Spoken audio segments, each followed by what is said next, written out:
champions. Now their reputation coming into their tournament is a formidable one.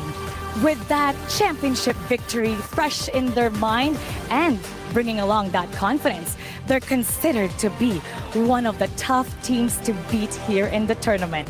Now up next, let's welcome Alpha 7 Esports.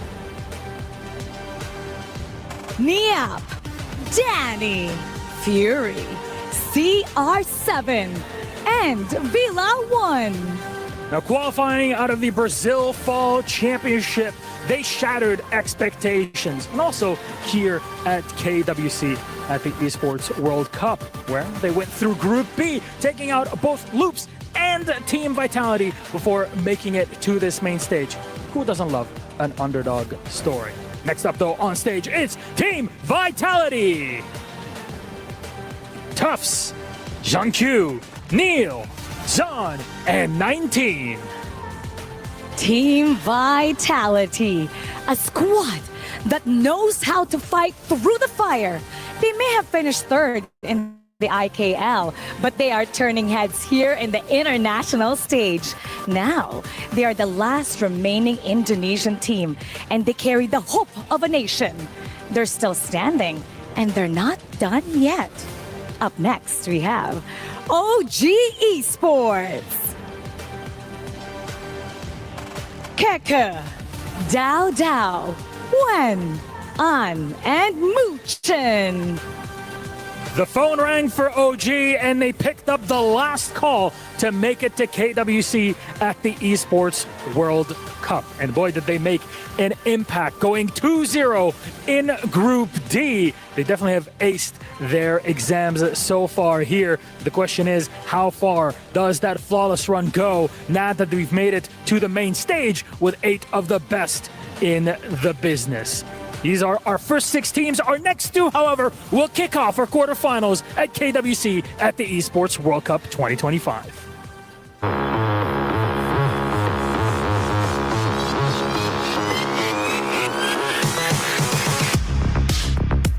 我觉得他们是本次 KWC 的最大的黑马，因为他们先前是被分在了我们一个俗称的死亡之组嘛，可是他们还是硬生生从这个死亡之组杀出来了，我感觉他们真的非常厉害。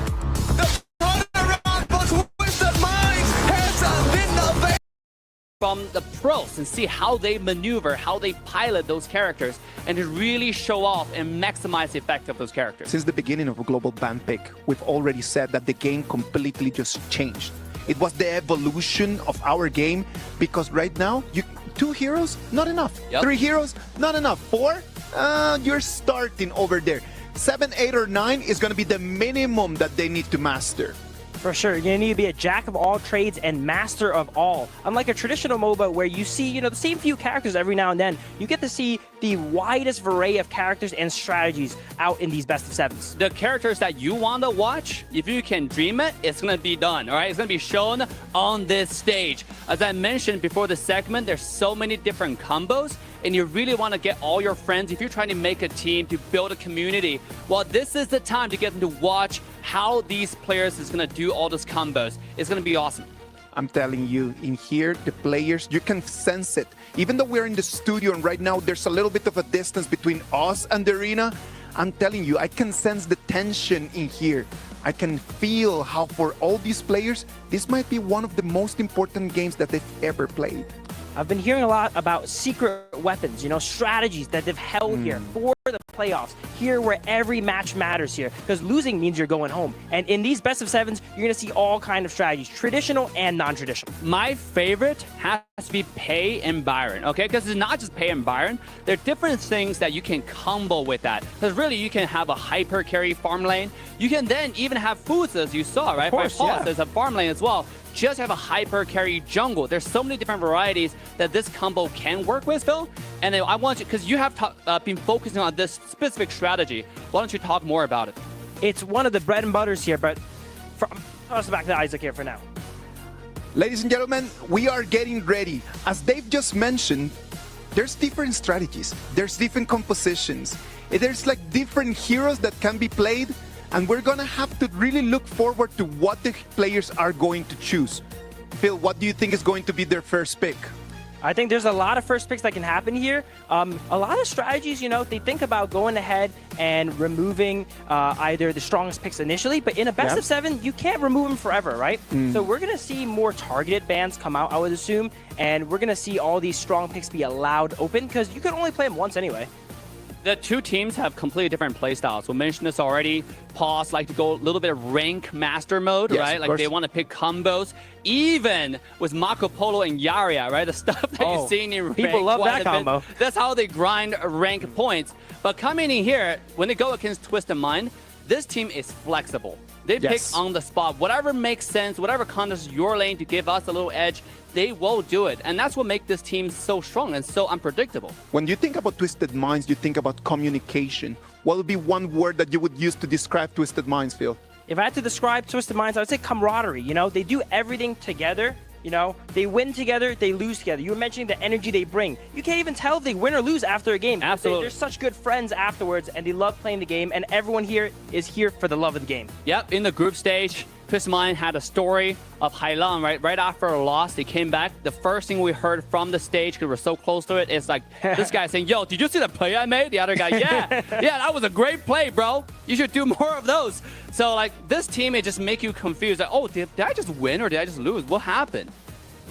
It is going to be shown to us what is going to happen, as right now we're moving into the beginning of our game number 1.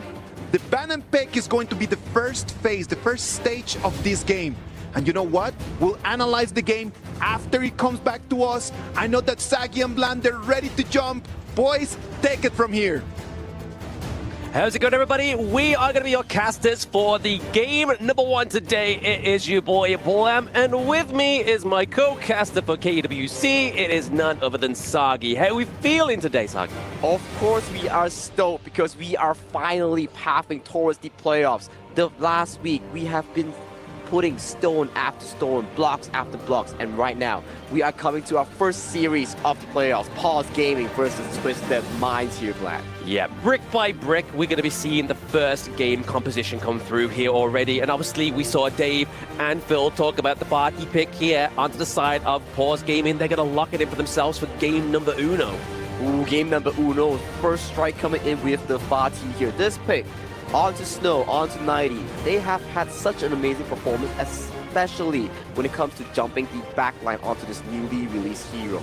On the side of Twisted Minds, we're going to talk about anti-dive. We cannot be forgetting about Yu Huan and Long. These two picks, oh my goodness, their ultimate is a bailout button for them. Perfect to fight against this Fatih. Yeah, I can say, interesting point you make there, right? Obviously, Fatih into the backline is looking for that backline pickoff. But when you've got the unending sorrow from the Yuan, when you have the infinite vastness from Lung, it's going to be hard to dive, but if you need some extra dive potential, this Doom pick here is definitely what you need, right? Exactly. It's like Paws Gaming is spelling one thing. We want to go in, we want to disrupt whatever Twisted Minds want to be, because as our panelists mentioned, they want to be in one mind. And if they are disrupted by all these multi-angle dives, maybe that's one of the ways to dissect them as a whole team.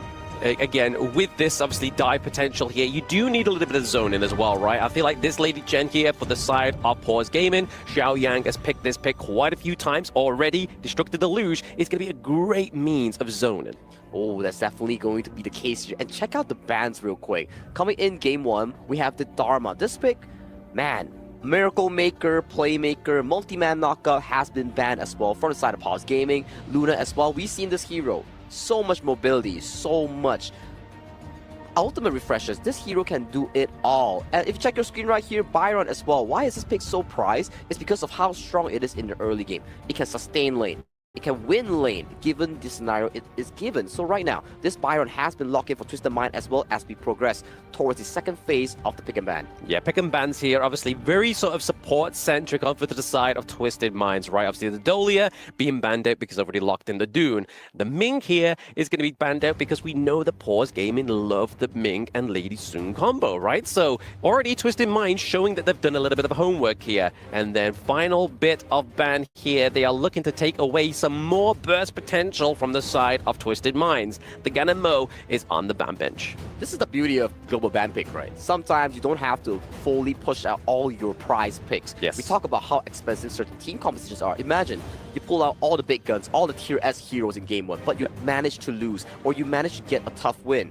Going to game 2, game 3, 4, 5, 6, it's gonna be escalating. The difficulty is gonna be harder and harder for your team to draft a perfect composition. Yeah, I mean, just on the point you was making there as well, right? I mean, in terms of like expensive picks, we've actually got quite a few on the board already, right? I mean, locally, we already know that Lung is very expensive, Barty's already very expensive, but here and right now, this has been a pick that's been really kind of dominating the latter part of the group stages, right? Their shirt come through is going to be the control that they need, right? Really going to be a good counter here for the dive from the Barty and the Dune to kind of just like, hey, you think you've got the pace? We are going to change that tempo for you. And that's what she does the best, right? You go in, you get pulled by a Silk Imprint, and she just pulls you towards the team here. And she's also a very good playmaker, especially when we talk about zone control. So both teams here, Xiaoyang and Hailang here, both picking zone control mages here. It's a battle between who controls the battlefield and allow their team to set up for these big team fights, right? Yeah, especially, I mean, in terms of those big team fights, you're going to be looking for those key pickoffs. And speaking of key,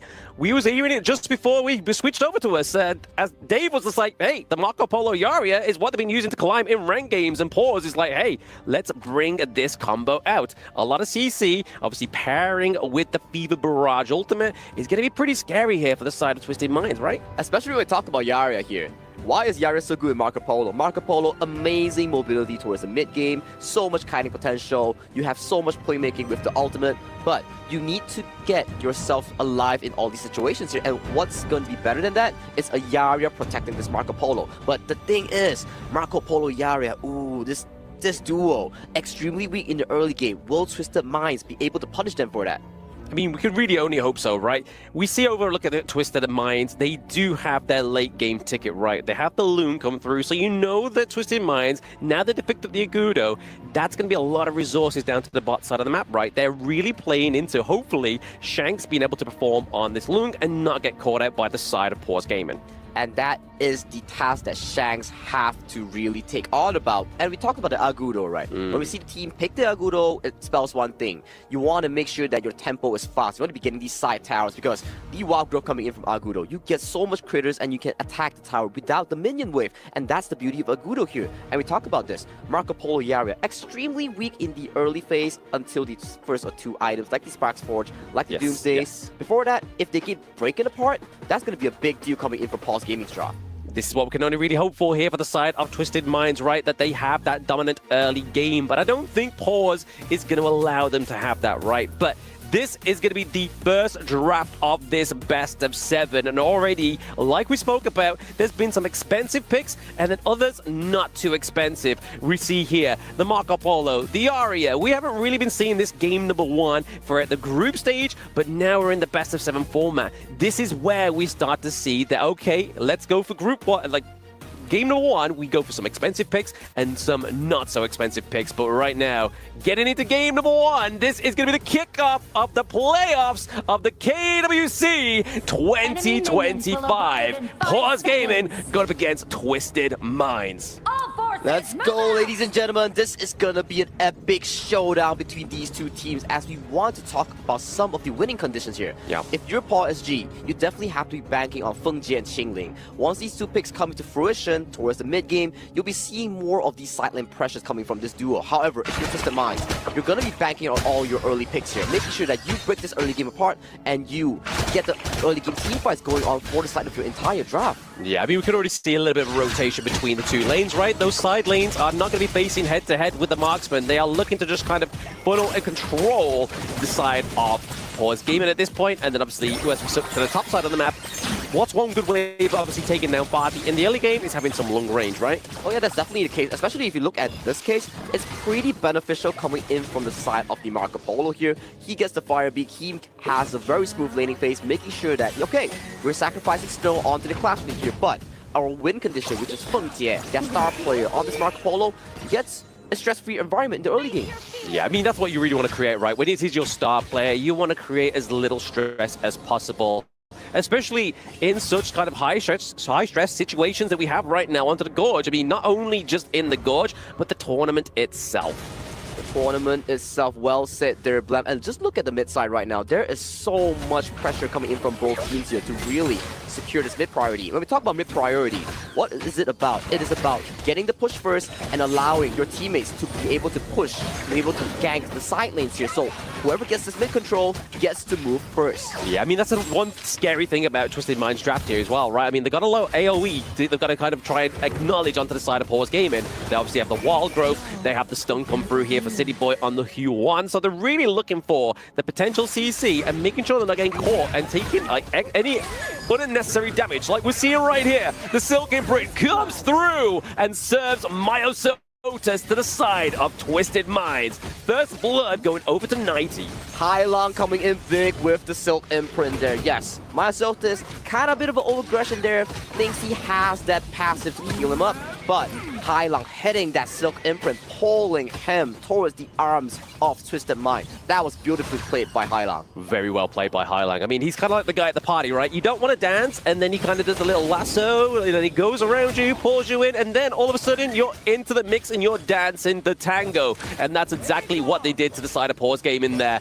Myosotis, like you were saying, Sagi, doesn't quite have that sort of sustain in the early game just yet. We're kind of looking for that itemization, right? Potentially a bit more tanky items coming through, but in terms of damage, it's going to be passed up into the top side of the map there. Paws repaying that first blood. Blow for blow, 90. He expended the flash just now at the mid lane to punish Myosotis here. Xiaoyang, they have that information, comes up with a beautiful roam, punishing 90 for the aggressive play.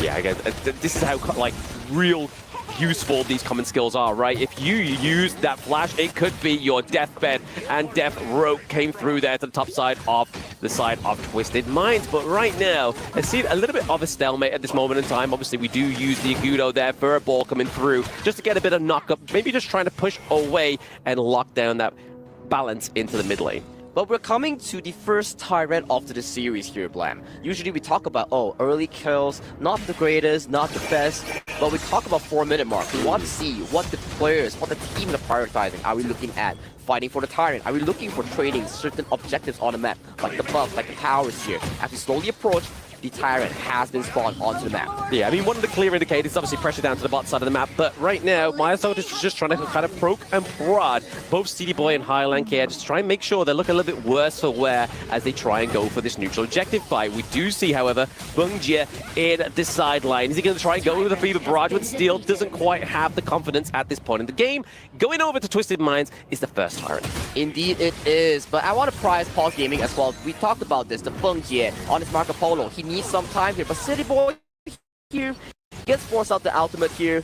All big, that's what we talk about, the bailout opportunity. That's the beauty of the Yuhuan role. The beauty of the unending sorrow as well, right? The undying sorrow is going to be there coming through to actually just basically just bait a lot of those skills to come out of your enemy team. We didn't see the Fever Barrage being used. We can see here, obviously, the common skill for Bungjie. He wants to go for the cleanse because there is quite a lot of CC, a lot of control over to the side of Twisted Minds that could really upset the flow with the Fever Barrage. And that is correct here, but a bit of a pressure comes from the side of Twisted Minds here as we look to punish Xiaoyang here. Xiaoyang forced to flash out and forced towards safety here. This is the side selection we're talking about, right? When you have numbers towards a certain side, you cannot be playing overly aggressive. Even if you have the common spell, you will be punished. And look at Myosotis here. Does not have the numbers here, getting punished so hard in his own jungle. Yeah, had to use the Unruly Blade to get out of there. He'd still obviously be able to soak and tank up and regain that HP at this point of the game. But look at the top side of the map. We do see the Paws Gaming actually got their way in. A little bit of a golden ticket. They got the T1, was able to kind of put a little bit of pressure onto the T2 into the top side as well. But the control coming through from Clean and Highland combo here. But Shanks picking up the kill. There is going to be a kill trade up to the top side of the map because 90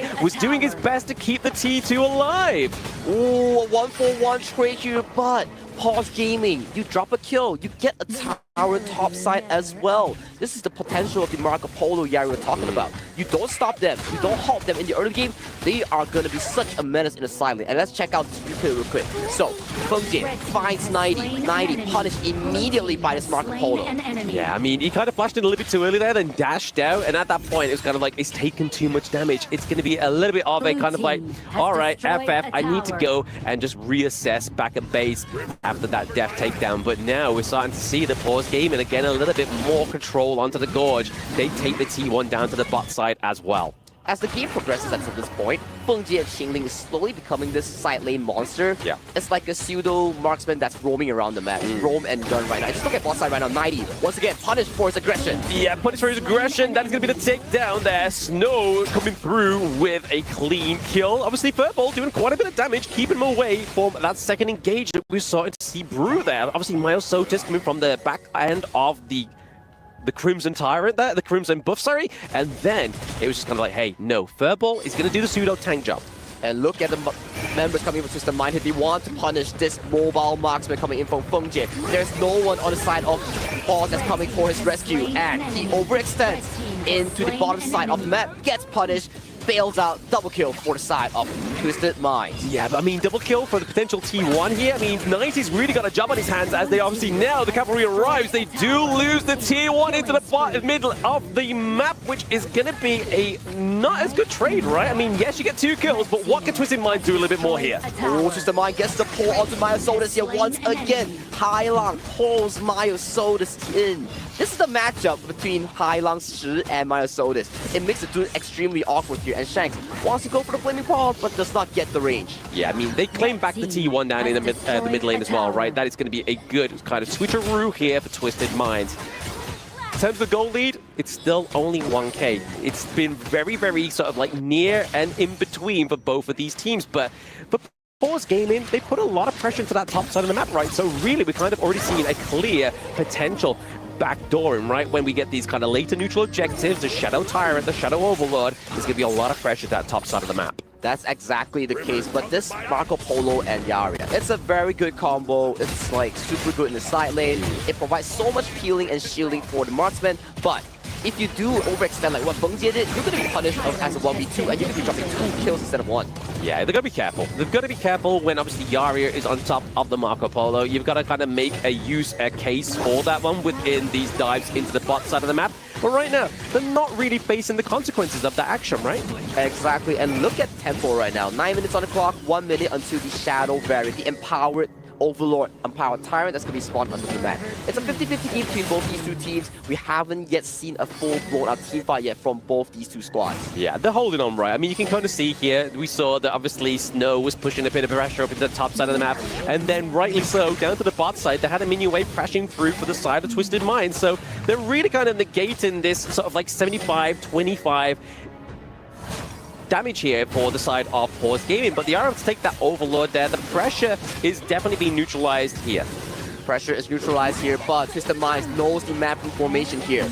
They invade this Azure Golem and they potentially have an angle towards the mid tower here. But look over to the bottom side real quick as Feng Jie and Qingling further causes trouble as they are so strong in the side lane. Very strong. I mean, you can see already 4 members on the side of Twisted Minds potentially going for the gank here. Looking to try to take off the carry before the Shadow Tyrant and spawns in about 14 seconds. There it is. Silky Beauty splits on the par into the backline. It is 90, but gets hit with Disruptive Deluge. Can you get a pick off onto Feng Jie? Feng Jie tries to go in with a Fever Barrage, but this is going to be the turnaround here for Twisted Minds. Twisted Minds at the 10-minute mark gets a 3 kills onto Pause Gaming here once again. Pause Gaming's Feng Jie and Qingling gets punished hard for overextending in the side lane. And with this triple kill coming in for the side of Twisted Mind, they secure the first Shadow Tyrant of the series. Yeah, I mean, we're already seeing a lot of damage being translated into the team fights already naturally for the side of Twisted Minds, but now they have that Shadow Tyrant, which is going to give increased damage and a speed boost, right? I mean, already fast with the Agudo. This is just going to make them go even faster. Exactly, and check out the replay real quick. This is what we talked about. Yes, you get the tier 2, but you're so deep into enemy territory. You don't have mid priority, you don't have the push. Your teammates are slow. Xiaoyang gets caught up by 90 here and immediately cavalry arrives. Fengjie, you have a lot of dashes, but how many dashes can it take you to really escape from this? Yeah, it's a lot, right? But even with the Primal Bond on the cards, Twisted Minds is like, hey, let's not give them the Overlord, because if they are able to get the Shadow Overlord, they get the Shadow Vanguards, which is going to create some more pressure that really, this could be the weak point of Twisted Minds in this game number 1. Oh yeah, that is the case here. And look at the goal lead right now. 2 minutes before we're saying, it's a 50-50, nothing much broke out. Yeah. But that is the pain that you have to suffer if you break out a team fight like this. You lose members, you lose out objectives on the map, and objectives provide you with all these golds. And right now, just in mind, healthy 3000 with all the wave control, and they're going to be pushing all these towers down. Yeah, I just want to point out, obviously, Xiaoyang onto the Lady Chen there, obviously, in terms of damage output. But again, Fengjie and Xingling may get punished here as they try to poach the top side of the map. Obviously, get phase check here. The right person to do it is going to be City Boy, because he has the heals and the sustainability. Down goes Fengjie once again. They are being punished for the same reasons, not even like moments ago. How many times do I have to teach you this lesson here, Pause Gaming? Once again, as we mentioned, Fengjie Qingling very far towards the play here. Just look at this. They know for a fact that, okay, we go for the push. They will want to sneak a clear onto the side lane here. So, what do we do first? We clear them off of the side lane, then we commit on our push, which is right now happening in this tier 1. Yeah, I mean, they're down for around about like 11, 12 seconds, right, before this comes through. Destructive Deluge is going to be potentially enough here to take out the Vanguards into the mid lane. Can Twisted Minds convert this into that T3 into the top side of the map? Hailang may get caught out here because we see Snow into the back line, using the flash to get out, but it is going to be the damage. Infinite Vastness, Unending Sorrow come through. Is this going to be enough to keep the side of Twisted Minds alive? And it is! The double bailout we talked about in the draft here. Yes, no, you got an amazing flank coming in, but the double bailout instantly. No further questions asked. They get out, and they get out safely. I mean, that was like escape artist level kind of get out of there, right? They really got out of jail with their free card. It was honestly looking like a collapse that could have been detrimental, because I mean, Barty, as we were seeing in the draft, right, if he can get in onto your backline, that's a lot of devastation. Exactly, and look at the item builds real quick. Sharks is insanely rich in terms of gold. He went for the most expensive lone build in the game. Yeah. No Axe of Torment, no Starbreaker, goes for the Daybreaker instead, and right now, yes, it's already 4 items, soon to be full slotted. Soon to be full slotted, but still, at the same time, Fengjie and Jingling are just trying to get that dominance into that top side of the map. But fortunately for the side of Twisted Minds, they're able to trade that T3 down to the bot side, and then that means that 90 is free to go and just mitigate that lane up the top side of the map. But right now, funneling more over to Shanks, the Crimson Golem goes over. Extra damage is not going to be the weak point here for the side of Twisted Minds. Okay, 4 seconds onto this Tyrant here. If you're Paul SG, you gotta be breaking up some form of priority, especially the side lanes here. Yeah. At the very least, set up the map, set up a camp here, so you can catch up some of these members coming in for Twisted Mind here, because you know for a fact, once they get this Tyrant, they're gonna be rotating towards the Overlord, and once those two are in the hands of Twisted Mind, they are looking for the game and they push. They could be looking for the game-ending push here as well. I mean, just more damage coming through. The Fever Barrage just being used as a wave clear here as well. Right, careful here. Yes, 90 is going to be quite spry. He does have his common skill as well. Clean, rotating through with a roll through. Also, all sides of Twisted Minds committed into the top side of the map just to take down 2. Actually, not just 2. We saw that Jingling was trying to get out of there, but that is going to be a NO for Pause Gaming. A bit of a deja vu. I feel like I've seen this before at the exact location, the exact method of being caught out here. So Pause, Fengjie, and Qingling here, once again, being punished for being so deep into enemy territory here. And right now, 2v5 situation, it's a no-brainer that they are going to be taking this game, because look at the front side. It's only 2 members of Pause Gaming here, Blam. Only 2 members of Pause Gaming left. Snow is trying to get back, but 90 is on his tail. The minion wave is coming through. They do have an Enhanced Minions wave back down to the bot side of the map here, but no high ground turrets here for the side of Pause Gaming. It's going to look hard, but Shanks is looking to do enough damage, but there is no minions. Infinite Fastness being drawn out now, coming back in, renegotiating and landing on top of Myosotus. Builds the Sage's Sanctuary right in time. He's going down once, he goes down twice. Is this potentially the hold up here for Pause Pause Gaming. Still a sign of breathing left for the side of Pause Gaming here. Miles Solis absorbs so much damage there. Shanks, a bit of over-aggression there. He wants to go for the end, but the team has a bit of a different idea though. But let's look at the replay here. Okay, Feng Jie forces out the infinite vastness there. Shanks goes for the safe sanctuary purchase, falls down, gets taken down by the AoE spell, has to force for the Destiny, but still gets taken down. That's two very expensive items being taken over for the side of Shanks. Very expensive items coming through here. And definitely a little bit of a room to breathe here for the side of Pause Gaming. But this is the Twisted Minds that we normally see, right? They see the crystal, they don't really take the team fight in the bestest of fashions, and then they get punished for it. Exactly, and they are getting punished right now with this Overlord take coming in from Pause. Even though you have 3 Tier 3's tower being taken down, they are alive and breathing right now because they are relieved of the wave controls. Relief of the wave controls, and obviously we can see for the automation of Feng Jie, even though he's get picked up like 4 times at this point in the game, he has the Succubus Cloak, right? Trying to mitigate a lot of that damage from Highland Shi in those team fights, but is that going to be enough here? Obviously, we do see the Frigid Charge come through as well, trying to set up those like dominant sort of Fever barrages. Ooh, if we look at Hailang here, he's sort of a control mage, but this control mage is very, very rich. 9,000 for City Boy, 9,000 for Hailang. They're both building towards these late game damage items right now. So if you even get poked by these items, you're going to be going down good. So this cloak giving you that magic shield, perfect coming in from Feng Jie.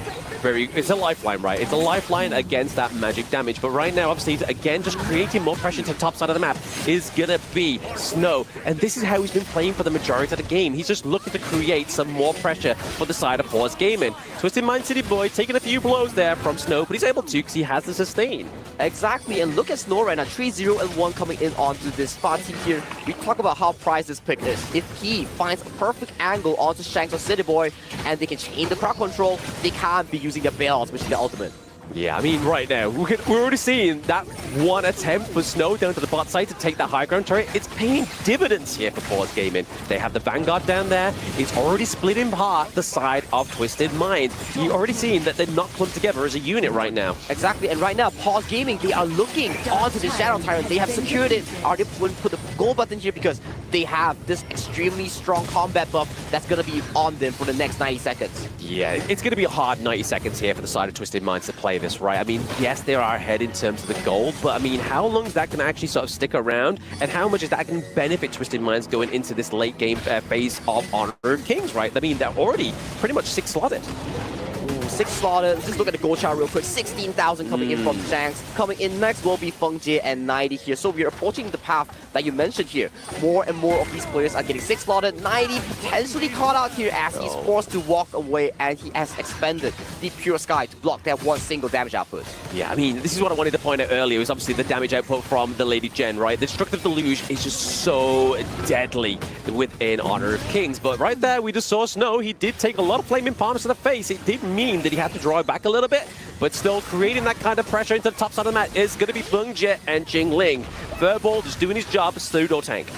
Twisted Mind really requires Highland to be healing the Silken Prince here. If not, we're going to be seeing a tango coming in from the side of Pause Gaming here. They're just dancing along the waves, the lanes here as we approach the 50 seconds. That's going to be spawning of the Tempest Dragon because this Marco Polo, yes, he's 1-4. Yes, the Riara is 1-4, but they're providing so much pressure onto the side lane that Twisted Mind has to respond. Yeah, I feel like Snow's a little bit like Nostradamus within this game because obviously he was able to create pressure in the one lane where the Tempest Dragon was going to spawn. Like if Twisted Minds had that high ground turret down there, it would be so much pressure and so much kind of like on the back of the mind of Pause Gaming that they probably wouldn't even go for it. But now they've actually managed to have those enhanced minions down to that bot side of the map, I feel like it's going to be a bit of a stall here for the Tempest Dragon. Learning their lesson, they're backing off from this push here. A good respect being paid from Pause Gaming here. Feng Jie making sure that he's not caught out right before the Tempest Dragon. 9 seconds short, the first ever Tempest Dragon of our KWC 2025 playoffs will be spawned onto the map here, Blam. I mean, first game of the playoffs, right? Was we not expecting a Tempest Dragon to come through? Sorry. I mean, I think it would be a little bit delusional otherwise, but right now it is going to be on the board. It is that 20-minute mark where we know those passive items can be upgraded. Exactly. Like Frigid Charge gets upgraded to the Winter here. Clean here just freshly upgraded his Blood Rage into a Phantom here. More stats, more damage here, and they are slowly approaching for this late game objective as Pulse Gaming. They are starting off this Tempest Dragon. Yeah, I mean, they're just going to try and bait it. Obviously, Myosotis is not going to do as much damage as Feng Jie within this Tempest fight. But City Boy just trying to get a little bit of it himself, see where they are within the brushes. The spell, the ultimate has been expanded here. They got to be careful. Clean might get taken out. It's going to be Snow into the back line here. He gets the Sage of Sanctuary for now. So going down once. Can he get the hammer down on twice? But it is going to be Purple that gets the kill. Who's going to go for the Tempest Dragon? Pause. Gaming secures the Tempest Dragon, but can they secure the way out? Look at Snow though, he's still in the back line here. 90 falls down, but Feng Jie falls down with the Sage Sanctuary here. Health bars are blinking low coming in from Twisted Minds here. Shank still standing alive, still hitting with his auto attacks. He's still on it.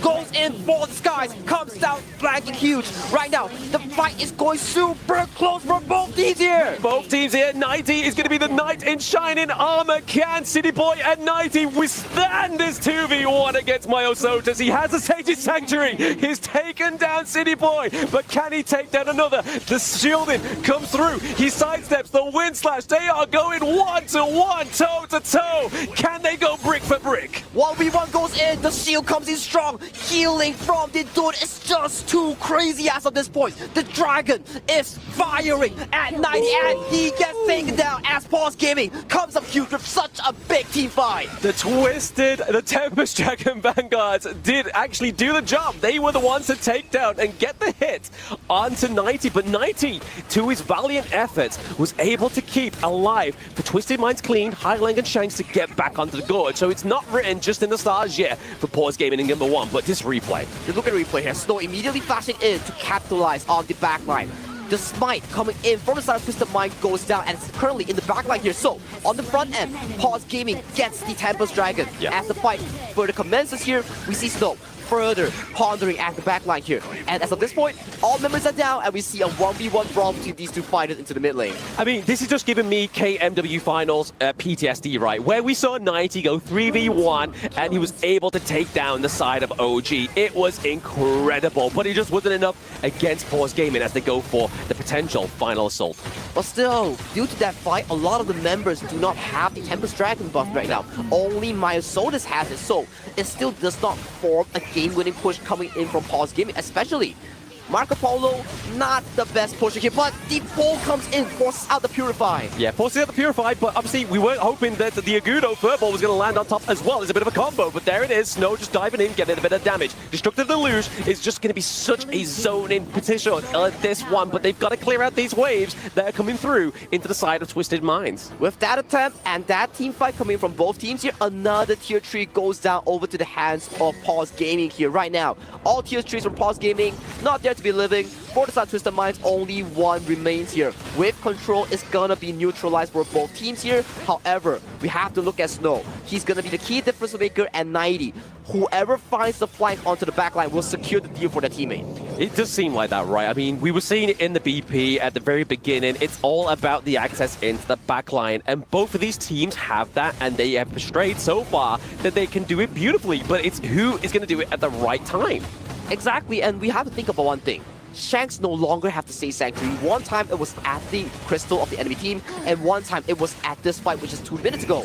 And ladies and gentlemen, if you expend Sage Sanctuary, which is the resurrection item twice, you can no longer use it in the game. You can't, and that's the crucial part, right? I mean, I believe that Shanks has already used it both times already, right? At the crystal of the side of Pause and in that last team fight. But Myosotis playing very well, right? Like, he's just there trying to chunk a lot of the damage, a lot of the skills from the side of Twisted Minds. He's a beefy boy, he's soaking up damage, getting so much information, fighting for wolf control here. And look at both teams here. The Clash Nate and Jungle already secured their Sky Dome, the upgrade towards their Pure Sky, more damage reduction on that single frame. But look at this pull right here. He does not purify! He does not purify, but he does have the Fever Barrage to get out of that. The Sage Sanctuary does get activated onto Feng Jie. Is it going to be enough damage from Shanks? He gets the takedown! He comes back down with the infinite vastness. Can they take out Myosotis? There's a 3v1, but he's chunking at the damage. He can't chunk enough, but Snow into the backline. Snow into the backline, goes for the ultimate. He is conquering the battlefield, but he gets pulled by Highland once again.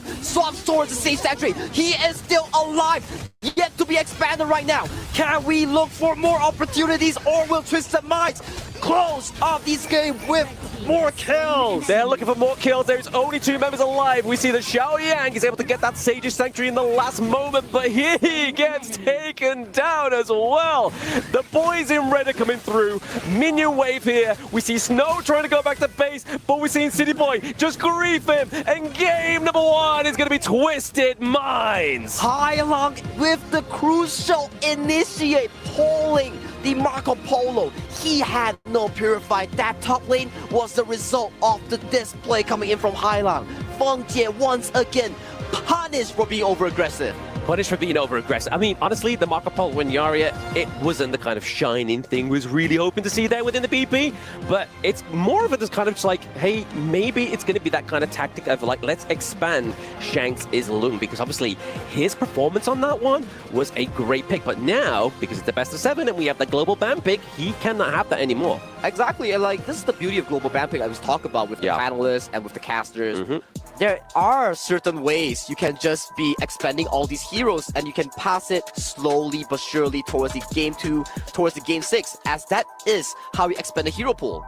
That is how you expand the hero pool, right? I mean, but this is the first game within the best of 7, and as you just saw on the stage there, nothing is granted, right? Everything is going to be earned for these players on the Gorge within this best of 7 series. But my goodness, is there been a better way to start off the KWC playoffs than this clash between the 2 titans? Almost a 26-minute series here, and Sage Sanctuary after Sage Sanctuary, 2 Tempest Dragons from both teams here. Fights were immaculate coming in from both these 2 teams. Until the very last moment, we had no idea who was going to be coming out top in this team fight.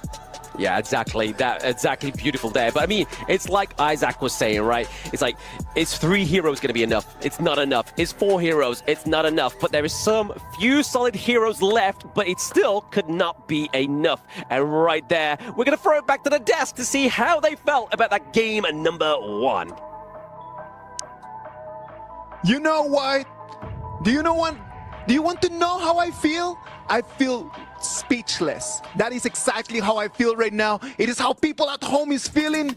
That was one fight. What a way to start our quarterfinals with Twisted Minds taking that 1-0 advantage over Pulse Gaming. Oh my god, bro. We were screaming in the green room just now. Like, that game was insane. The Tempest fight, the last fight, the macro skills demonstrated in game 1, Phil. That was insane. You could not have scripted it any better. First game here in the playoffs, double Tempest, insane fights all throughout the game, and then we see Knightley fighting for like 2 minutes. It was crazy. And then we're here, like, again, ladies and gentlemen, like, we're here in the studio just looking at the screen, just like, don't fight, don't fight. And they're just throwing hands. And we are loving every single second of it. You know, we're on the topic of that fight. I want to talk about Byron, okay? Go ahead. That's why you must master that character. You must watch the tutorials. You must play the character. It's a strong, one of the strongest, not the strongest right now. Definitely most popular in the Clash lane. The hero is untouchable. You have the Tempest buff, right, on one side, and Byron just doesn't die. Like, no, not at all. He's not afraid of that. And that's why in these 6 days, in this 7th day of competition, it's been part of the meta. That Byron pick right over there is a hero that everyone at home, you need to go and try to practice. I would definitely say Byron's one of the strongest Clash laners because of that clutch factor. Against standing up against, you know, a Tempest there, he was still surviving for 2 whole minutes of fighting it. And we know Knightley, we've seen what he can do on Byron here, and he can fight for a while. That fight was so long that in some moment I thought, like, you know what, they gotta be tired, man. Like, their fingers gotta go stiff at the moment because the way that they're doing, if you have ever seen a professional player just playing this in live, like, the speed that their fingers move is insane. So I can imagine that after those 45 seconds of throwing hands in there, just boxing match, they're gotta be like really tired after that one. Yeah, absolutely. And the thing about Byron is Byron has so much regeneration, right? With his skill kit, he can constantly regenerate. You can see that he was stepping back a little bit, so skill 1 touches not only the fatigue, but also the Tempest Dragon. And it was insane, the fact, Tempest Vanguard, excuse me. And that was absolutely insane how he constantly skill 1, just back and forth and regen like 1/3 of health. On the other side, the fatigue didn't die either. Oh, Duen, sorry, excuse me. Yeah, speaking of back and forth, this game was really back and forth. At first, it looks like Twisted had a great lead here, but kind of nearing the end of the game, they kind of slowed down. It started looking like pause, they got a Tempest. It was looking like it was swinging the other direction. But since they took out all those high ground towers, that was paying dividends all throughout the late game. Like if you look at the highlights right now and if you check on the replays, you can start seeing all the items, the speed that they're changing them, the Sage's Sanctuary, the Destiny, like all of those items are just being changed in seconds. Absolutely, because we're talking about, hey, where's the Sage Sanctuary? But then we mentioned that these players are so good micro-wise, they can change like in a split of a second, right? They have a preset, and you want to learn how to do that from Phil as well, right? Like he has a video talking about it, so you definitely want to learn that. Now we're looking at the stats. It seems like, whoa, that's 37% damage by Lady Jen. I gotta talk about the mages in this specific game. The mages are so effective because there's so many, like I would say, bruiser type of characters. Yep. You got a Byron on one side, you got a Fatigue on the other side, you got Dwayne as well. And it's kind of hard with the one-shot factor. It's more of just like poking back and forth, a lot of skill being thrown around. But everybody's so tanky, and that's why you see the mages doing so much damage. In a long game like this, almost 26-minute game, you see crazy damage numbers. But what I noticed here on Twisted Mind's team, you see the damage is fairly well distributed. They just have one holder of all the damage. But on Pause's side, we see the mid lane here, 37% damage. So once they went down, they were losing a lot of damage there. Yeah, same with the damage taken. Look at Dwayne, 43%. It mentioned like how much damage is concentrated on damage dealt by Lady Jane, how much damage taken at the same time is concentrated on Dwayne as well. It's just, and by the way, that's why you have to master Dwayne. This character is unkillable, right? With a skill 2, with a passive. So let's take a look at all the items built here. When we talk about early game, I knew that for Twisted Minds, it was going to be a little bit easier than for Pause. But when you look at the items that Marco Polo was building on, you know that when he's fully stacked, he is a force to be reckoned. For sure. They made it as tough for him to play as possible, I would say. With the draft on Twisted Mind, they have what I would like to consider a non-committal comp, right? Okay. They can easily dictate when they want to go in and disengage, and they're only really going to engage when it benefits them. Else, they disengage with the Shi, and back up and play safe until they get another chance. Now we're on draft. I want to talk about the specific pick, which is Shi, played by Hailang, okay? Go for it. This character was so fundamental to their victory here because no one can touch this mage, right? In the first phase, once we know that Dwayne was being picked, Fatigue was being picked, and also there was Lady Jin being picked, you need like you need a marksman and you need a support. At that point, it's a great time to pick that character. We talk about Pause like to pick combos, but at the same time, Twisted Mind is so good at being flexible, at picking what works in a specific draft. That's why you don't see a specific synergy for the draft, but every pick makes sense, and Shi is so good here. Another thing about the draft is they banned Dolia. They also banned Arlie so they can pick Lone because that's their hyper carry. Of course. And I think that when the casters were describing the game, they were talking about that Yu Huan and Long, that double out of jail card, that was very important for them because in some of the fights, when you're talking early game, when you're talking mid game, they came in and it was because of that double out of escape, like they were able just to run away. Boys, we've been talking a lot about the game, and I know everyone is super excited. What about if we just take a minute just to go for a break, we get something to drink, and when we come back, we're going to break it down to you in more details.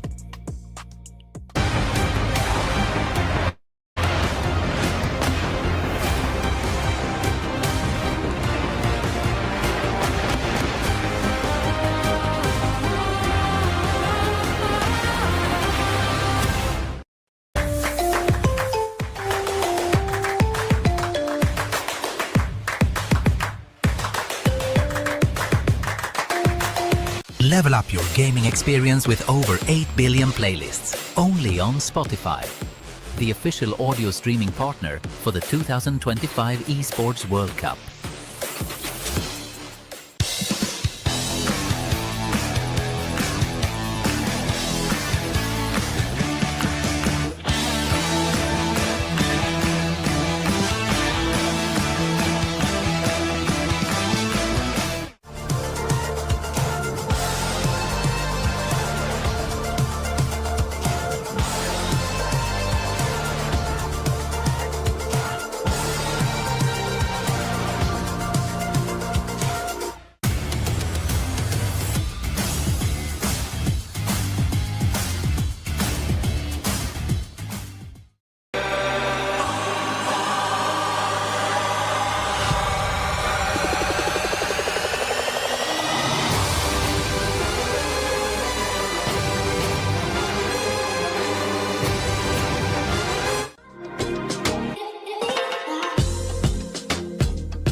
This land is calling.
Twisted Minds already 1-0 ahead of Pulse Gaming. This is a best of 7. That victory is important, but in the big picture, it might mean nothing if they don't keep their performance right now.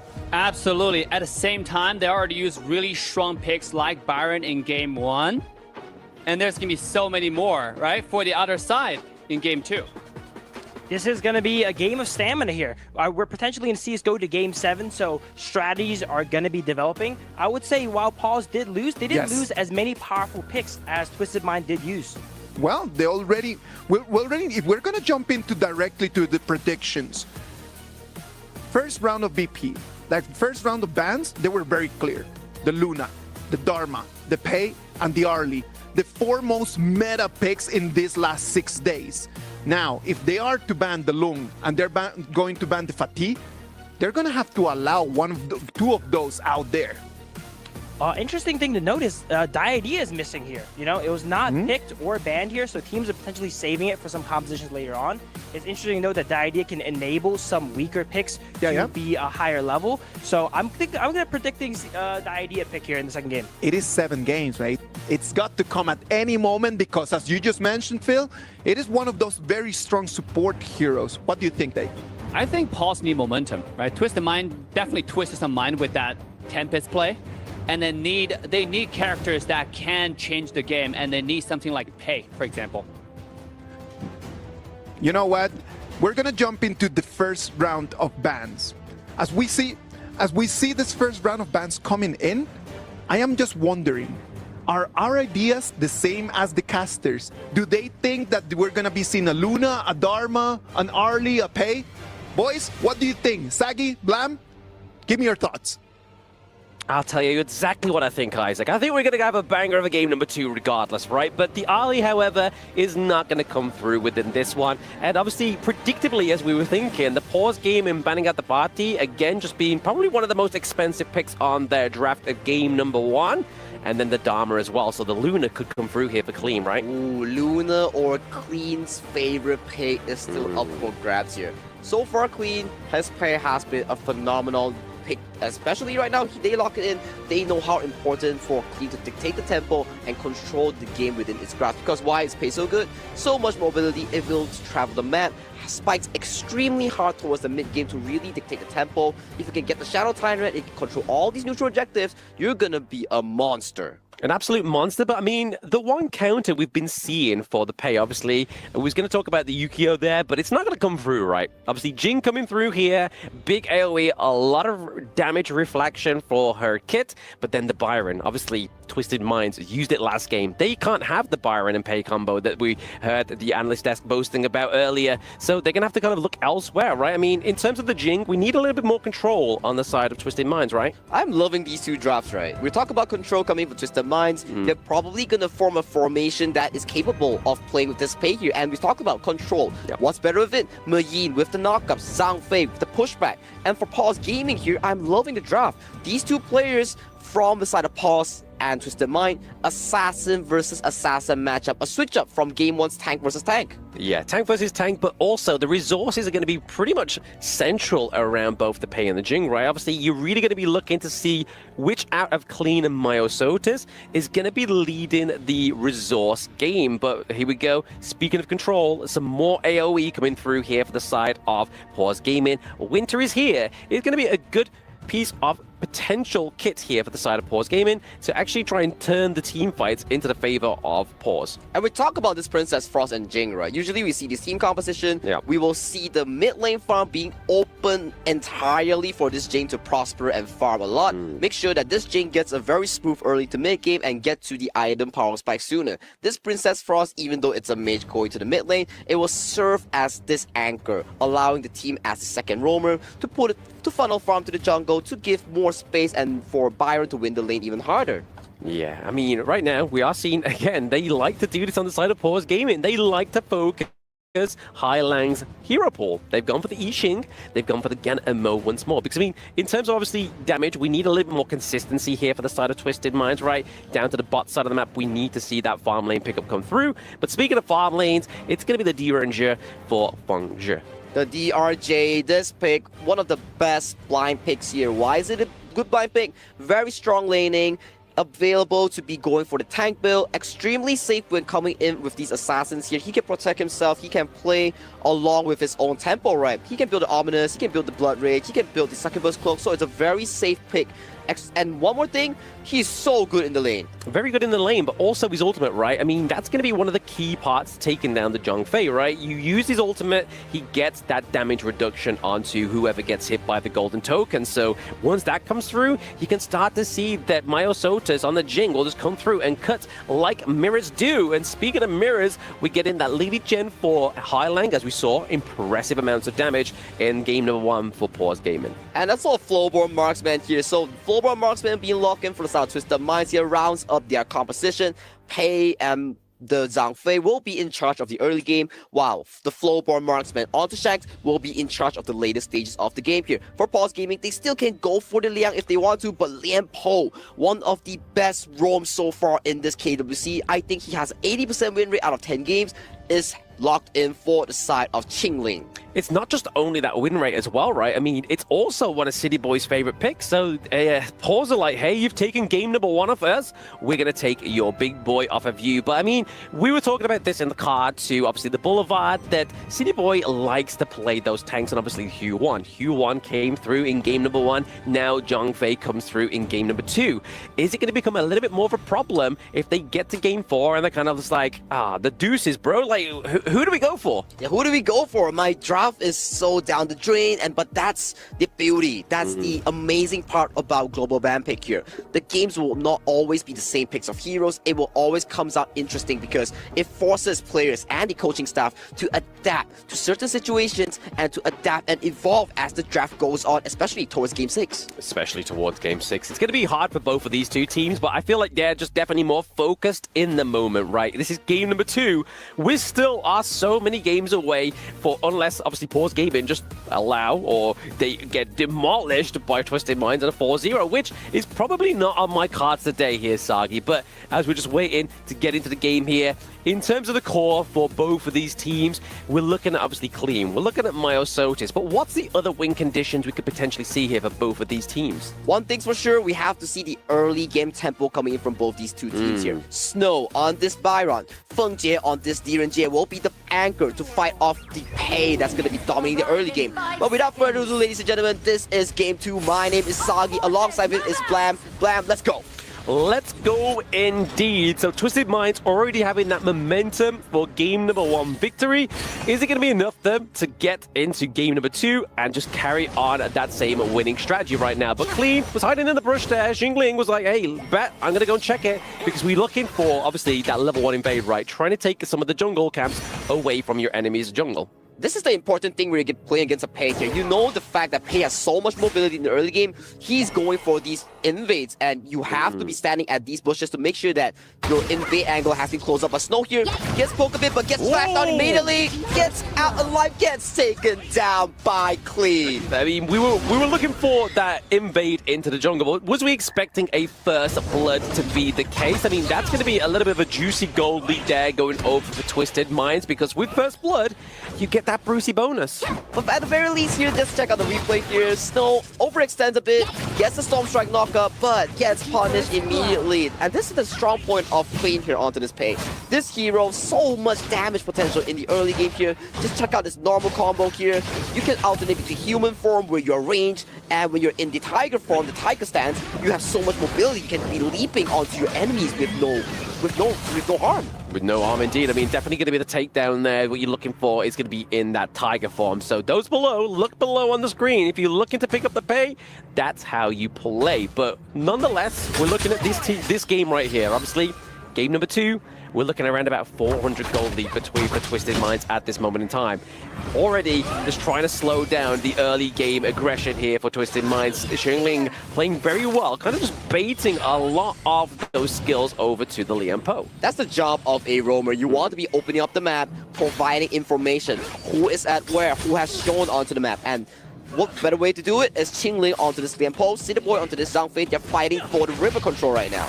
They are fighting for the river control. I mean, they're just fighting for anything, any kind of lead that they could get in the early game right now. It's definitely what they're just trying to look and go in for. But you can see below, if you do follow us on Honor of Kings Esports, HOK, at HOK Esports, tag your favorite teams and stand with a chance to win some rewards. I mean, one of them's 1,000 tokens as well, right? 1,000 tokens, bunch of tokens, but hang on a minute though, as a flash is being forced up by Highland here as he has to escape. But damn, 1,000 tokens there gets you a lot of skin, minimum epic skin here, Blam. I mean, not only the flash, right? The Destructive Deluge is now gone. So now they're going to get the dive on here onto 90, or even potentially Highland. We do see the Winter is here, come through. It's going to claim the life of Highland. So not already having a solid early game, it's going to be that mid lane.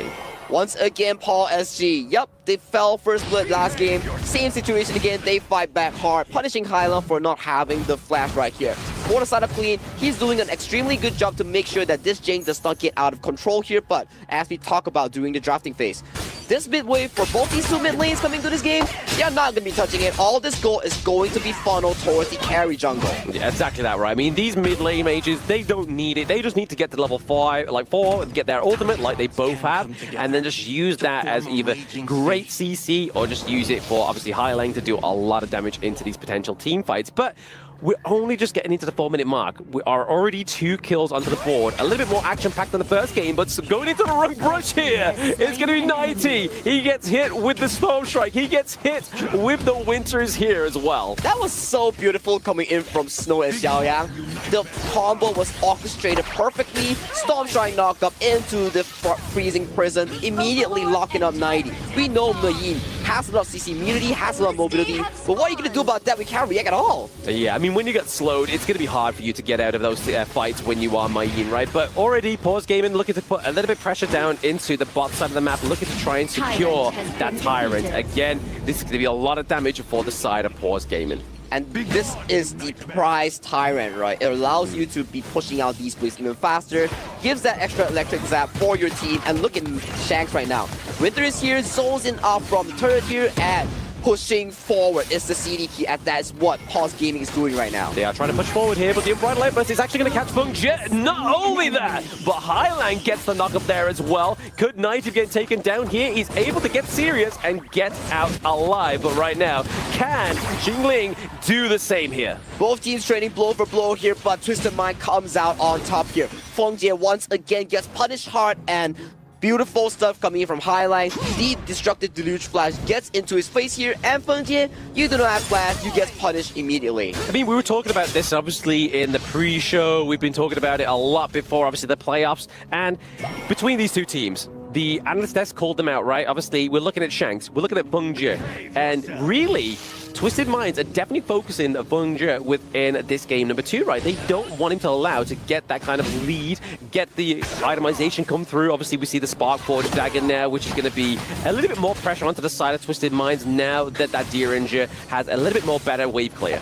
I will definitely have to agree with you, but right now, look at his bot lane as so many members coming in, but Twisted Mind is pressuring onto this tower. Yes, we're getting a 4v3 potentially, and Maiso just into the backline trying to take out Clean. He's able to try and get the kill and claims it as well. So the slow from the Winters here was enough to take down Clean. Xiaoyang is so active onto this game. The difference between last game and this game, Xiaoyang is coming out huge. Every fight is involved with this Princess Frost. He's setting up this assassin, these side lanes up for success here. We talk about this. The game is never about how much gold you get. It's about how much you can contribute to the team. And look at Xiaoyang. Least gold as one of the carries of the team, but he's doing wonders on the map. Yeah, I mean, it's just that ultimate, right? That big AoE ultimate just has so much kind of impression and influence onto the Gorge when you're having these team fights, and it's already showing here for Pause Gaming that it's kind of putting Twisted Minds at a bit of a standstill here. Look at Snow though, they're looking for an engage onto Shanks here. Shanks, Flash is true, still has Flash, but look at mid lane again, so much action going in. Get serious? Oh, with the whatevers, he gets the takedown. So currently that's a 2-1 trade across the Gorge right now. We see the takedown of Fengjie as well as Xiaoyang. So they have lost their marksman, they've lost their mid. A lot of damage been taken up to the side of Pause Gaming right now. Oh, 2 members dropped here, and that might be potential of the top lane tower. That's going to be going down for the side of Twisted Minds here. But when that's happening, there's no members going in for Twisted Minds. Bottom side, Myosotis just picks up his own tier 2 tower, and he's having a field day as he's super farmed up right now at level 12. Yeah, I mean, this is going to be scary for Shanks, right? We was really waiting on that late game, but now he's not going to be able to stick in his lane, right? Like, if he decides to overextend into the bot side all on his own, he's going to get punished. I'm loving what Xingling is doing. He's providing so much information for the side of Pause Gaming here. 90 goes on to the engage, but gets immediately demolished. Oh, yeah, I mean, speaking of obviously putting pressure and giving obviously intel into the backline was 90, but he soon met the Mirror Domain and got taken down there.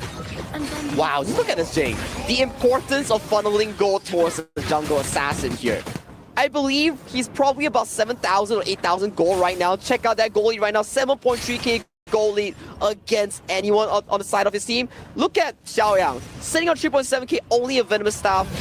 He's living his best life right here as he's making sure that this Jing is popping off. Yeah, I mean, it's all he needs, right? I mean, especially against 90's Mayin. Like, that HP regen is going to be a troublemaker if you don't have any anti-heal. And that's exactly what Xiaoyang's got. Catching the Unbridled Embers onto 2 is going to be Snow, looking very much worse for wear. But at the same time, Fengjie gets taken down in the early part of the team fight. So they don't get Snow, they get Fengjie. So that's, again, some more damage being taken off the cards here for Pause Gaming. Fengjie has been awkwardly quiet these last 2 series here. He's getting punished insanely hard. 90 once again, like you mentioned, the backline access onto this Mayin. He has had a pretty good game so far. But we have to put our focus onto this Myosotis Jing here because he is going to be looking for these backline accesses, especially on the likes of Shanks and Clean. He's going to look for that, but right now, obviously, he's just looking to create a little bit more pressure onto the top side of the map, right? I mean, we've already seen him take those T2s down to the bot side of the map. It's already going to... From what we saw in game number 1, right? We see that Pause loves to do the pressure play, loves to do the macro play, right? And it definitely puts the pressure into that late game where we saw that it kind of was the main consequence that it kind of kept rolling into that 20-minute mark. Ooh, I do have to agree with you, and just look at the goal chart right now. The reason why that Pause Gaming, yes, they're not the best when it comes to all these early skirmishes, but when it comes down to the late game, the 10 to 14-minute mark, and the tempers, they slow scale lead, they make sure that they fight in the best positions possible, and look at this right now. The Princess Frost, using the Winters here, providing so much extra room on these wave clears. Yeah, just giving Pause Gaming, just another kind of like oxygen tank, right? Just letting them breathe, using that ultimate, not only to kind of devastate the team fights, but just to stop those minion waves. And like you were saying there, obviously 4.7k lead in the gold for the side of Xiaoyang is not the greatest, but it's not really what we're relying on, right? We're relying on the ultimate and just the potential, the crowd control that Princess Frost can give. And Shadow Tyrant has been spawned onto the map right now, Bland. Both teams, they are looking to put their focus onto this objective as it is burning down extremely fast. Look at 90, he's looking for a flying out from here. Oh, the Unbridled Outburst, is it going to be enough to try to keep them away? Oh, City Boy, he gets the steal of the Shadow Tyrant. Is this going to be the turnaround here that Twisted Minds needs? But into the backline, the focus onto 90 means that they can claim the kill onto Myosotis. That's 2 for 2 within that brawl. Beautiful smite coming in from City Boy. He's not a jungle, he's not anyone. He's a roamer with smite, and he gets the kill here once again. Feng Jie gets dove under the tier 1 and tier 2 tower, falls towards the hands of Clean here. Yeah, I mean, this is definitely the space that Twisted Mind needed created for themselves. They're able to kind of put the pressure into the top side here, try and pay the respects that obviously Pause Gaming did, but come on, this replay, the Unbridled Outburst, the smite diff here. It is insanely hard to outsmite a Jing here because the mirror with this Jing's passive, it provides Jing extra smite damage there. And to be able to outsmite the Jing, that is precision coming in from City Boy. Pixel play style there for City Boy. But like we were saying, those tank picks for City Boy, and we always see that Zhang Fei likes to go for that double smite just for those correct moments, right? And they were rewarded fruitfully. Clean and City Boy definitely smite at the same time. They communicated and they stole it from Pause SG Myosotis here. And right now, the goalie has blown up to almost 3,000. Shanks, the late game insurance of the Twisted Mind lineup, is slowly starting to scale towards fruition here. Once he hit that fortify item power spike, no one on the side of Pause can be realistic hacking this flowboard. Yeah, I mean, he's kind of like, it's like a double-edged blade, right? The fact that they focused down the bot side of the map meant that Shanks had to play more with the team, and it's kind of paying dividends here as well. Obviously, we get into level 14, it's going to get the itemization on board, and you can already see the ultimate from Flowborn Marksman is very impressive into the backline and a great wave player as well. So much poke coming in from Clean here, but Unbridled almost goes through! It does go through, and just as we were saying, the ultimate fraud, the Flowborn Marksman there, just putting pressure onto the backline before you even get in. But even so, those enhanced basic attacks for him as well. That second skill is such a crucial way to take down his T3s. He just blew Xiaoyang off the map here. Xiaoyang did not expect that he would be executed by the Unbridled Outburst. Wiz goes in, 90 goes in, but look at the engager coming from Lianpo. Yep, Shigling into the backline there, just get the trap smash onto 2, but it's going to be paid and with his life. And the same with Myosotis, 90 with the cleanup. Help there with Hailang. This is going to be a cleaner game number 2 for Twisted Minds. KMW stand up. KNW does stand up as they take the series score of this best of 7 to a 2-0 right now. That was an amazing play coming in from the side of Twisted Mind. Like the panelists were talking about, they are not working as one individual. They are working as one mind. One mind. And fortunately for the side of Twisted Minds, it's not twisted. It's coherent. It knows what it's doing. It's oneness, right? Like, that's what we were saying there. Obviously, Isaac asked Phil, what's one word to describe them? He said coherent or together, or comradre or something like that. It's definitely oneness, which could be synonymous with that. Maybe the Twisted in their name is about twisting the enemy's mind, because game 2 definitely not looking the best or cleanest coming in from Pause Gaming here. Feng Jie was really punished into this game 2 of the series here. I mean, we saw great amounts of pressure being built here from Xiaoyang, right? In the early game, those rotations to the top side of the map really was spelling a nightmare for 90. Like, if you're going to be giving somebody a nightmare, you want to give it to the guy that's labeled 90, but it didn't stop him. That backline access into the team fights onto Pause really shined here as well. And just look at this Unbridled Outburst. Yeah, man. Poof, he goes, and Xiaoyang was deleted off the map, and they take the B route instantly towards the Clash lane as they take on the scrappy fight. Fight after fight, Myosotis goes in, immediately gets burst over here. Yeah, speaking of bursting, we're going to burst over to the analyst desk and see what they have to say about game number 2. I mean, much quicker.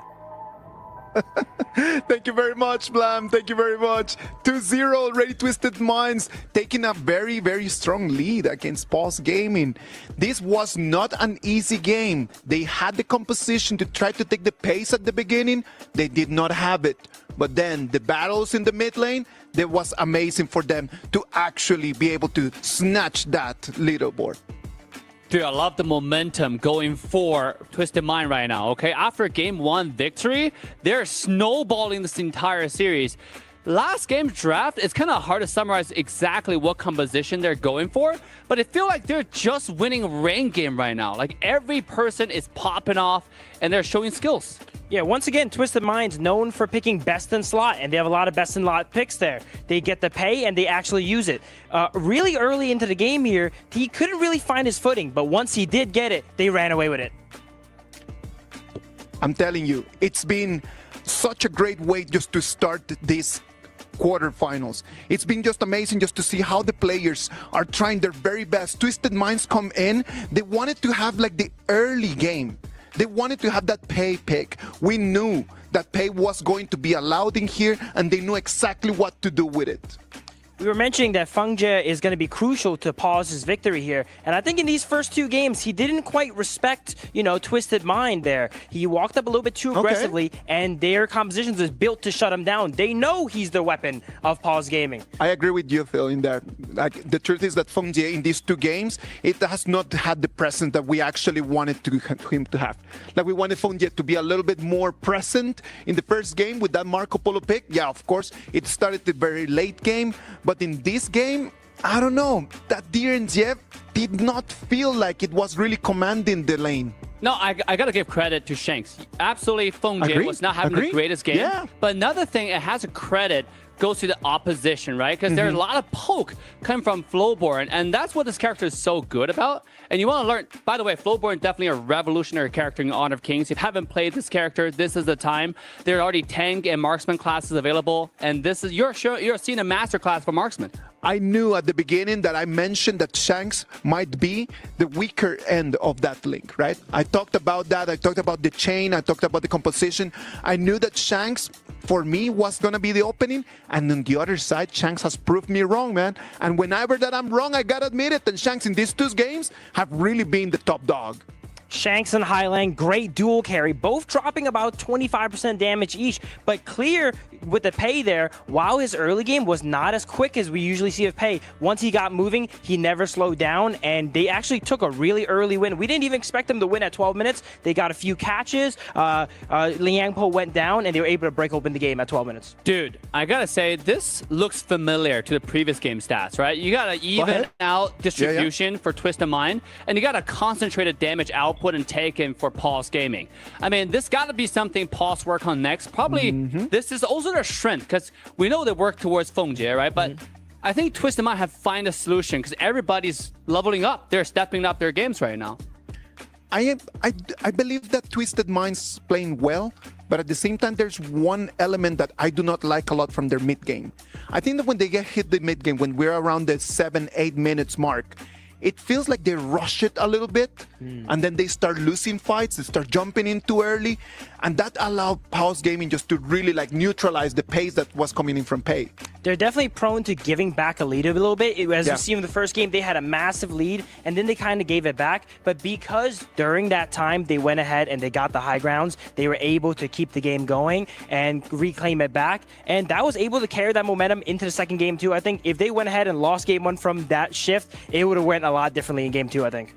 Yeah, absolutely. And I want to give credit to Mei In, right? To the 90 on the Clash lane, because he has done so much work disrupting Jing in his flow of doing infinite dashes. And this character is probably one of the hardest characters to master, but if you want to look for someone who can do quad control to counter Jing, you want to learn Mei In. And there are a lot of tutorials online to master this character. It's one of the most fun characters to play in Clash Lane. Why don't you introduce that to the people at home, man? Like, what is the main thing that you need to know as a Mei In player? What is it that you need to know, what you need to master in order to be really good at Mei In? I think the number one thing for Mei In, you just have to play a lot, bro. Like, this character is a martial artist. Mind-blowing. Yes. Play a lot. What a great tip. That was a great tip, by the way. You just have to play a lot at home. Watch the Mei In tutorial that comes. We actually just dropped a video about it.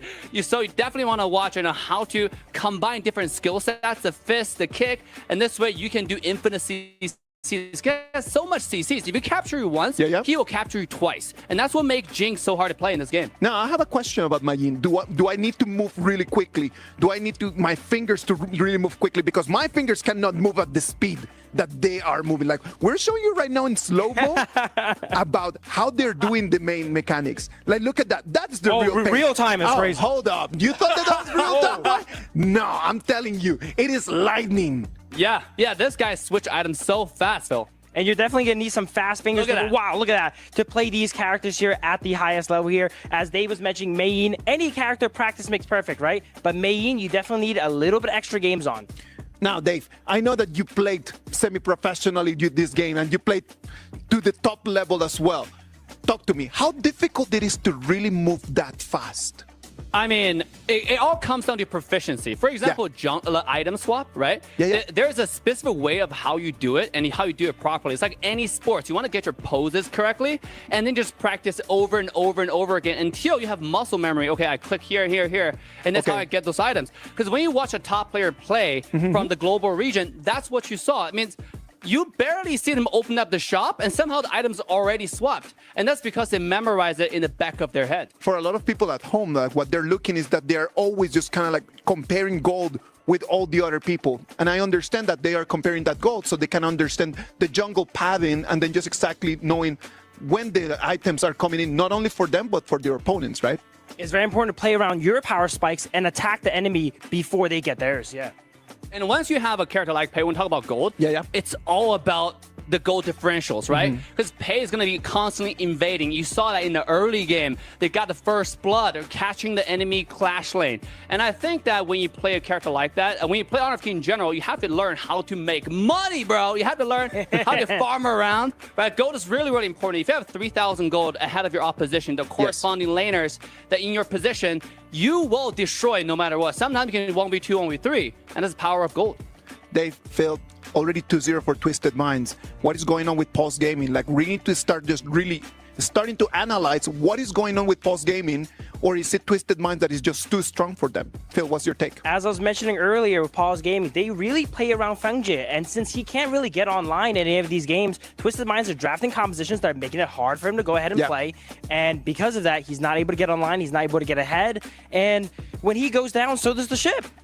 Do you think that is because Fengjie is not having a good day, or is it because Twisted Minds has forced him into a corner? What is your take? I think it's a little bit of both. He's not really respecting the enemies as much with how he walks up. He plays a little bit reckless, I think, with some of the encounters. But also, Twisted Mind drafted compositions that makes it so that he has to play so pixel perfect to not get caught.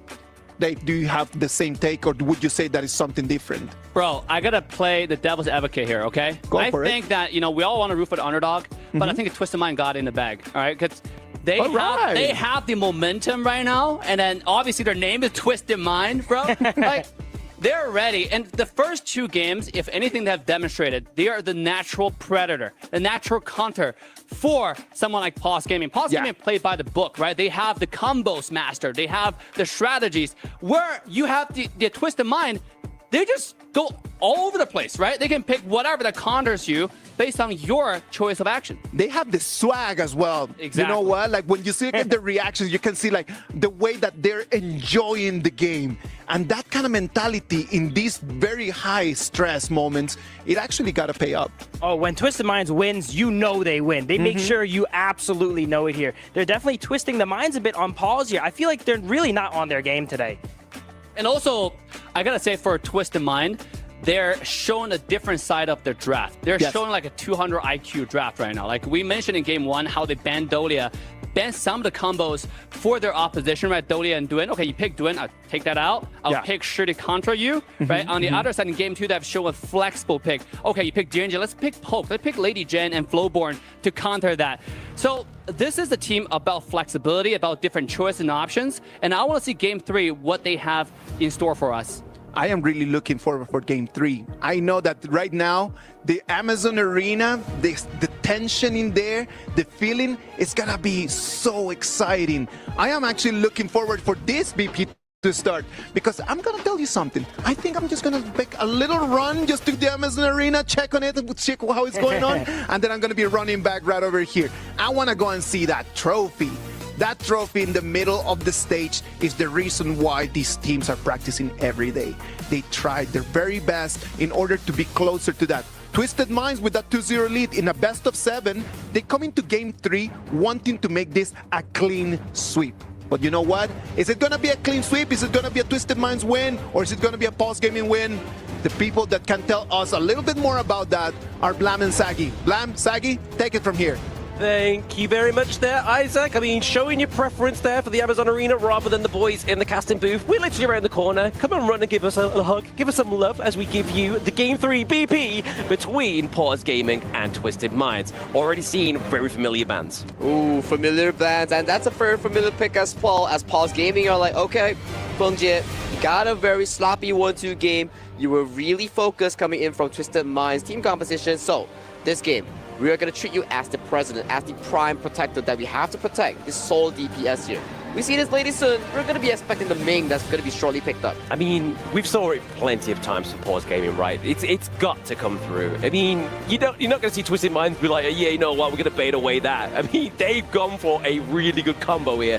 The analyst desk was talking about it. Twisted Minds playing that 4D chess. Who's not playing 4D chess right now is going to be Pause Gaming at this current point in time because they've let the Doom and the Dolia come through. So that's already quite a heavy combo here for the side of Twisted Minds. And I think coming in for like Game 3, Game 4, and Game 5, I do believe that Pause Gaming, they are slowly starting to show their cards here. Yeah. Game 1, Game 2, yeah, it was tough games, very close games, especially in Game 1. Game 2, they got demolished by Twisted Minds, but coming into Game 3, these cards are starting to slowly expand here. We were talking about burst as we bursted back onto the analyst desk before game number 2 post analytics. But speaking of burst, we love to see the Dolia and the Ganamo, right? I mean, you got Dolia Dune, you got Dolia and Ganamo.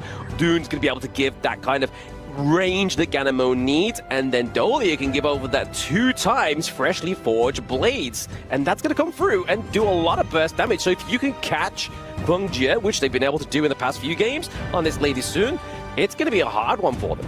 And especially for Dolia, right? You can always be flexible, right? Yeah, you have the Dune, you have the Ganemo, so you can think, okay, do I want to play Protect for my Ganemo, allow him to throw out more of these freshly forged? Or do I want to play with Dune so it can be hyper-aggressive, keep going in and out with the Unruly Blade?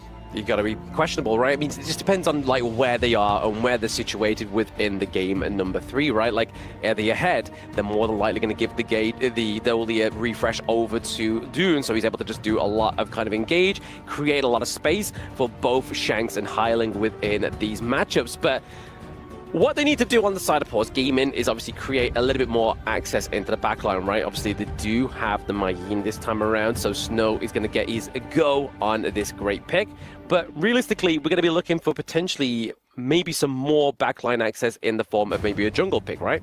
Yeah, and Pause Gaming, they desperately need something like a front line right now. Yeah, you have the ladies on the Ming, but if there's no one beefy enough to absorb damage from the Concert U, to absorb engages coming in from Dun, your Lady Sun is going to have an extremely bad time. Potentially, they're going to be looking for picks such as the Monkey, picks such as the Agudo to really be able to formulate this battlefield, this comfort zone for the Lady Sun and Ming on the hands of Fengjie and Qingling to be really good at these team fights. Yeah, I mean, even potentially the likes of the Orgrin, right? Like, Orgrin has not been banned. It is one of the great kind of like access into the back lines, great sustainability within the team fights, but I do want to revisit the Gonzo Yu pick, right?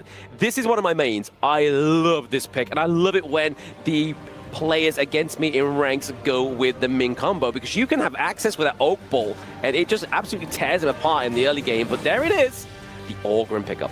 Orgrin and Ziya being picked up as well. We talk a bit about this Ziya pick here. Yes, he has all the CC you need, all the damage reduction, all the physical immune reduction you need. Okay, he's pretty cool. But the main gig about Ziya, it lies onto the passive. Sanctification allows one hero and yourself to level past level 15. And not only that, right, you get boosted stats, right? So if that's going to go over to, say, for example, Bung Jie on the Lady Sun, you're not only going to have the enhanced attack from the Ming, you're also going to get that boosted stat from the Suya as well, right? But on you, baby. On you here. That's definitely going to push everybody either far away or into the side of Twisted Minds. I'm excited for this Guan Yu pick because we always see Guan Yu versus Lady Sun and Ming. But we have to see execution. We talk about it on paper, yes, Guan Yu has his backline access, can really dive onto this Lady Sun and Ming. But how does he do it is the main question that he has to answer. Yeah, I mean, it also is that well, right? Like, you can already see if you are Pause Gaming, you are going to be wanting to put pressure into the top side of the map so that 90 does not have the kind of like safety to go back to his lane. He's got to be a little bit more proactive on where he's going. What brush does he enter? Does he try and get some more intel that way? But for those joining in onto the stream, you can now see the team matchups right before you. And let's break it down a bit for both these two teams here. Pause Gaming, you want to make sure that the Lady Sun and Ming gets to survive in this team competition, especially against the likes of the Dun and for the side of the Guan Yu here. So your main priority is to make sure that this Lady Sun gets to be able to survive in these team fights. For the side of Twisted Mind, however, the Guan Yu and the Gan and Mo will be the key difference makers. Guan Yu, backline access.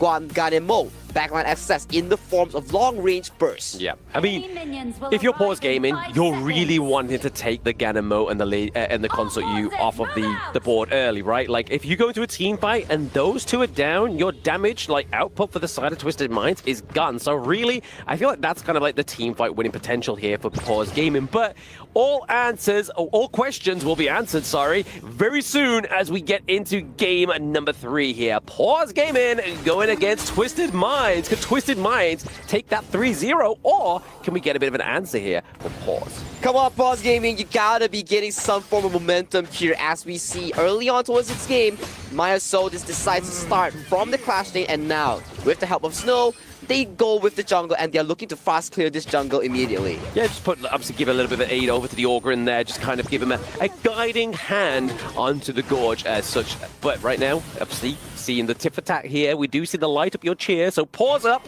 game on, Pause Gaming to the top there. Jihanhan_TFN, thank you for your cheer for Pause Gaming as we hope they perform even better into this game. But coming to this game, talking about all these jungle rotations and clear, that's the beauty of Honor of Kings. That's the specialty, right? You get to plan how you want to start your clear, how you want to orchestrate your entire game plan with the likes of the jungle pick like the Ogryn. You can start like from the Clash lane, from the mid lane, with the invade. All these ways are open if you have the brains to do it. If you have the brains to do it, if you have the means to do it as well, right? Like, you really want to be giving yourself over that priority. Obviously, in the early game, you don't want to allow the Ogryn to be very uncontested, especially if you're Twisted Minds, right? Exactly, and Ogryn, as we talk about, yes, he's not a carry, but this pick, he has a very good mid to late game scaling. Yes, mid game he spikes extremely hard, late game he starts being some sort of a punching bag, but if he gets so much resource towards the early to mid game, he becomes a super tank. Yeah, I mean, in terms of itemization, because there's a lot of healing over that side of Twisted Minds, we're really going to be looking at going for that Blazing Cape, right? Like, that needs to come through for the anti-heal, because when Myosotis is into those team fights, he's going to need it, but there it is. Unless 90 can kind of force him into the team fights when he's unprepared, it could be scary here, but 90 looking pretty low. He's able to get out, but nobody falls just yet. Props to Myosotis there. Beautiful positioning with his path of passing. Stuck himself into the wall, so there's no angle for 90 to realistically push him out. As we talk about, healing reduction is the name of the game here. We have a ton of healing coming in from both teams here. For Pause Gaming, you have Myosotis, you have Qingling, double healing coming in. From the side of Twisted Minds, you have Clean, especially, and City Boy. So these two mages will be looking to build the Venomous Staff, and the junglers will look to build the Blazing Cape.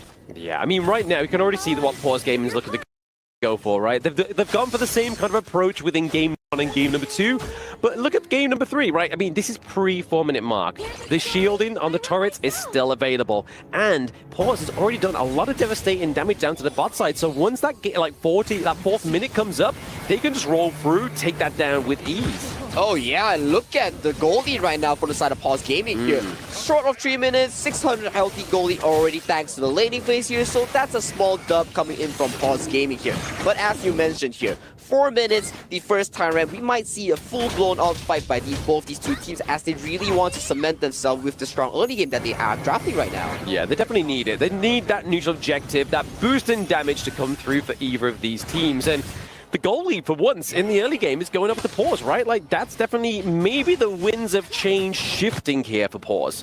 For me, I want to comment on Pause Gaming. They are doing exceptionally well in terms of putting their farm onto the correct targets here. Feng Jie and Myosodis, they are having a field day right now because they are having so much gold into their pockets. A lot of gold, but speaking of gold and speaking of presence, that Tyrant and Overlord are now onto the Gorge. We are at the 4-minute mark, ladies and gentlemen, and that is the short indicator here. We already see that Myosodis is already in there. Can they get it? Oh, Clean comes in with the crucial kill theft and not dropping a single member of Twisted Minds. Mr. Clean coming in with the clean smite here, securing them the objective. And right now, look at Nani's position. He's playing so good, making sure that the rotation comes in slow for Pause Gaming here. Twisted Minds gets a bit of a poke onto the tier 1 of the mid tower.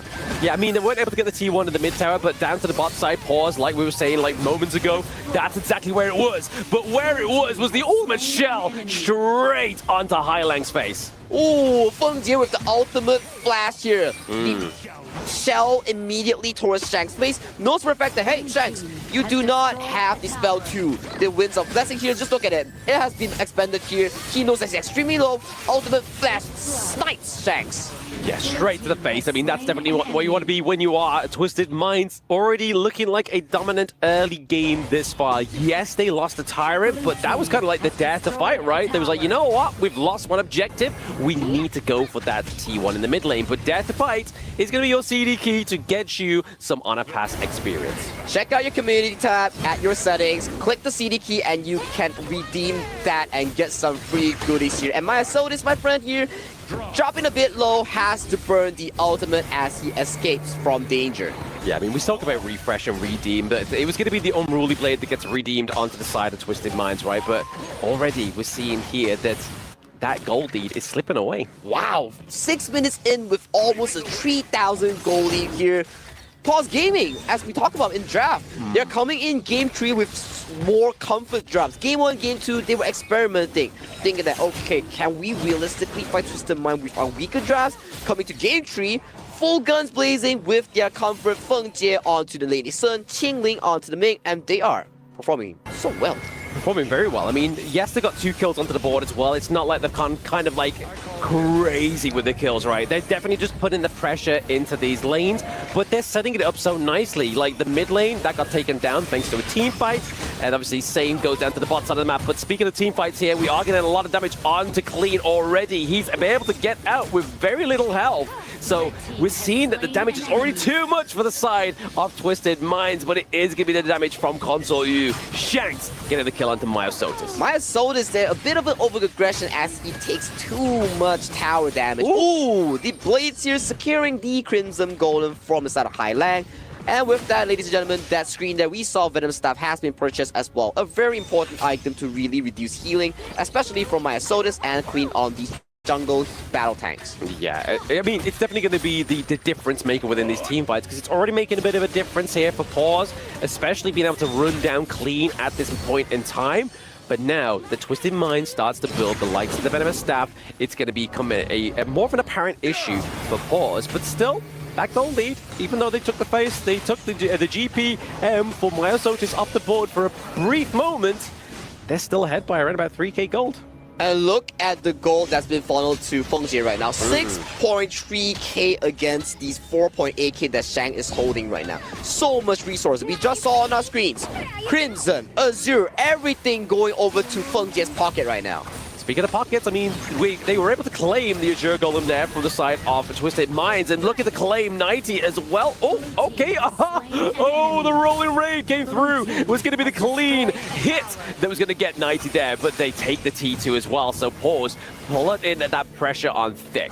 We were thinking that coming in from Game 1 and Game 2, Feng Jie didn't have the best performance. No. But Game 3, that didn't affect his confidence at any time at all. Look at him. He's playing around the battlefield with so much precision right now. Playing very well position-wise. Playing very well in his positioning within the team fights as well, right? Like, he's not got caught out just yet. Exactly, and even if he's getting caught out, his reaction speed is so on point there.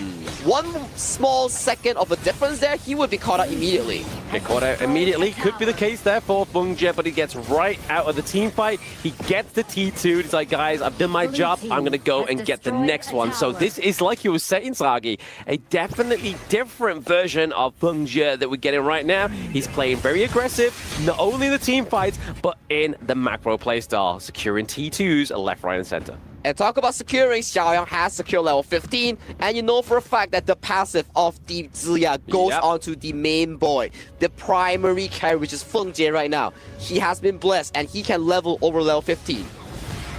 It's a problem as well, right? Like, 90 hasn't had the greatest early game.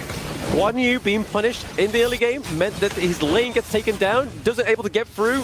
A great flash there from Jingling, because that was a couple of fresh blades coming through. That could have been the takedown, but speaking of takedown, Clean goes down early. The Tyrant gets taken down by Fengjie. City Boy goes next. Then 90. The dominoes are falling for the side of Twisted Minds. Dominoes are falling 9 minutes 40 seconds onto the clock here. If Pause can realistically zone out Highland from accessing this wave, they might be going for the end game winning push. But scrap that, they burst into Highland and they take game 3 below 10 minutes here, Blam. Ooh-wee! I mean, we had what? A 25-minute game, almost 26 minutes. Game number 2 was around about 12 minutes.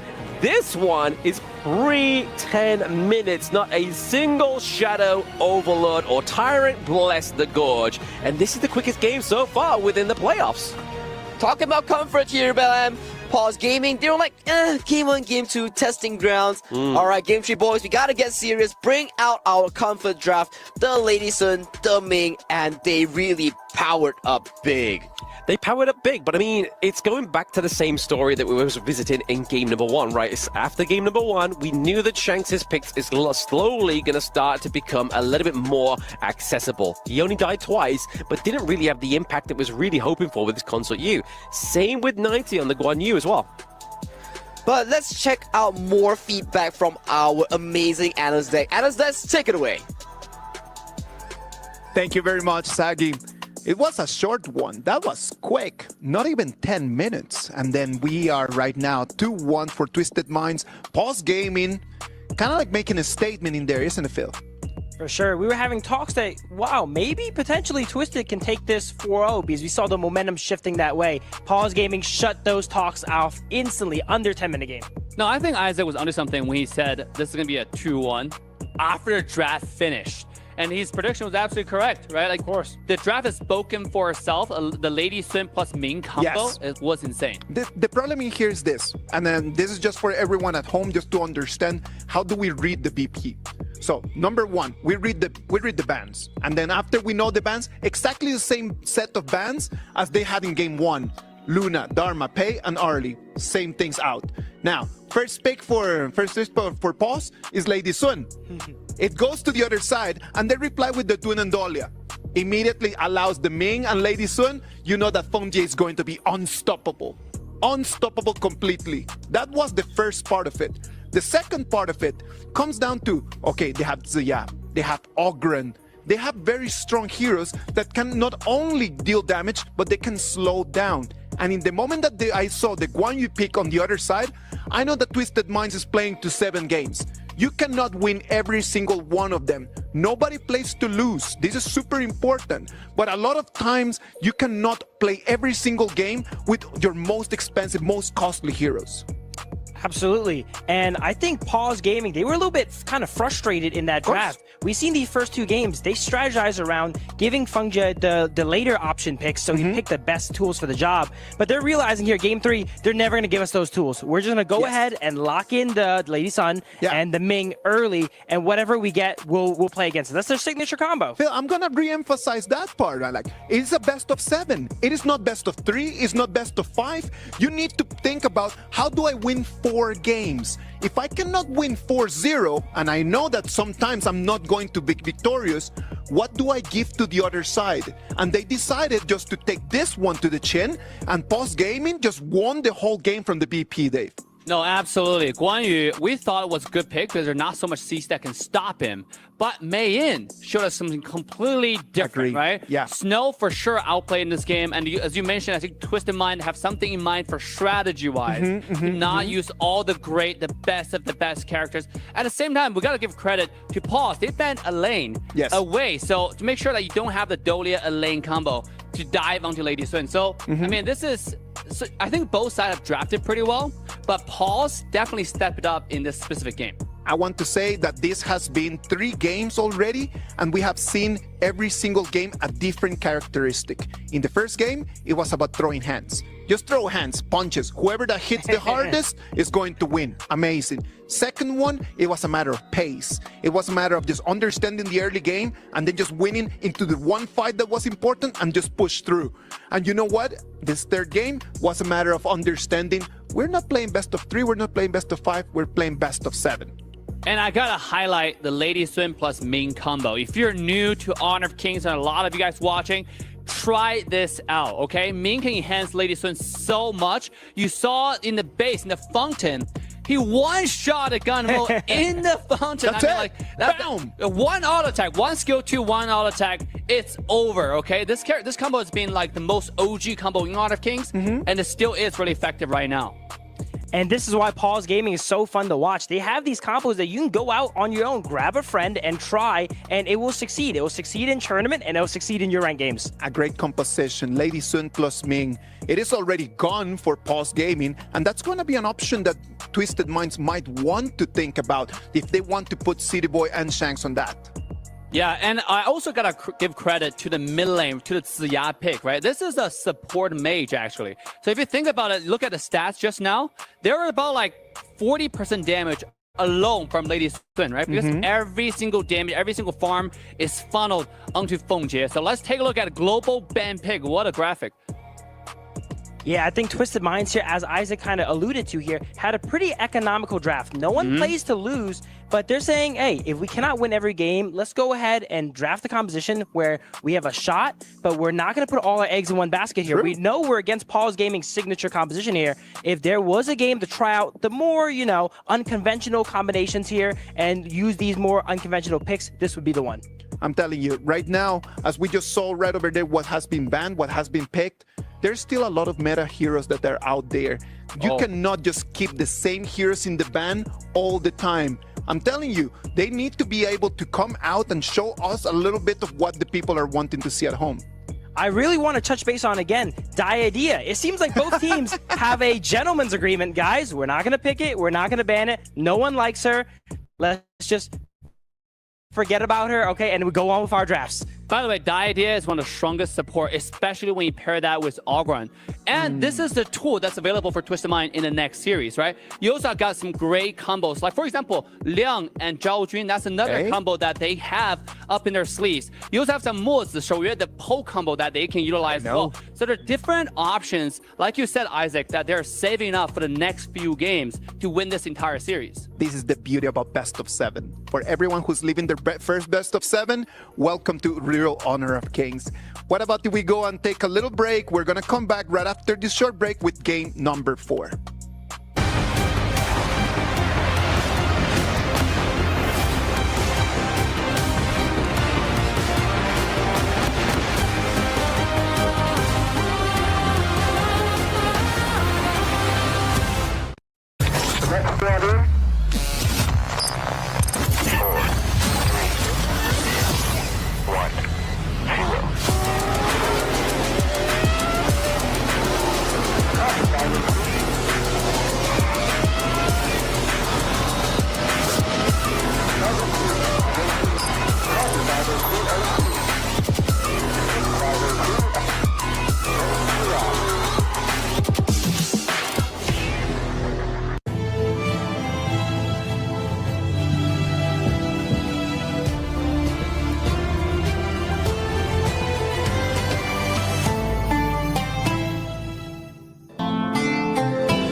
Sure that he wins the lane and impact the map with the Burning Sun arrow. Yeah, I mean, that Burning Sun arrow could come in really hot, right? I mean, definitely a playmaker potential.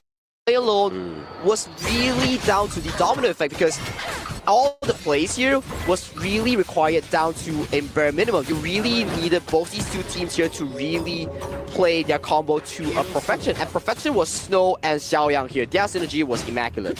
Very immaculate indeed. We're trying to get these two teams on the board right now because both of them are looking to try and just cement that gold lead, right? Obviously, last game, Pause Gaming for the first time was able to get it, but now we are seeing potentially a takedown here. The thing inside the box is going to lock down Jingling enough for Twisted Minds to get that kill. Ooh, blinking help us here coming in from Shanks and City Boy, but the 2v2 has been saved here thanks to High Lang's roam towards the farm lane here. 4 minutes on the clock right now. We do not have Jingling on the map onto this Diadea, but we are starting to see rotations here coming in from Snow as they really want to fight for this Tyrant control. They really want to go for it, right? I mean, in terms of the extra damage here for Pause, it could do dreams in turning this around, right? I mean, kills across the board, not much, but being able to take a few team fights with extra damage is really going to help Pause here. They claim the Tyrant, Myosotis getting that smite there. It's going to be enough to claim the neutral objective.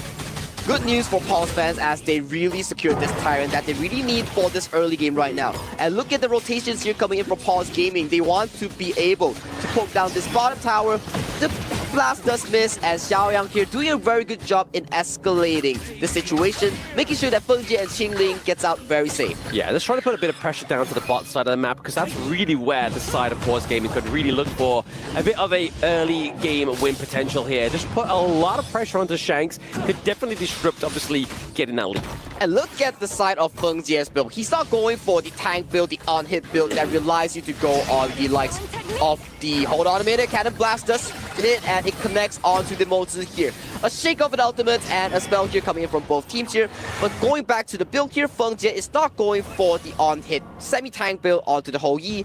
Instead, he wants to play for the late game insurance. He's going for the crit build onto this pick. Yeah, I mean, they definitely need it, right? Obviously, in terms of damage, we're really looking at Xiaoyang for that. So if they didn't do that in the Hou Yi, it would have been troublesome there. But speaking of troublesome, Destiny Counter is having to be used there to zone away Twisted Minds from that takedown. Light work from Fengjie there as he takes no time at all to really dodge away from those spells here. But this opens up the map right now. Since Qingling is not on the map here, this Azure Golem might be an objective to take here that Twisted Mind is looking for. Does not seem to be the case as look at the Burning Sun arrow is traveling towards melee. It hits! Oh, it hits onto Shanks. That's not the person you want to get taken down if you are Twisted Mind. So nice one to my board, covering in for Myosotis. Like we said in the draft, really utilizes that Flowborn tank.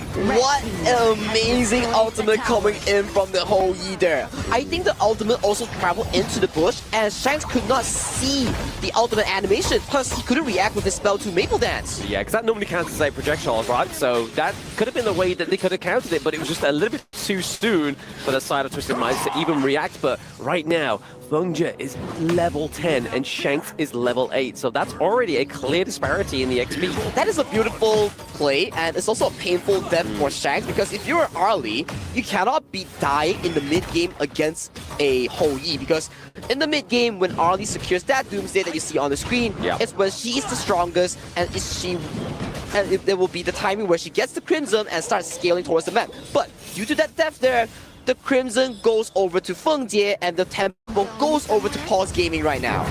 Potential here. I mean, the blink inside the box being committed a little bit too early for my liking, but the Truth Match is giving enough to try and catch clean into the box. It comes through with the board as well. We are playing on the terms of pause, but can Twisted Minds turn this around? No! That is a double kill for Xiaoyang before he goes down. Fengjie is untouched right now. He is dancing on this teamfight onto this Hou Yi, laying down the arrows right now. And look at this replay. Yes, the thing inside the box immediately reacted by Fengjie. The arrow doesn't hit, but look at Fengjie, untouched around the fight. Beautiful board catches two core players coming in from the side of Twisted Mind.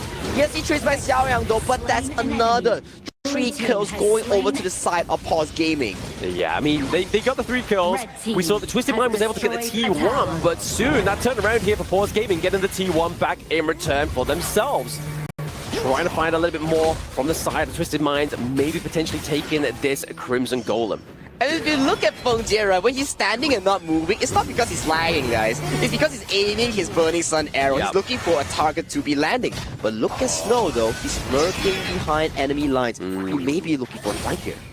Maybe trying to find out maybe the positioning of either Xiaoyang here or even Fengjie. But no, Myself just catches that one out, right? He's like, hey, you know what? I'm going to use my ultimate in there to make sure that that brush, because we don't know where 90 is, he's got to be somewhere. And when we talk about the role of a tank, this is one of the roles for the tank here. You are not just a VP tank to absorb damage, to disrupt team fights. You need to be marking some of these crucial flanks. Like what C-Boy was doing, he was cleaning out the flank coming in from Snow, and like what Maya Sodas were doing on the Thorborn tank, he was cleaning out the flank coming in from 90 onto Swati. Yeah, I mean, you see Maya Sodas building the Lung Knight Guardian as well, right? That's going to be very good in terms of shutting down that burst potential for the side of Twisted Mind. So obviously already trying to lock down and shut down the huge potential here for the side of Shanks, but we did see the cleanse come through. That's a good shot here, good shot calling, but it does mean the ultimate for 90 is not going to be available for the potential team fight that could happen here. That's a lot of DPS being removed just from one Burning Sun arrow, so ultimate for ultimate, at least Fengjie knows that there will be no backline access coming in from 90 until he has his ultimate up. And just look at the items real quick, as Fengjie has already completed the core 3 critical items. The Shadow Reaper, the Eternity Blade, and the items that increase the range, the Sun Chaser. Yeah, Sun Chaser. If this game does obviously get to that 20-minute mark, that can obviously be upgraded also. But right now, Twisted Minds, definitely a little bit of progress here. They were able to stay alive a little bit longer than last game. Well, this white board is being committed here, and Shanks, Highland gets taken down there first, but Shanks maybe go down soon. Snow gets a true full Mantra into the backline. This is a detriment to Twisted Minds in this one, and there is that double knockup right. Keeping clean, slowing down the momentum, meaning that this is going to be a team ace. A wipe coming in here for Pause Gaming, 0-4-5 exchange. That was such a beautiful gameplay. Team fight that has been played by the likes of this team. Now look at this. Burning Sun arrow hits, immediate board on 3 members. Dharma flashes in for the Troop Manta on 2. There was no fighting back from the likes of Twisted Mind and team. Yeah, I mean, it's actually when you 4-man down clean, just had to try and get out of there. But in fact, look at that knockup. That knockup is so sort of detrimental here in order to keep your teammates there, your enemies there. As well as obviously the ominous premonition, that's going to slow you down also. So you're going to be trying to, like, as if you're walking against high winds. Right now, we're seeing one thing for sure, right? Game 2, Game 1, It was just Twisted Mind having the upper hand here, coming in Game 3 and Game 4. Pause woke up and immediately looked at the goal chart. Feng Jie, Snow, and myself, the 3 members, the core members of Pause Gaming, they are rocking the goal lead right now. They are rocking the goal lead. The side lanes and the jungle are definitely where that resources needs to go, right? I mean, because Xiaoyang on this Yixing is just really relying on that passive for that hero to get that damage come through. The Burning Sun Arrow connects onto Clean. Are they going to capitalize on this? They got to be careful. A small poke goes forward, Clean drops down to a half HP. What? Look at the damage coming in from Feng Jie. Oh, the boxes, the fists are so oppressive here for the side of Pause Gaming. I mean, T2 takedown in the mid, T2 takedown into the bot side of the map.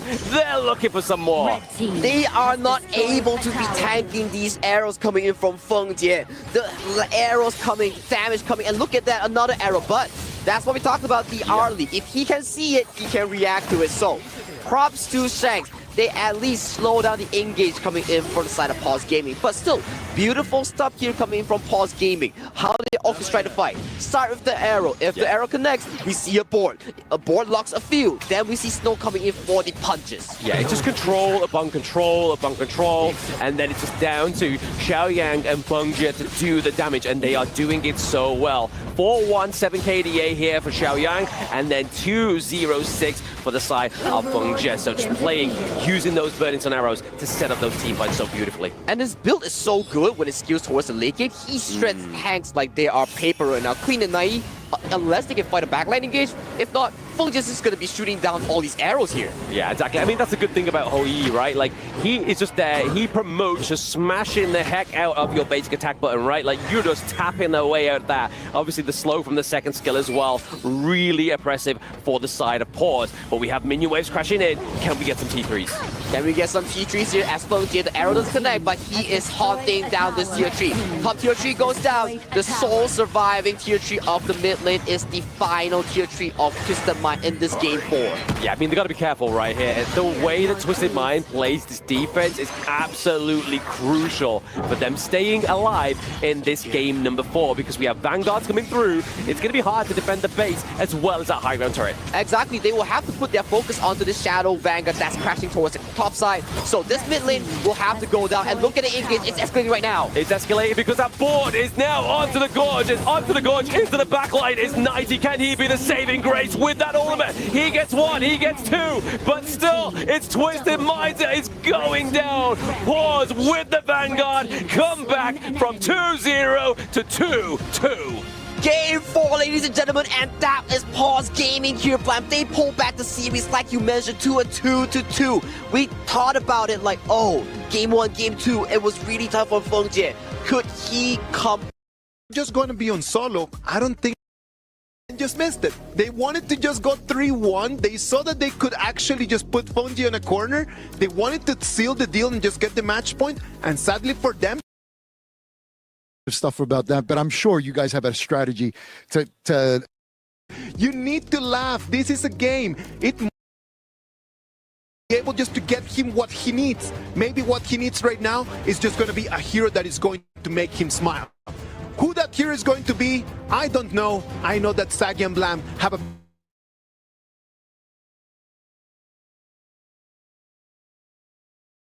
This is almost getting to the end of a best of 7, and we're already at 2-2, so there is still potentially, if Twisted Minds take it again for another 2 games in a row, or do Pause Gaming take it for another 2 games in a row, or do we get the ultimate battle? It will be difficult to tell, but judging this situation right now, Pause Gaming does seem to have the momentum as they bounce back 2 games here. And if you're Twisted Minds, you expended the pay, you expended the R-Lead. These very pricey picks. Therefore, you have to take the initiative to ban them up, because if you give the early, if you give the pay, it's not going to be good news. Thank you for that, but my Shiranui has been looking for Hailan. My Shiranui, the guys over at the desk was getting very excited for it, but I think we in the casting booth are way more excited for this duo here. The Butsu and the Dachao combo. I mean, they've already used the Yixing, so they can't use that 3-hero combo. So now they're going to try and formulate this one a little bit more better. Exactly, and Pause Gaming, this is their specialty here. So without the Fuzi, with the Fuzi, without the pay, and without the Yixing here, they will have to find alternatives to complete this call to make sure that it is actually sufficient for the call-in, for the immense team fight. On the side, Twisted Mind here. Wow, Maestro and Dharma, that is a lot of engage here. Yeah, you can't say immense team fight without putting some respect on Dharma's name. Obviously, he can create some great plays for everybody, but we're going to take a little look at Marco Polo here. Survivability, not the greatest. He does have a dash of his second skill, and if he does get caught with CC and you don't take cleanse, it's going to be hard for you to come back out of that one. It is indeed going to be hard here, especially Marco Polo. You scale with attack speed, so as you buy attack speed items, you get stronger and stronger. And your spell one, the Resplendent Revolver, it applies on hit effects as well here. So definitely, you get that Smart Sport, you get that Doomsday, and you'll be looking around at a pretty healthy growth curve. But talking about growth, Pause Gaming here, locking in that Kong Mei for that firepower. Yeah, again, definitely a hero that needs a growth, right? The scaling of that hero can skyrocket, and obviously his ultimate can track down the enemy heroes. But onto the side of Twisted Minds, they can body block it. So if they decide to be good fellows, a good Samaritan, they could block the shot of the Kong Ming. Exactly the case here. And I want to give a bit of focus to our coach ZKS and Shu here. So both these coaches are extremely important in orchestrating the pick and ban, especially when you go deeper and deeper into a best of 7 series. At Game 5 and Game 6, you're going to be wondering, with these leftover picks here, how am I going to make a draft that makes sense for my players to perform on stage? We'll have to find out, but I mean, the Mulan here, a little bit of a love ode to Keka of the side of OG Esports. I don't think we've seen anybody else play the Mulan yet within KWC other than Keka, but now it's going over to the side of Pause Gaming. I mean, if you're looking in terms of CC, you can't really dive with the Mai Shiranui. You can't really dive with the Dharma. If you activate your ultimate at the right time, you're going to be basically immunity to it. Exactly, that's the beauty of Mulan, right? You have so much CC immunity, you have so much damage reduction. And if you think about Pause Gaming, are they potentially going for a Fang jungle as their last pick here? Because usually we see this lineup with the Fuzi and Da Qiao here. They will generally want to round it up with a farm lane or a marksman, something like the Pei. Let's a pseudo marksman here. Is there a potential that we may see a Fang in the jungle for Pause Gaming? We might do. We might see that. I mean, Fang could come through as well. Obviously, Pause Gaming, in terms of obviously turret takedowns, could be great for them. Pairing that up with the Futsu could be a great pairing and when it comes to that macro playstyle. But over to the side of Twisted Minds, they were lacking a little bit of sustain, and now they've got the Sakia with the Kaiser as well. So Kaiser going through here, and a debut for Yao. This is one of Pause Gaming special as well. If you were following the WKS region, my Sodus, he loves this Yao pick, and with a triple bruiser lineup, Pause Gaming, everybody is looking to do damage here. One Fuzi ultimate, you will have insane amount of damage in front of your face. Insane amount of damage, but also insane amount of access into the backline, right? I mean, Yao can bob and weave around your enemies, as well as Mulan can pretty much just charge through, dash through, and then you've got the Sage's Might on top of that, which is obviously Futsu's ultimate, so there is so much potential pickup here for the side of Pause. And if you are somebody like a Marco Polo, that cleanse is only going to get rid of so much for so little time. Exactly. And if you think about Twisted Mind's team composition, yes, they are a very dive-heavy team comp, but who are you going to dive here? There's no backline aside from the Combing that has, like, so much mobility here. Yeah. Okay, so win condition here. We look at Twisted Mind. You have the Dharma, you have the Mai Shiranui here. You want to look for these fancy CC chain combos, knockup combos, even with CD Boys secure. So this Marco Polo gets the DPS from afar. Pause Gaming here. Fuzi has to land the Sage Mice. Immediately calls in with the Out of the World Pole coming in from the Da Qiao. So those are the two game plans coming in for this Game 5 between Twisted Mind and Pause Gaming. And Pause Gaming, I mean, there are 2 back-to-back victories so far for this team, and they are looking to get some more with obviously a draft that only really comes through when we have that best of 7. So like Isaac was saying, those watching Honor of Kings now, this is Honor of Kings in its true form. It is true form, and we bring the ultimate battle shortly if they do go for a Game 7 here. But Global Ban Pick definitely adds more competitiveness. You cannot just be playing that 3 to 5 heroes. You have to be thinking, as you progress towards the series, bans are starting to target towards you, hero pools are getting smaller and smaller, you have to think about more picks. More picks indeed, right? You got to kind of always think one step ahead. And also with the coaches, they need to make sure that their brains are pretty much locked in, right? Like they are the brains behind the draft. So really, it's a battle of the coaches. Exactly. That is so well said there, Blam. If the coaches do falter or the coaches do miss out a certain pick, that is going to be insanely costly. So for right now, you look at these two drafts, right? Pause Gaming, they are accelerating towards the first 4 minutes. If after the first 4 minutes, they get the ultimate onto Feng Jie and onto Qingling on this Dacha Fuzi combo, you're going to be starting to ramp up the leads here. But you don't have a marksman, so you have to end very early. You do have to end very early, right? I mean, in terms of range, they have very, very little. But in terms of scalability, they also can have that too. But speaking of that, Yao, like I was saying, he's a very slippery hero. He can dash, dip, dive, dig, and dodge around those team fights. And talking a bit about Yao, right? He has that gray bar on his health.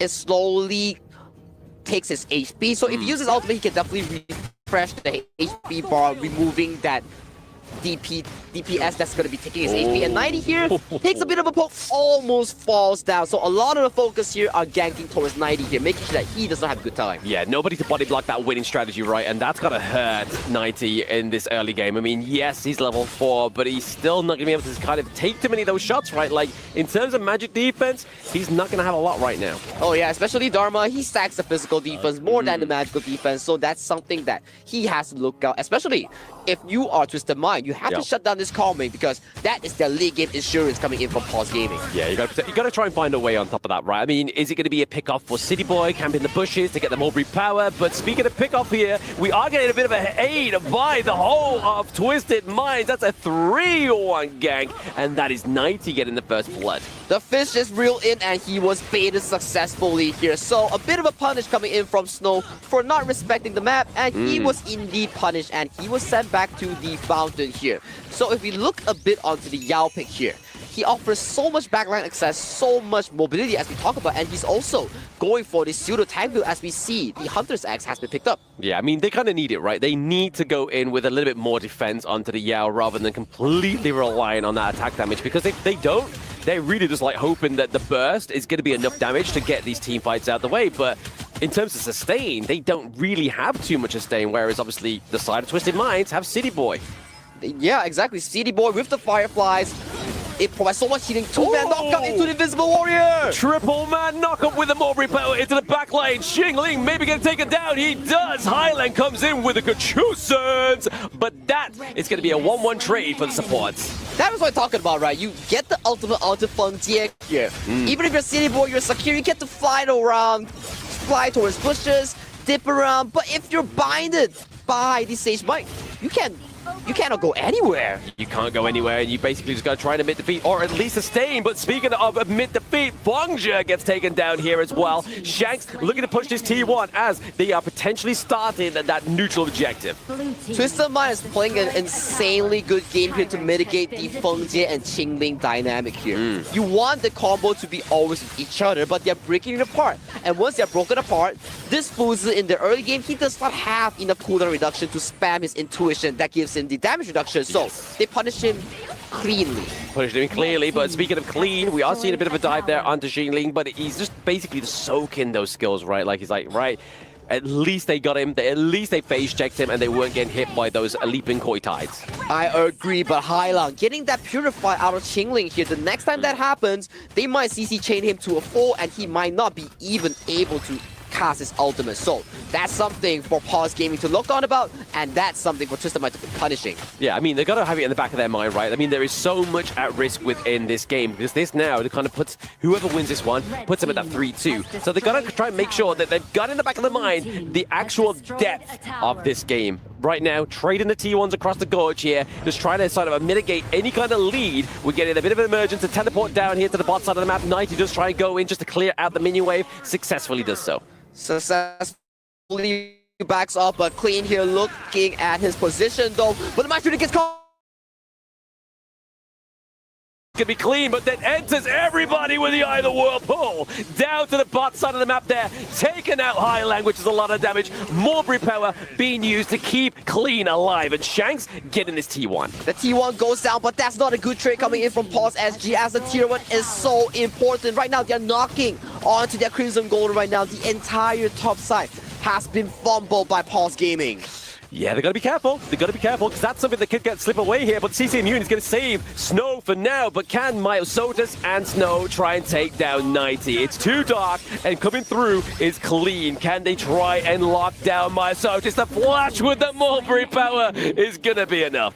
Oh, Myosotis there, buddy. You can't be going so close towards Clean here, because if Clean sticks onto you, he's not being able to wash off instantly. So Myosotis there gets punished heavily.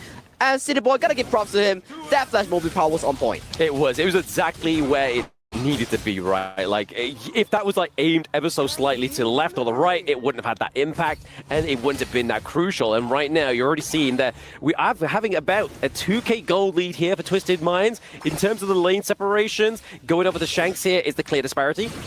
Man, I thought this game was like 8 or 9 minutes, but there's so much action coming in from both teams as Myosotis might be caught up once again. Oh, yes, the Fireflies are just so impressive, right? Like, they go on at you after the team fight even happens. You think you're safe, and then pow, you're gone.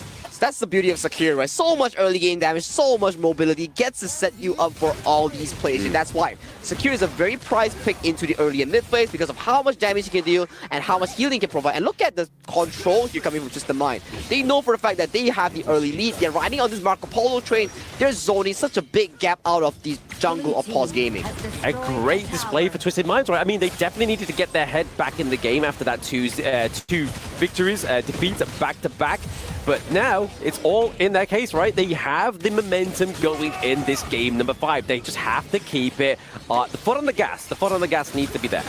And they cannot stop. If they get punished by this Fuzi Dachao, they're gonna be in the big trouble here. So right now, with the help of the Marco Polo, they are slowly but surely sieging out all these tier 2 towers, further pushing their lead to a 5k that's gonna be up soon. So right now, they're knocking on yet another buff, especially when you're playing this Yao. Such a resource-heavy jungle pseudo fighter assassin. You're losing out all your buffs here, and you're not having a good time in this jungle. I mean, I don't know anybody who'd be having a good time, right, when especially their lanes are pushed almost to the T3s, right? But honestly, the impressive nature of this Kaiser, right? The amount of slow this is offering onto the side of Twisted Minds means that the likes of Yao and Mulan just can't get out of the team fights once they're committed. Exactly, but you have to think of one thing as well. If you engage anyhow on the side of Twisted Mind, and you get binded by the Fuzi, that's going to be spelling destruction here, because this Fuzi is having a pretty healthy growth here. Yes, you're losing most of the gold towards the side of the Clashing and the farm lane, but you got to think,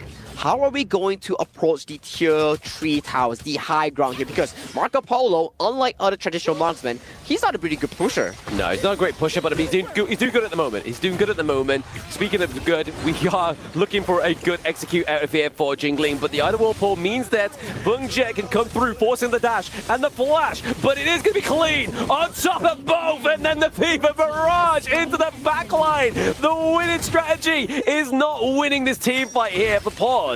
A bit of a mistake here coming in from Feng Jie here. He wanted to re-engage, but they were not strong enough to take on the 5v5. Look at this. He escaped with the Eye of the Whirlpool, comes back with it, gets punished immediately, forces a flash. As of this point, Clean was like, okay, bet, you want to fight? You got it. Immediately punished by the full team of Twisted Mind. Yeah, I mean, I think this is one of the cleanest Kaiser plays we've actually seen within KWC just yet. I mean, I feel like it's the first Kaiser we've actually seen for the KWC as well, right? You are exactly right, and right now, we talked about how difficult the high ground is being taken down by the Twisted Mind, but thanks to their capability of continuous brawling, they just got it clean again from Pulse Gaming, and right now, tier 3 is wide open in the mid lane. They're transitioning themselves straight towards the Shadow Tyrant.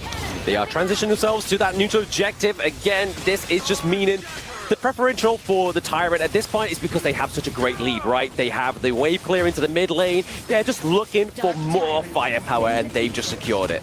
Man, look at Shanks there. 9,000 gold compared to any members of Pulse. That's a 3,000 goalie solely on this one player. huge, huge. 3,000 gold lead on one hero alone is pretty crazy, right? I mean, we normally sort of say, whoa, okay, 3K gold lead globally is a little bit scary, but singular lane? That's even worse. Exactly, and usually you will see like the Shadow Ripper or the Marco Polo because of how affordable it is. But look at him, he has a Daybreaker already, and talk about Feng Jie. He's once getting caught out in the side lane. This is a bit of a repeat of his Marco Polo performance, right? Just in the side lanes, constantly getting caught out. But we have to give Pause a little bit of due diligence, right? They are trying to create that pressure down to the bot side. They have the minion waves crashing in. But 90's always on point with the recalls. He's always there to meet the minion wave. And to be honest, the way the team fights are going, they're not really relying on the Dharma for those crucial engages. With all these scrappy fights happening, especially coming in from Hailang and Shanks, Yeah. they're winning all these skirmishes, but as you talk about Pause Gaming, what do they need the most right now? They need to stall time. Qingling is doing an exceptional good job, and Snow and Myosodis, they're making sure these silence are constantly being pushed up. But right now, the Overlord has been secured by Twisted Mind. Can they repeat the success of dragging the waves? I am not sure. I mean, Twisted Minds as a team, they love this, right? They don't just go for one neutral objective. They think it's either instantaneously or they get a little bit of a lead, a little bit of control onto the gorge, and like, you know what? We got Primal Bond. We don't care. We're going to go for it. And they do. They do indeed, and right now they're knocking onto the tier 3 of Pause Gaming right now. If this goes down, that's going to be spelling more and more pressure. Currently, wave clear is looking good for the side of Pause Gaming here, but the Overlords are slowly marching towards the high ground. And more importantly, the Overlords and the Vanguards, they have completely mitigated that priority that they're down to the bot side of the map that Pause Gaming had like moments ago. They are putting so much pressure on here. Wow, losing this game will spell a lot of pressure coming from Pause Gaming. They still need to check back their strategic planning. Do they have enough heroes? Yeah. Do they have the next job ready? Because if you lose the next game after losing this game, there's no ultimate battle for you to pick up your most favorite team composition. Exactly. I mean, that's what they're banking on, right? A lot of these global teams are banking on that, but banking on is into the backline. It's going to be clean, doing a lot of damage onto Xingling. He's just trying to get to that Sea of Fate, but his fate was signed, sealed, and delivered there by Clean. But now, Myosodis trying to put pressure into the backline. Wasn't able to take out Shanks, but that could be crazy right now. That could be crazy indeed. Qingling is your only form of healing reduction coming in from the side of Pause Gaming right now, and no one is here to stop this secure. Look at the Fireflies. One Firefly for you, and everybody's healed to a full for the side of Twisted Minds right now, and they are continuing the pressure onto Pause Gaming. Yeah, I feel like Pause need to take down Clean, because Clean has been so aggressive in this one, right? Like I was saying earlier, Dharma, normally the guy to go to. He's the guy you call, like, let me get into this team fight. But right now, Clean's like, no, my bro's like currently got too much work on his hand. I need to be this front line, and that's exactly what's going on. We do see the multi player connecting here. Can they get live function? Feng Jie flashes out to safety here, does not get the re-engage, gets the engage onto 90 here, but Qingling, the key member of the ultimate, gets taken down, and they are crumbling. They are crumbling indeed. I mean, they have the Invincible Warrior leading them at this point. They don't have any minion waves, but they are able to take down that farm lane duo, which is crucial. That is crucial indeed, and look at the waves coming through the mid lane right now. It is slowly but surely approaching towards this crystal. But looking at the map state coming in from Twisted Minds transition here, they do not want to end the game here. They're looking for a safer path to take the top tier 3. They could potentially do that, right? But at the same time, we don't want to see Twisted Minds end in the Twisted Mind fashion, which they do focus the crystal and not the team fight. They haven't done that. They're creating more pressure, like you said, Sagi, topside. Okay, top side, do they look for the win fight? The Truth Mantra goes in, takes out Myosodis. He does take down Myosodis, but they're still waiting for those minion waves to come through. We are Vengjit back up and Qingling as well. The Koi Tides may be enough to take out those minion waves, but can they stop the boys in blue running down mid and Clash? I don't think that's the case right now, but as I don't think they can stop it indeed. Look at the Blazing Blue. They are looking to take down this final tier 3. Are they looking for the game-winning push, or are they rotating themselves towards this Tyrant as the fight breaks out? Feng Jie goes extremely low. He goes extremely low, but he's into the Sea of Fate as well. He can recall back in, but Snow is able to take down 90. Can they take down Clean? Because that could be the difference here for Pause Gaming. Feng Jie trying to find a way out. Invincible Warrior being procced here to just drive them back into base. Twisted Mind, they're going to recuperate. They're going to be visiting these buffs. After that, they are going to be timing themselves onto this Shadow Tyrant. That's going to be spawned recently. But if But the side of Pulse Gaming, they're being relentless right now. They know this is the only chance because 90 is nowhere to be seen on the map. Yeah, they need to do something, right? They have a moment, they need to take it, and there's nobody pushing these side lanes for the side of Twisted Mind, so there's going to be no pressure being converted into these lanes. So if they're able to get this Tyrant, it could be huge. It could be huge indeed, and right now Pulse Gaming does secure it in the back, but look at the goal lead here, 10,000 for Twisted Mind. How does Pulse Gaming come back from this deficit? I mean, they're already showing signs that they could do, right? We've seen many global teams at this point in the game with no T3s come back all the way into the enemy's crystal. So now, the ball's into the favor of Twisted Minds. Do they drop the performance they're doing right now, or did they up the ante? That will have to result in the crystal fight that we'll be seeing shortly, because three waves are going to be crashing towards the crystal, but we have to see who gets the big game-winning fight. If Twisted Mind, they faltered once again at high ground, that could spell immediate doom for them. As Pulse SG, they will be coming back in the game immediately. Exactly. I mean, they could just easily try and do that, but you've seen there, bot side of the map, Minnesota's is just trying to keep those Vanguards off, so really, it's just at the behest of Pulse Gaming here to try and get this 4v5 going on to them, but the other Warfall could be used here to bring back Minnesota's. We're already seeing that Mulan looking pretty low. Fengjet and Jingling go down, but they're able to take down Shanks. Sage's Sanctuary comes through with clutch. 90 goes down as well. Clean putting on some impressive frontline work here, but Pause, even more impressively, defending their crystal. But still, look at the healing coming in from City Boy. They are ready for round 2 here. Vanguard is marching in from the bot side right now. It's a 3v4 situation here. Minnesota's and friends, they are looking to defend this base. The wave clear is coming up huge from Xiaoyang onto this Kong main here as the danger has been neutralized. It's been neutral. I mean, honestly, Pause played that one very well. They had the health advantage. A lot of Twisted Minds look battered and bruised, so I don't think they could have taken that team fight even if they really wanted to, right? And let's check out the replay real quick. Yeah. Okay, the fight starts with an engage immediately onto Fengjie. Fengjie gets straight on the wall. Look at him. He couldn't move at all. So much ultimate, so much bounce outs. He's taking at least 4 ultimates. Even if Qingling and Fengjie falls, the firepower is Xiaoyang. As long as he doesn't fall, the wave kill is always secure for the side of Pause Gaming here. So beautiful stuff coming in from Pause Gaming. Yeah, I mean, they're definitely fighting with the backs against the wall, but they are coming back with guns blazing right there. They don't have a Marco Polo. They used them in game 1, but they still are going very hard on this game number 5 right now. But like you keep pointing out here, Sagi, 61.8k to the 52.8. That's a lot of gold at this point in the game. I have to agree, but I have to disagree as well, because as we scale towards the late game, the goal lead matters lesser and lesser. It starts being a 50-50 game where people and players are fully slaughtered on these items. Look at Kongming. He's slowly and surely building towards a Splendor or that Tome of Wisdom. Yep. And the Yao and the Fuzi, they were 0-5 in the scoreboard here, but they're slowly approaching their final builds. They're coming close, they're coming perfection form, right? But speaking of perfection, we do have 3 minion waves coming through at 1, but there is so much wave clear here. Obviously, thanks to the Leaping Koi Tides, it's really saving Pause Gaming's base. And talking about Leaping Koi Tide, the more magic damage you build onto Qingling's Da Qiao, the longer the range is. So this Da Qiao is also infinitely scaling until the full item build here. So on the side of Pause Gaming here, we will have to see how they tackle the minion wave issue when the Tempest Dragon spawns. It's going to be another Tempest Dragon game. It has to be, right? I mean, we're at the 18-minute mark. We see no signs of the base being taken down just yet because of Pause Gaming's defense. I am sweating right now. I'm sweating indeed, because look at the map state. Tyrant is up, but Pause Gaming, they're still chilling. They're looking at how to plan this upcoming team fight, because one bad team fight from either team, that could be immediately the game-winning push, but look at this push. Oh, I thought he was going to face check and they were going to be there, but they did rotate when we didn't have vision onto the map there. So a good play by Twisted Minds. They knew that Xiaoyang was going to face check that push, and they pick up the Tyrant as well. Yeah, they pick up the Tyrant here, and 40 seconds on the clock. There's no more time to secure this Overlord as it despawns at 19 minutes, 30 seconds here. Out of the Whirlpool has been popped to transport Mitosis to a safer location here. Both teams, they are looking to set up the upcoming push, the final push for this final objective. Yeah, I feel like Twisted Minds need to just completely get this minion waves pushed out, then get the pressure pushed into these 3 lanes and potentially go for the Tempest whilst they have the Shadow Tyrant, right? Having the extra damage, having the extra movement speed is going to be crucial in this next team fight. Wow. chills down my spines right now. Even if Pause Gaming, they are so behind on kills, so behind on gold.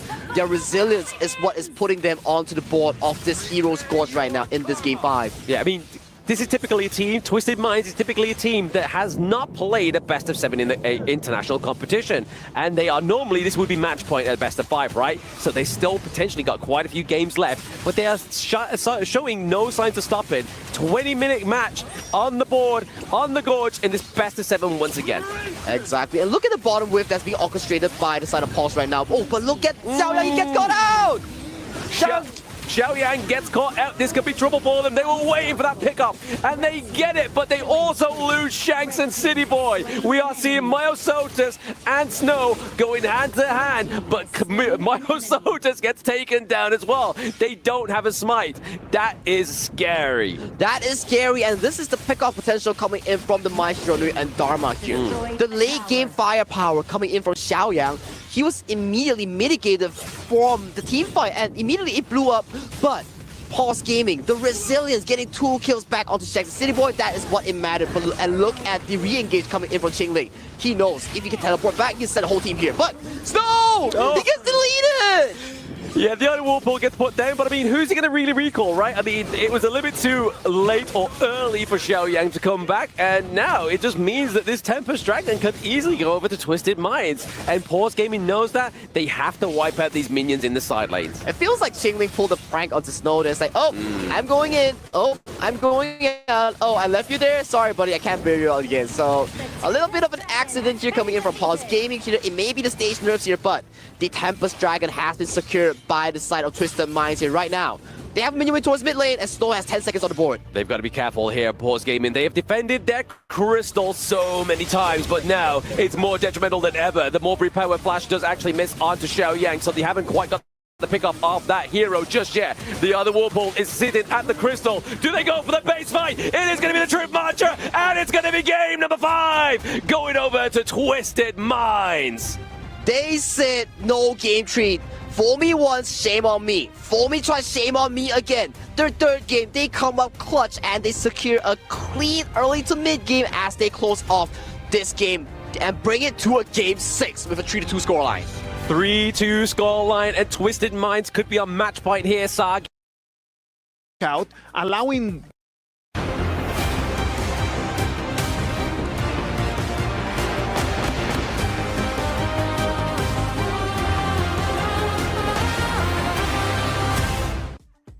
Welcome back to the KWC 2025.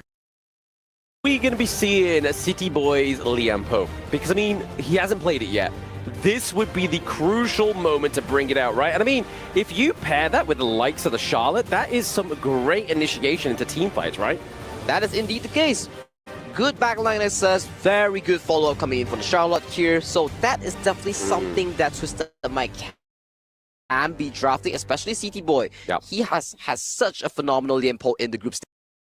Dub on the board, whereas Luban, this is Pause Gaming's moment to shine, right? If they want to give this a 100% win rate, they can do. But this is Twisted Minds rounding out this game, and there is some big picks that we've been seeing in terms of performance for the side of Twisted Minds come through here. But only time will tell if this game number 6 will be the conclusion or the start of something new. The start of something new being the ultimate battle here, but we definitely have to check out this DMW pick here. Yes, we talk about the Luban, insanely good tank shredder, very good early to late game marksman. The only thing bad about him, he has no mobility at all. This DMW here, when you look at the bounce house here coming in from Pause Gaming's draft, you have all these purify coming in from all your spells here, coming in from DMW. Every spell you cast, it's a purify here. So both teams, they have sort of their own idea on how they want to orchestrate their team fights and look ways to counter the opposing team composition. Yeah, I mean, they've got to at this point in the game, right? I mean, they can't just kind of draft like willy-nilly and think that they're going to win this game number 6. But right now, obviously, Twisted Minds City Boy is taking a lot of damage there. They do force the flash from him as well, so already having that intel could be huge. Oh, second skill just missing. That missile just flew past right his face there. If that would hit, it wouldn't have killed him, but it would really damage his recall timers. And look at this strong laming here coming in from the Luban number 7 into the Direnjie. A very standard matchup that we usually see in the KPL into his farm lane. So right now, we're sort of see a big win here coming in from Pause Gaming's farm lane. Yeah, only time will tell, right? Only time will tell if they are successful in this matchup down to the bot side of the map. But like you were saying in the BP, Luban number 7, for those at home, if your enemy team has a lot of tanks, this is the guy that you want on your team. But positioning is very vital because he has very little mobility. And just look at how much damage did to City Boy. That's a level 3 Luban there. No physical damage items, only attack speed. And he took down his health by, like, look at that. 10% per shot, that's a lot of damage here. But as Blam mentioned, please be careful while playing Luban number 7 as he has 0 mobility. Yeah, you'd be pretty much relying on your flash to get out of there. So using your common skill is going to be the MO to escape that one. But Xingling is just taking a lot of these blows on the chin here. He's able to at this point of the game because the damage from the side of Twisted Minds has not quite yet activated. And Xingling is playing really confident here. Knowing it's a game 6 here, he's playing towards his own tempo here. Soaking a lot of damage and giving so much information to Fengjie to really play this lane to a full here. And if you think about it, Dolia in the river, she gets innate healing from the river. Yeah, exactly. Playing just in a perfect position, just making sure that it's kind of like rotating. We're seeing that, yes, Hailang has rotated down, but has it been effective just yet? Not too much, not too much. It is indeed not too much, but he's slowly soothing out the pressure that Shanks is having to really tackle here, because if he doesn't come down, that tower is going to be melted down insanely fast thanks to Luban's number 7's passive here. So that's a minimal that Hailang has to do here, and he's sacrificing so much gold towards the pockets of cleaners at this point. I mean, if we look at like team fight potential as well, right? Obviously, over to the side of Pause Gaming, they're heavily reliant on having Monkey within that front line, right? Like, they need that there. That's a lot of soak that can come through from that pick. So, if Miles Soldiers isn't around, I don't think they're going to be taking any team fights. I do have to agree with you. And look at the engage coming in for Hailang. He immediately forces out the flash from Fengjie, but Fengjie, his reaction time is kind of clean there. Very clean. I mean, he's able to just get across the border of the board before it locked down and got him into place. So nicely played there by Fengjie onto the side of Pause Gaming. And again, last time we saw Pause win, they had the early gold lead. And what do they have right now? An early gold lead. An early goal lead indeed here. But that is a very crucial spell here coming in from both Fengjie and Hailang that has been burned prior to the Tyrant that's going to be spawned right now. Look at this Sherlock from 90 here. He has already rotated towards the mid lane side, wanting to contest for this buff here. Without the flash of the Fengjie, City Boy will have a much easier time. I mean, like you were saying in the early part of the game, right, Sagi, is the fact that Luban's already doing so much damage to the Liempo, so if they give over a free Tyrant, that's just going to completely just help with the shredding, right? You are exactly right, and looking at the maps they're coming from Pause Gaming here, they want no business with this Tyrant here, because they know for a fact if they start off this Tyrant, multiple angles of engage coming in from Twisted Mind will be onto Fengjie right now. But talking about engage here, Xingling gets caught up by the board and he will eventually die. Yep, the Tremor Smash does come through and connects onto him. But speaking of him, 90 is not him. 90, he's off to sleep with a 15 seconds death timer here. So a handshake trade here coming from both teams here, but the Tyrant does go over to Twisted Mind here. If we do look at Twisted Mind's team composition, right, they heavily rely 90 to really scale towards the late game here. If they do not have any form of answer towards this Fengjie's Luban number 7, they're going to have an insanely tough time to out-DPS this Luban. Yeah, exactly. I mean, that's really it, right? I mean, we've seen many times where Fengjie is able to just position so nicely within this game. So, honestly, in terms of positioning and questioning the position of the Luban, I feel like it's on the perfect player, right? It's had to be on the perfect player. We saw him play the whole Yi in Game 4 just now, and without the mobility, he had a pretty good game as well here. So we have to see how Fengjie reacts to all these engages. He has only one mobility spell. That's on a 2-minute cooldown. It's his common spell flash. Exactly. It's currently up, so he's able to kind of just maybe play a little bit more aggressively whilst he has that common skill.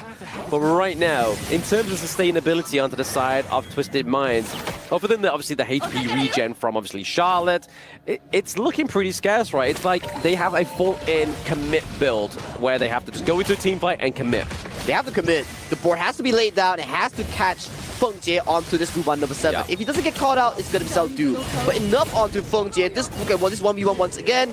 Snow is extremely good at this Guan Yu, and he takes another kill onto this matchup that he's so damn bad with. Yeah, man. 90's not having the greatest time here with Charlotte, but speaking of not having the greatest time, Xiao Yang is able to escape with just a lick of health. Clean, not looking too good here, but able to take a liberties is going to stop the horse in his place. Snow gets taken down. Ooh, Snow, buddy, that's not where you want to be here. Your team bail out on you, and you are the sacrificial lamb of that exchanger. I gotta say, Hailang has had a pretty good game so far. He's always coming in with these flash engages, setting up his team for success here.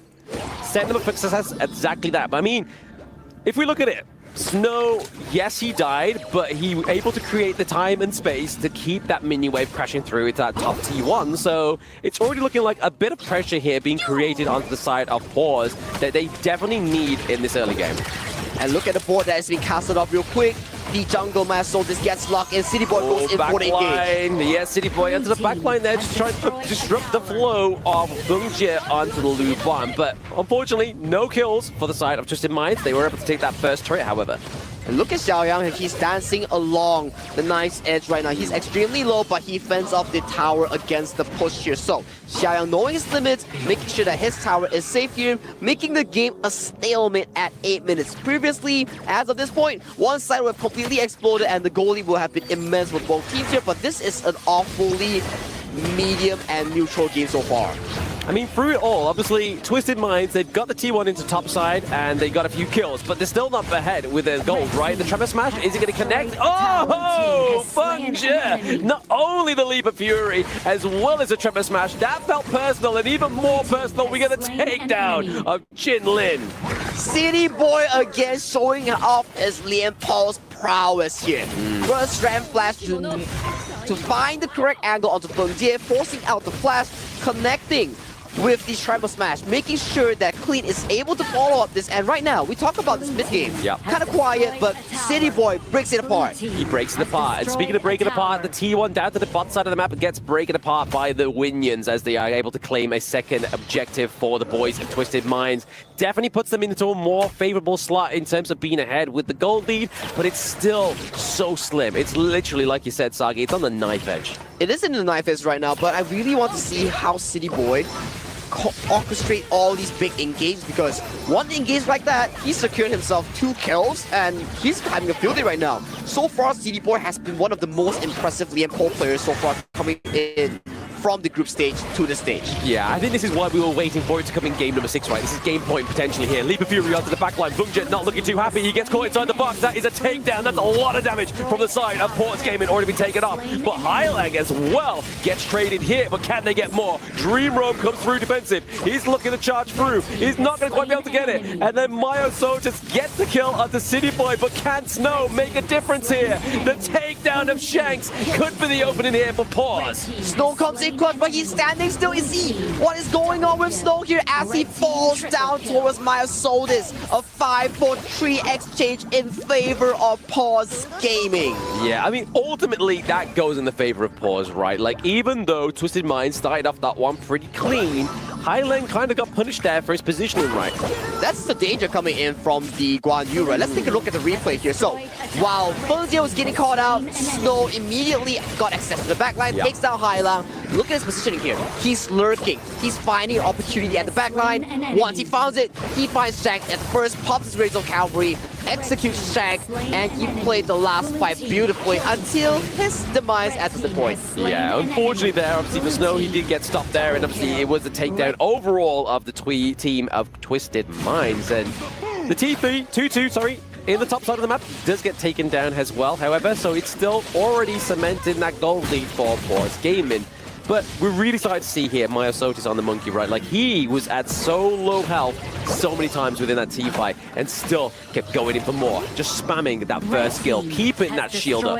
That monkey was literally one of the biggest team fight bosses there. He was always tanky, always alive in that team fight, playing at knife's edge, knowing his limits here. And Snow, he's coming out huge with these team fights here. 1 or 2 more of these big engages, he can really claw the game back to an equal for his team, as right now, Paws Gaming, they are looking at this Shadow Tyrant right now that's going below half.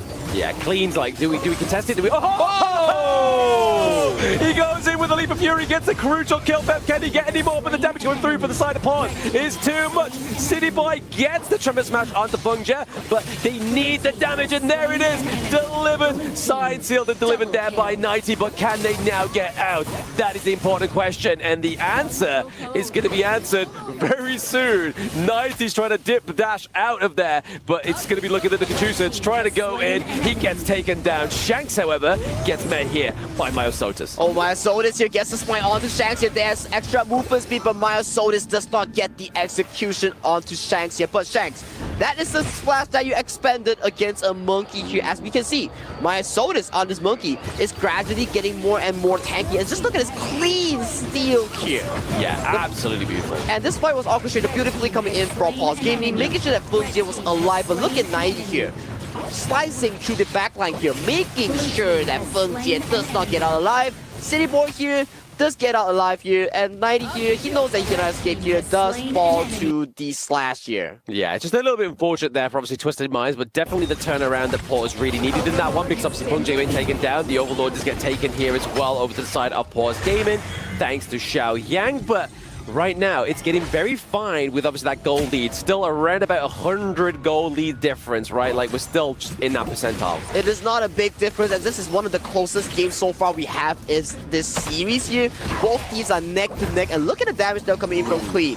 He steals the objective, he does the damage, and look at the board as it is locked onto 4 members of Pulse Gaming. 4 members do obviously get locked into the board. Trumpet Smash actually goes on to Feng Jie as well, gets taken down, but here it is, Guan Yu just trying to upset the pace. No, pushing around City Boy, but gets a CC immune thanks to the Magma Slam. But here it is, Clue onto the back line. Clean gets that clean kill here with a Leap of Fury. But right now, we just need to make sure 90, City Boy, and Clean get out of this alive, because if they don't, they lose that T1 into mid. Open up a sizable lead here for Paws. Wow, that was under the influence of Shadow Tyrant as well here, and Myosotis, as we talked about, who is realistically taking down this monkey because he is a raid boss as of this point. Yeah, absolute raid boss at this point. So much health, so much shield.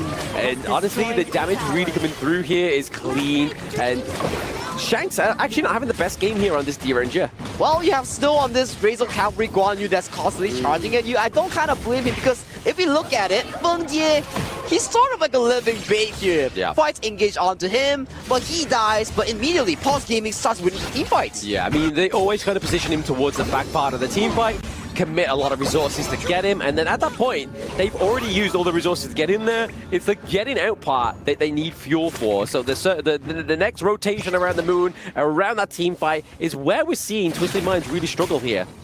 And look at both of these marksmen that we're talking about, right? They were not having the best of their presence in team fights, but they were slowly and surely going for their final builds right now. 14 minutes on the clock, they're slowly going for their final items right now. But the backline engage is coming in from Pulse Gaming, coming from Twisted Mind. It's so darn clean here. Very clean. Obviously, access has always been one of these things with both of these teams, right?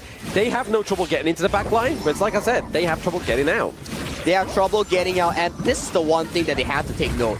If they fail the backline engage going into Pulse Gaming here, they're going to have a big issue. But 90 goes into 1v1 against Feng Jie. He's going to get him. Yes, he does get a takedown. He dashes up the wall, but can he escape the dream roam of Myosotis? But there it is. The Trumpet Smash does get connected just to try and keep Shanks alive. He's trying his best. He's able to get down and take down Snow. He's still so little health, but then Xiao Yang into the backline cleans up Shanks. He's still alive. Can they get some more? He is leaping away. Qinli comes up huge with the escape here, and look at Myosotis here taking another round here with the dream rope, crashes onto Hai Lang here. So that's 2 members again being traded for Feng Jie.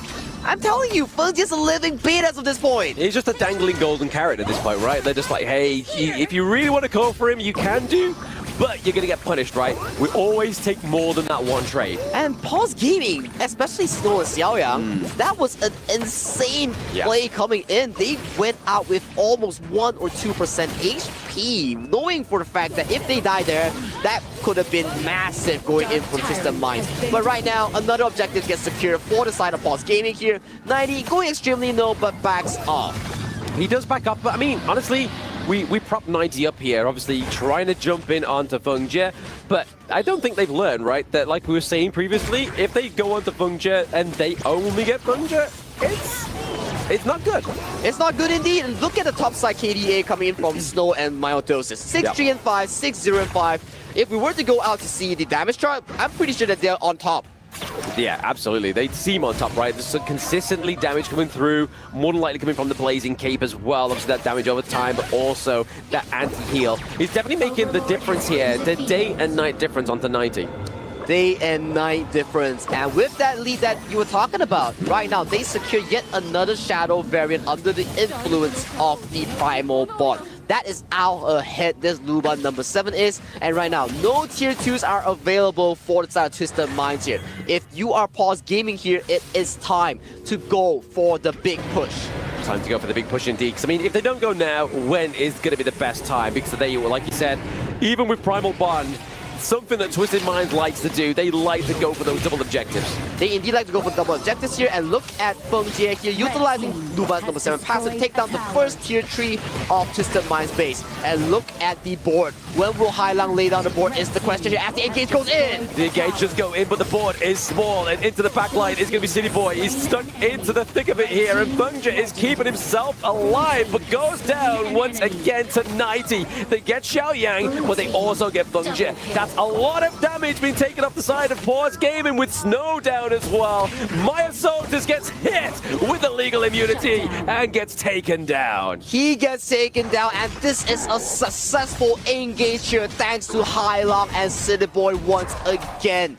City Boy and 90, they go the backline. They make sure that you are punished for drafting Feng Jie onto this Luban number 7. Yeah, I mean, even though Twisted Minds got that clear little win there for themselves, what, 4-1 trade overall, I don't think they're going to be able to finish it here. At most, get that T3, which could still be a great pony back into this race. I think we're going to get ourselves another Tempest Dragon game for this series here, Blam. Both teams are neck to neck, 16 and 16 in the kill score, and they are looking 50-50 as of this point. 50-50 as of this point. We did see Shanks use the legal immunity there to try and get onto the Feng Jie, but missed it. So now we know that's on cooldown. He's probably not going to go for these invades or try and get a little bit closer to the enemy team. But look at this replay. Look at this replay here. Immediately, the entire backline of both teams are infiltrated. But thanks to the Shanks, his tanky build onto the Steven J, he makes it out alive. But sad story for Feng Jie, it's not the same case. He gets taken down immediately by 90 on this Charlotte. Yeah, I mean, I think actually getting the catch onto Feng Jie and Xiaoyang was probably the key part of that whole team fight, because once you get rid of those, there's a lot of damage being taken off there by the sides of Pause Gaming. But still, after all that, 4-0, 4-1 trade, we're still seeing the Pause Gaming are ahead with that gold. Well, as we mentioned, and Isaac mentioned as well, as of this point, 20 minutes in, gold lead 50-50, it doesn't matter. However, you can still utilize the gold lead to do item swap, Sage Sanctuary to the Splendor, Splendor to the Destiny, to the Blood Rage. So there are still multitudes of itemization that you can go for. Right now, 19 minutes, 25 seconds here. The tire will despawn in 3 seconds. And not only that, right, obviously, with the 20-minute mark come around, with that extra little bit of gold lead that you have, you can then upgrade those activation items, right? I mean, that's definitely going to be beneficial going into these team fights, and which you want to be on the receiving end of.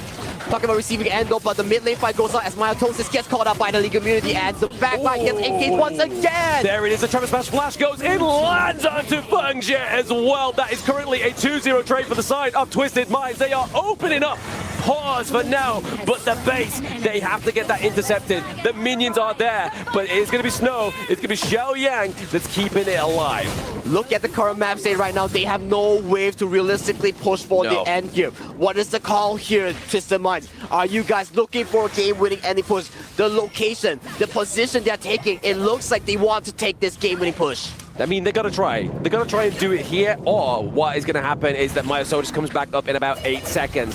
they've got to be careful. I honestly think a retreat to the Tempest Dragon could have been huge here, but it looks like Twisted Minds are looking keen to get this finish off. Okay, the fight might be starting out right now as Masonis and Feng Jie is up on the map right now. The board has been laid down. The minions have not been cleared yet. Minions have been cleared right now. Look at the team fight. Yeah, look at the team fight. The base and the minions have been wiped out here as well, but so has Twisted Minds. Sage Sanctuaries come up here, but Xiao Yang is going to be the only casualty here for the side of Pause. They should have gone for the Tempest. They were just a little bit too eager. But look at the base coming in from Twisted Mind here. The minions are ramming towards the crystal. Few more hits going onto the crystal and it's going insanely low, but the minions have been defended safely, but another wave is crashing down the mid lane right now.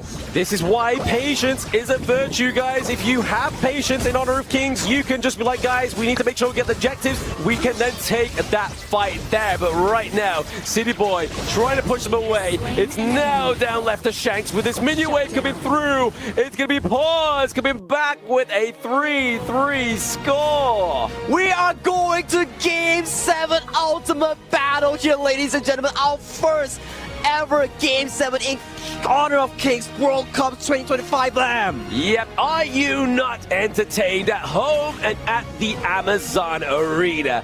First day of the playoffs and first ultimate battle coming through. Obviously, a little bit of a stipulation here. The coaches have around about 3 minutes to get their blind draft locked in. Once it's submitted, they are then going to be going into the draw as we see the picks come through. But this is now where we're going to surmise what is going to come through for all these teams. What kind of ultimate battle draft are they going to look for? Are they going to go back to the little bit of the conventional, or are we going to see that Pause Gaming, like WKS, go for something that's not quite the standard blind draft?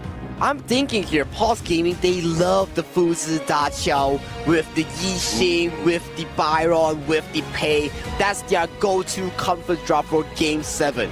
On the side of Twisted Minds, though, are you going for the ultimate meta team compositions for the likes of the Early, for the likes of the Mai Shiranui? It can be Diade, it can be Zhang Fei. There are so many picks that you can orchestrate your draft with, but man, that game just now was really down to the very last moment. We had no idea who would come out on top. Yeah, literally through the wire, right? Honestly, I feel like if Twisted Minds just kind of just went, you know what, let's not go for the base, let's go for the Tempest, we still would have been in that fight, and I feel like Pause wouldn't have got that second win, so really, they've now got to go into the ultimate battle just completely disregarding that potential opportunity and outcome that could have happened in that game number 6. This is the power of playing on the stage. It can harm you and it can really assist you. When you have momentum, the crowd cheers and roars onto you, you feel so energetic. But when it comes down to all these key deciding moments, that's when it really affects your mental game. Yeah, and there we go. We do get the indicator that Twisted Minds wants to go into the blue side. So already we can kind of think what they are going to go for within this ultimate battle, right?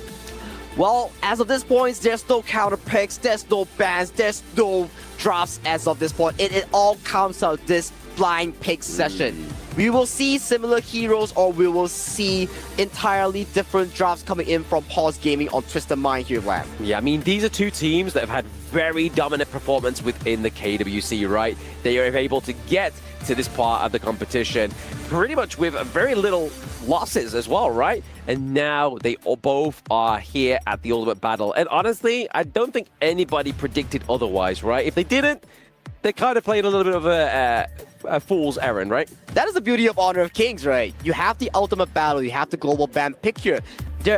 When we talk about, yes, on a normal basis, if we keep playing the same draft, maybe one of these teams will come out on top. But under the influence of global ban pick here, some teams with little hero pools start to get exposed and punished here, and it results into this kind of competitiveness which we all love to watch. We do all love to watch, to be honest. But I mean, if we start to break it down a little bit player by player, so what performance has Shanks had the best performance on within this series? It has to be the lone here, but if we look at the Ultimate Battle here, it definitely is either, okay, we start from the Clash lane here. Yeah. For the side of Twisted Mind and Pause Gaming, we might see the Dharma. Yeah. We might see the the fatigue as well. Yeah. But knowing it's Pause Gaming, Yeah. I'm kind of thinking, are they going for their favorite Da Xiaofu's team composition? I mean, they might do, right? They might. It worked for them at the WKS.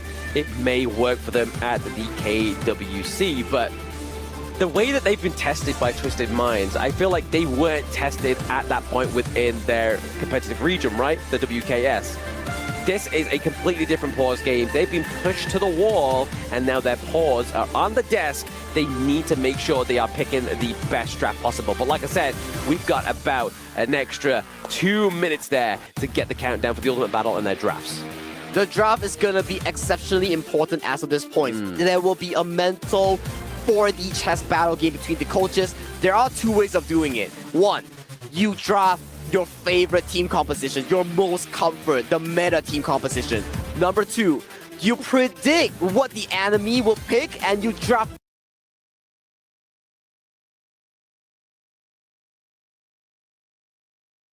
or the Dharma in the other lanes. That makes it an insane bounce house that they had success with back in game 6 and 5. Yeah, again, it's going to be really difficult seeing both Hailang and Xiaoyang onto the Maishiranui, because obviously in that mid lane, that's generally what comes through within an all-over battle, right? Like, we don't really see much kind of like disparage from those two picks. Hailang could go for the I Ching, but is he really going to want to do that, knowing that his team could potentially lock in the Mai Shiranui? But all the spectating from the casting has been done. Let's put that pressure. As in terms of tempo. I think their composition was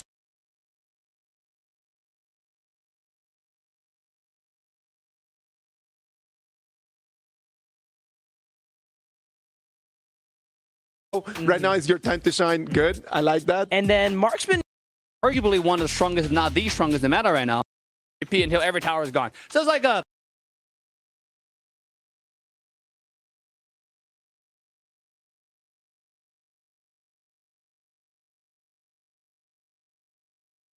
also Zhongyi, or aka AGL Zoe, in this tournament.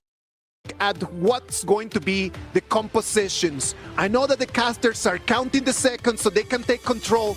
Ladies and gentlemen, the ultimate battle is here. Game 7 between Pause Gaming and Twisted Minds. Sagi, Blam, take it from here.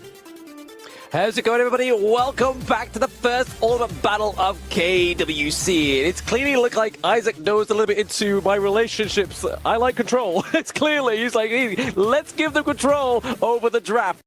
Here. But I mean, we can revisit the history, right? I mean, we said, obviously, Isaac was saying that Vungjik gets that second chance to prove himself onto the Luban, but so does Shanks. He gets to prove himself now onto the Ali, so a little bit of a redemption arc. But those two heroes and those two players that we've been focusing on for the majority of this series. And once again as well here, Blank Clean going for the semi-tank build onto this pay that he has so much confidence in. But due to this rotation here, the bottom tower is getting chipped down so quickly coming in from Pause Gaming. They're doing very well, right? They're doing very well to put that pressure on down to the bot side of the map, and it's pre-4 minutes. So they're having a field day with the health bar of that T1. So at that timer of the 4-minute mark, when the Tyrant comes up, that you know for a fact that's going to be the main focus here for Pause Gaming. Okay, let's talk a bit onto the game-winning conditions here for both teams, right? For Twisted Mind, it's simple. You catch out Feng Jie, you mitigate Snow and Myosotis, that is your game plan here.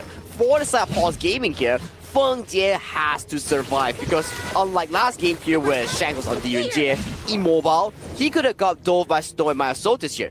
This game, he's playing an Arlie, and Arlie has so much mobility to offer. A lot of mobility, and a lot of, obviously, she can cleanse and take away those long-range projectiles as well, right? So, second skill from Feng Jie, maybe getting cancelled out there by the Ali. But right now, Nighty has to make sure he doesn't get caught out here. There's a lot of poking, pushing, and prodding, and placement onto Nighty, the top side of the map, but then it gets paid back down to the bot side. Jingling getting taken off the board. And that is the numbers game that we are talking about. One side there's action, the other side the trigger gets pulled immediately. Once again, Jingling gets the punishment coming in here.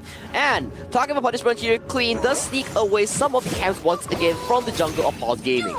just sneaking away them, obviously chipping away at their resources is obviously what we're going to really be looking for here for Clean. Obviously 3k to around about 2.8k, not the biggest lead, but speaking of that, we do get a dive into the bot side of the map, but has to get out of there because they sense that Xiao Yang and Jingling are down there as well. That was a crazy micro side step here coming in from Feng Jie there. If he would have got connected by that Real Engine, he would be so done here. But look at Shanks as he gets demolished by Xiao Yang's fast engage. Yeah, massive. Traveling the distance here for Xiao Yang is not going to be a problem. And obviously having the Dolly, being able to refresh those skills as well, means you can potentially get 2 dives rather than 1.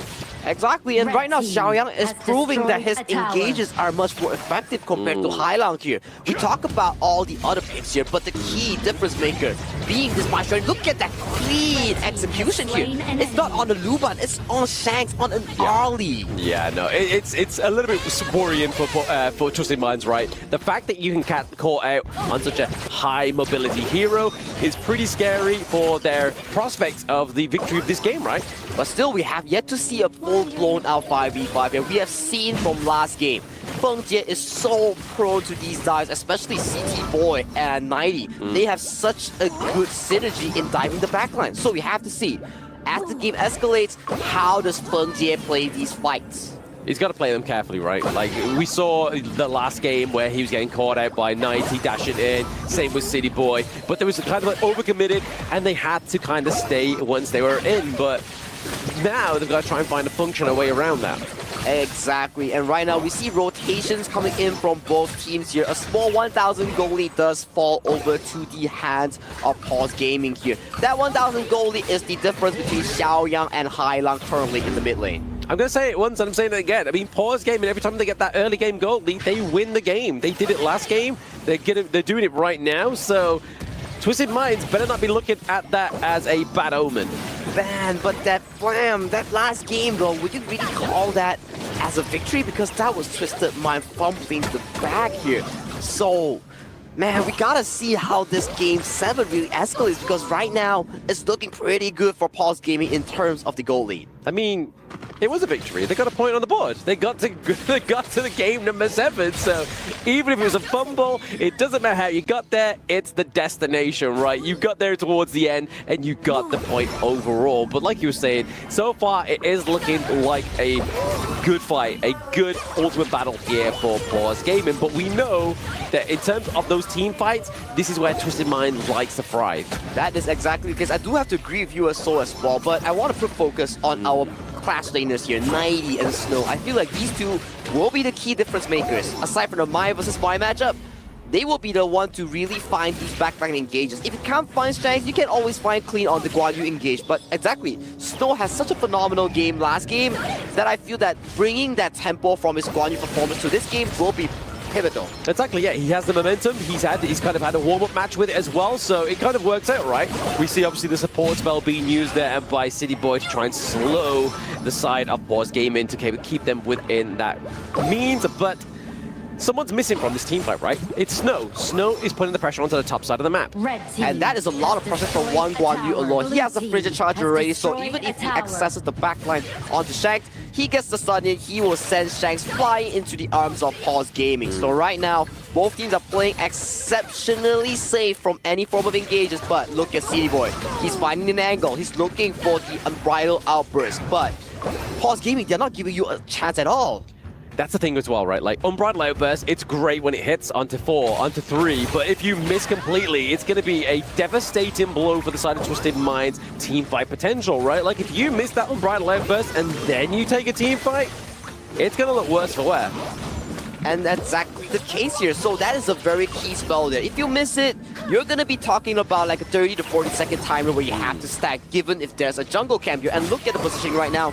Feng Jie is at a very safe spot, but we have to see the angle coming in from 90 and Hailang. Yeah, I mean, Shanks takes a lot of damage before even getting into that team fight, right? This is kind of already showing the That I have to agree, but imagine without any form of backline damage, how much can Maya Solis really do? Because if Bongjie keeps dying at the start of team fight, you have realistically no backline damage to assist from him. Exactly that, right? They've got to make sure they're protecting Bungia if that's going to be the case, right? Obviously, just look at that damage. Look at Chusen's coming through. The dash in on top of Bungia means that we are going to get the takedown out to Xiaoyang as well. As Bungjie, Xingling goes down as well. We're seeing Twisted Minds really open the paws here. Snow trying to get it onto that back line, trying to deter them away from this T2. No minions just yet, but they do have the Vanguards crashing through into the top side of the map. It's a 4-for-1 scenario coming in from Twisted Mind. Can Snow really defend this? Because that is the Overlord and another one crashing down. Right now, he needs to be the savior of his team. He takes down Hailang. He's not going to be able to do it. This means the Twisted Minds with the Vanguard, they take down the WKS champions. Come through, KM.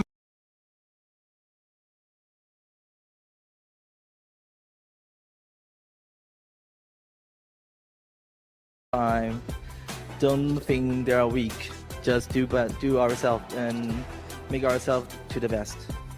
Now, just one last question. In Game 7, you found out that your opponent didn't lock in their heroes and they had to use their Game 6 heroes. What was the reaction of the entire team? At the first time, we feel shame of them because this game will be very... Because, you know, you don't have lots of times to play like BO7 to the full. And I think this is also a mistake for them. And next time, we fight with them and they must remind us. You did well today. It's time to take a deep breath. It's time to rejoice because you've won today's hard-fought fight. Once again, Hailang, you're so amazing. Congratulations. And now that we've shown you all the action, we're gonna hype it up even more because there's lots of things happening with Honor of Kings. So let's watch this.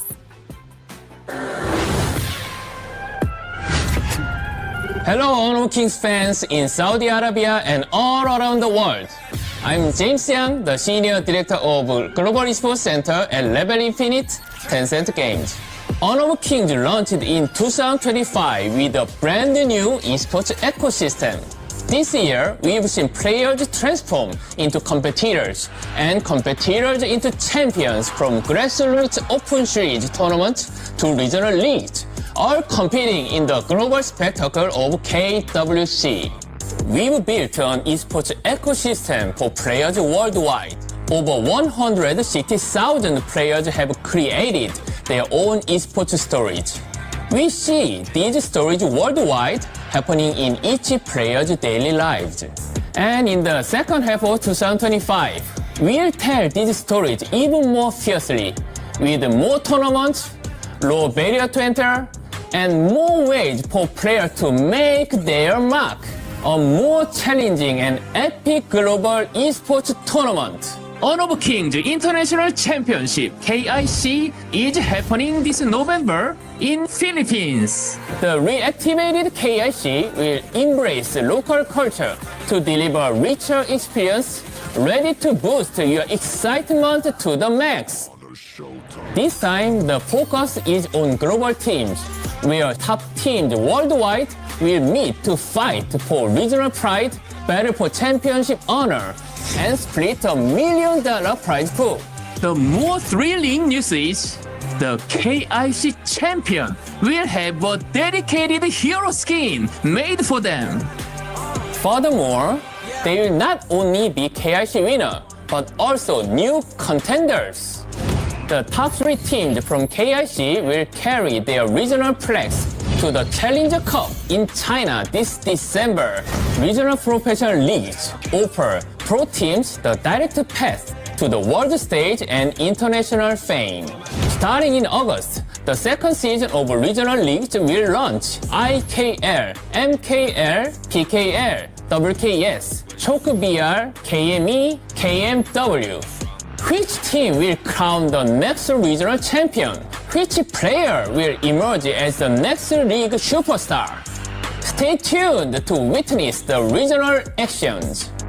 We are excited to announce that the champions of the IKL, MKL, and PKL will each receive a special team-themed Flowborn outfit.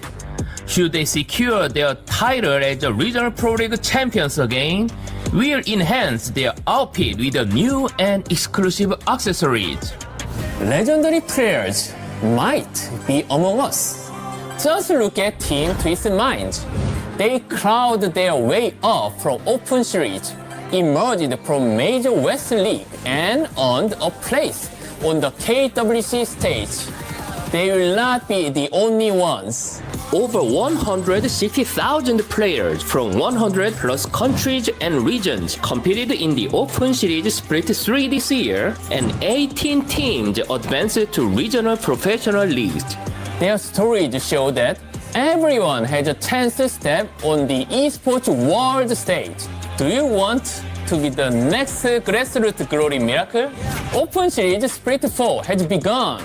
In the second half of the year, the esports competition will open to every HOK player with low entry barrier requirements and new format for more aggressive battles for advancement. Plus, we welcome everyone to become a content co-creator in the Open Series. Showcase your highlight moves and get cheers from audiences all around the world. HOK Esports isn't just about fighting each other, it's also about playing together. This year, we bring two campus-exclusive events, Honor of Kings Campus Series. The inaugural KCS tournament happened in over 500 campuses worldwide and attracted thousands of student participants. According to them, KCS was the closest way they have to the pro-level competition and was also a great chance to meet their fellow gamers.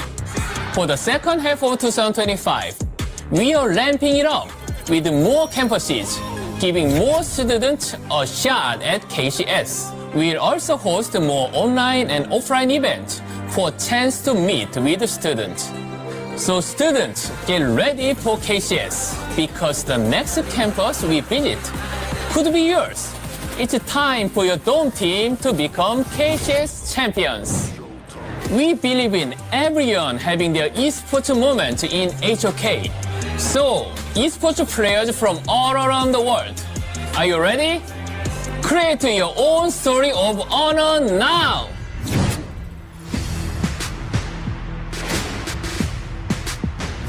Hello, I'm Rex Wang, Game Operation Director of Honor of Kings Publishing Level Infinite Tencent Games. Honor of Kings is committed to delivering higher quality, richer, and more diverse game content to players worldwide. We also aim to build an ecosystem for everyone to play together, win as one. In this ecosystem, other than esports contestants, Honor of Kings content creators are also vital, bringing creativity and tons of fun and rich Honor of Kings content. I myself follow many of those creators. To help more creators and their amazing content which passionate Honor of Kings fans worldwide, we have already launched Honor of Kings Studio, and now we're excited to announce that in the second half of this year, Honor of Kings will launch $1 million creator project. This project is designed to discover, support, and reward outstanding Honor of Kings creators around the world. Creators in the $1 million creator project will receive monthly incentive, special bonus, and exclusive content tasks, all designed to encourage consistent and passionate content creation. If you are a skilled Honor of Kings player, but new to content creation, we provide systematic training and guidance to help you grow. Combined with traffic boosts for high-quality content, we will help you accelerate your journey as a creator. In addition, Honor of Kings creators will enjoy exclusive in-game perks and have the chance to work closely with the official Honor of Kings team, contributing directly to game's future development and making Honor of Kings even better together.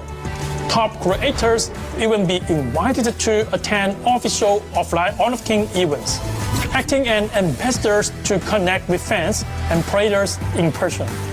Whether you are an experienced creator or a passionate gamer just starting out, as long as you bring creativity and enthusiasm, Honor of Kings will go all out to support you, helping you grow with us and become a more influential voice in the community. Play from passion, earn from passion, you will be the next Honor of Kings star. You must be curious about the new exciting content coming to Honor of King, right? This August, we will launch the Honor of King Anime Summer Festival. We'll be breaking the dimension to bring you a ton of fun and exciting anime content. Which below character are you hoping to see in-game? Our first stop on this journey started with Fighting the Truth.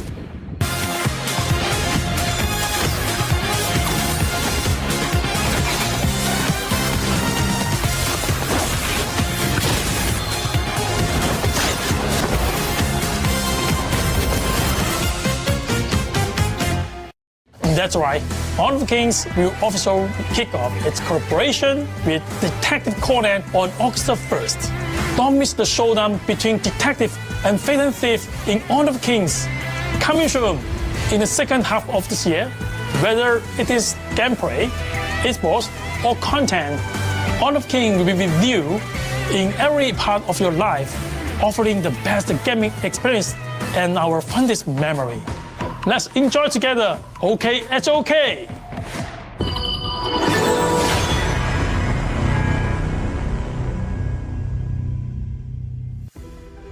Hello, Honor of Kings fans here and all around the world. This is James Young again. I believe you are very excited about the announcement just now, and we have another surprise for you. I'm excited to announce that the first Honor of Kings Nation Clash will be held this October in Malaysia. This is not just a tournament. It is a battle for national pride. We are bringing the teams from Indonesia, Malaysia, and the Philippines to clash in an epic cross-border competition. This tournament will have a different format and qualification process, offering more diverse esports experience to all of you. So, are you ready for this nation clash? Okay? Okay, it's okay!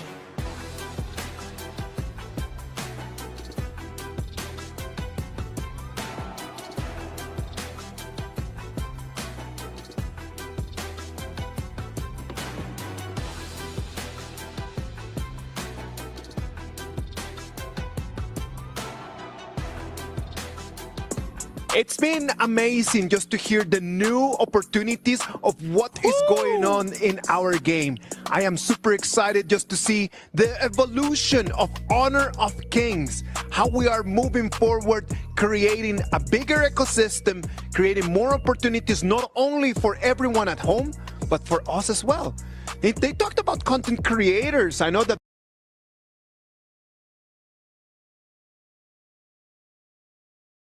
Minds already with 4-3 victory over Pulse Gaming, and that's going to send them to the top 4. The top 4 of our this year's KWC.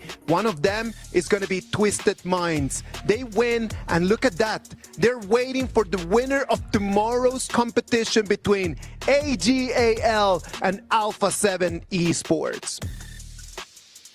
Yeah, I mean, AJL and Alpha 7, they're waiting for you. I mean, I guess Twisted Mind is waiting for you guys, right? Either one. So, Alpha 7, bring a great show. AJL, good luck.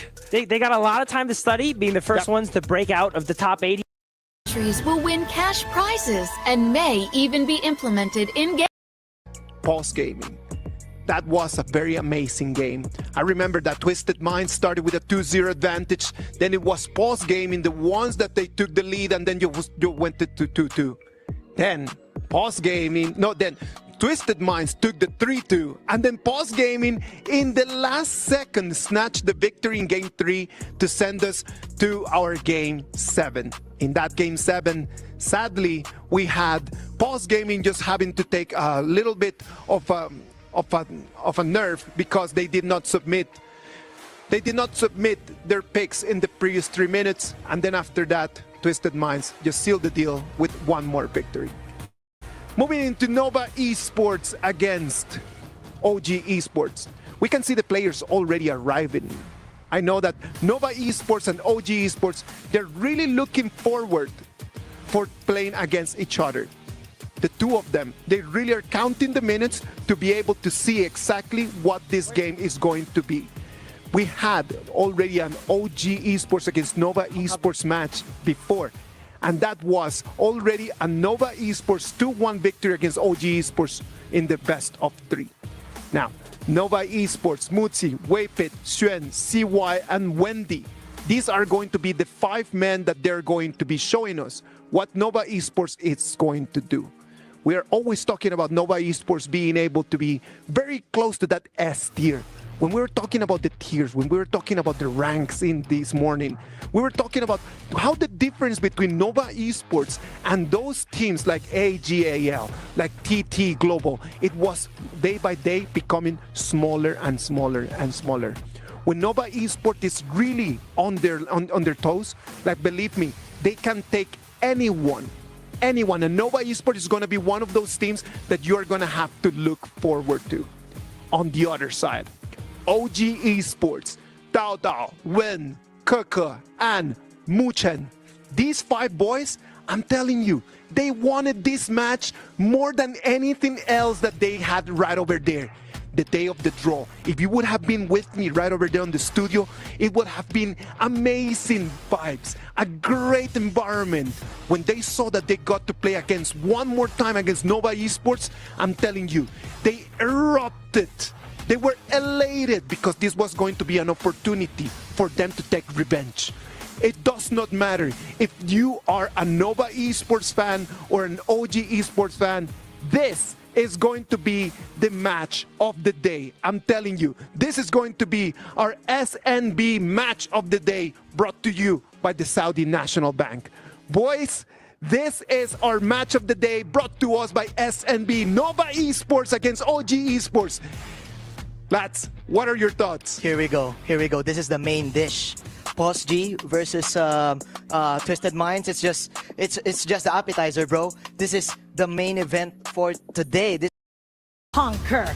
And their energy and confidence is sky high, and they want more. Who would not be on the stage if they were not looking for one thing, to lift this trophy at the end of this week here at KWC? Well, we're going to need 2 teams to tango with this one. Let's introduce their opponents. It's OG Esports! Well, the OGs themselves, they were the final team to qualify to KWC out of the last call. And oh boy, did they scream loud to the phone speaker. In Group D, they 2-0 though NS Red Force and Alpha Gaming remaining flawless until today. It seems like this rematch has all the makings of exactly what we're looking for. KK, Dao Dao, Wen, An, and Mu Chen. We're gonna see if it's the same outcome as the first, or will it be a totally different outcome? It's going to be Nova Esports versus OG Esports. Now, gentlemen, please head to your stations. And it's time to get this started, so we're gonna go to our experts in the panel. Panel, lead the gorge. All right, Nova Esports against OG Esports. This is the match that everyone was waiting for. Everyone at home tuning up just for this one game. This is a best of 7. We already have some history in best of 3s, but best of 7, that's a completely different beast. For sure. You would definitely understand why these teams are excited to face off against each other. It's like, if you're gonna do an analogy in an anime world, it's like Sasuke versus Naruto, right? It's like Goku versus Vegeta, the main event. If you've been watching... With the CC immunity picking up the D range here, the Yuhuan is This is going to be an interesting. Walk me through this hero, King. Right, so Donghuang is actually one of my favorite roam heroes to play. He can be played in the Clash as well. His ultimate is called the Forsaken Contract, which, if connected, you will share the damage that you guys take together. So if you hit Donghuang, your teammate gets hit as well. So it's all about, tankiness. And with his ultimate, it is a suppression. So you cannot stop that Forsaken Contract. It's just a lot of control, right? I mean, this is the biggest thing. When you see the CY Luna like flying into the back line, you need some way to lock him down, give the rest of your team really a chance. Like the D-Ren-J, he's going to be able to lock his stun when the stun from Donghuang happens. So it makes it very easy. It makes a lot of sense going into this one, but it really comes back to, again, this Luna pick. How high flying is it going to go? Exactly. I like the way that you pointed this out, because as you have noticed, we have progressed deeper into KWC 2025. The lines are no longer black and white. There is some gray area. Both teams are actually able to take the series. So let's start off with the first question. Muchen here playing this Donghuang. Do you really want to catch the Luna? I mean, you want to, right? I think that's going to be one of the big targets. I mean, Muchi is definitely high on that list, but it's not going to be the easiest to lock down. So if anything, OG, they were looking to kind of have that sort of stun to kind of control these two heroes, which could be an absolute menace on the back line. But here we go. This is, of course, going to be the match of the day. Game 1 in a best of 7. The loser is going to be going home. Yep, going home. That is a situation they do not want to find themselves in. So let's talk about the drop a little bit. Nova, the win conditions are pretty straightforward for them. It's really just layering all those stuns in collaboration together, right? And they have a lot of damage over time. And during that mid stages of the game, this is where Xuan and CY are going to pop off, because they're going to hit the level 4s, the level 6s, level 7s, and then OG's not going to have a very fun time. Yeah, not going to have a good time at all. So it really comes back to them in terms of, like, OG's lineup, probably a little bit more slower paced. They're going to go slow and steady with the sieges, especially with this Agudo up front from Dao Dao. I mean, you have that potential to just be that menace, that death ball, which is going to be tough for Nova to kind of crack into. Yes, and one of the traits of Nova's draft that you will notice here, they are a team fighting comp. They want to get those big fights. And what's the answer to someone that constantly wants to fight? You don't fight. You don't fight back. There's no need to reply. You take the turrets, which is why Dao Dao as well as Ant have taken this duo combination of Agudo and D-Ren-J, because they are the ultimate turret pushers. Yeah, actually, that's like good life advice in just general, right? Somebody wants to fight, you just kind of feng shui them a little bit, you kind of move around. I'm going to sneak into your house. A little too dangerous at that point, but again, look, let's talk about this one, right? Dao Dao has been rotating throughout. I mean, they're going to try to funnel him as much farm as possible, maybe potentially steal away those blue buffs from CY, because they need to be aggressive. This Luna without a blue buff, you might have a good time. Exactly. So I think, pacing-wise, CY and Dao Dao are pretty tightly matched, because Dao Dao is able to move fast. You also have that insane movement speed mobility by CY as well. So this 4-minute Tyrant actually going to make a significant difference between the two teams. Yeah, actually, we should have started with this, but which team are you giving an edge to just with draft alone? I actually prefer the Nova draft. I think it makes a little bit more sense. Okay, but on getting a little bit low. Muji get run down, and wow, he's going to give up first blood, but here come the reinforcements. Weipit is there with the Peacebringer, but not able to capitalize and get a revenge kill. Super interesting. No punishment coming out from Nova. This is not very Nova-like.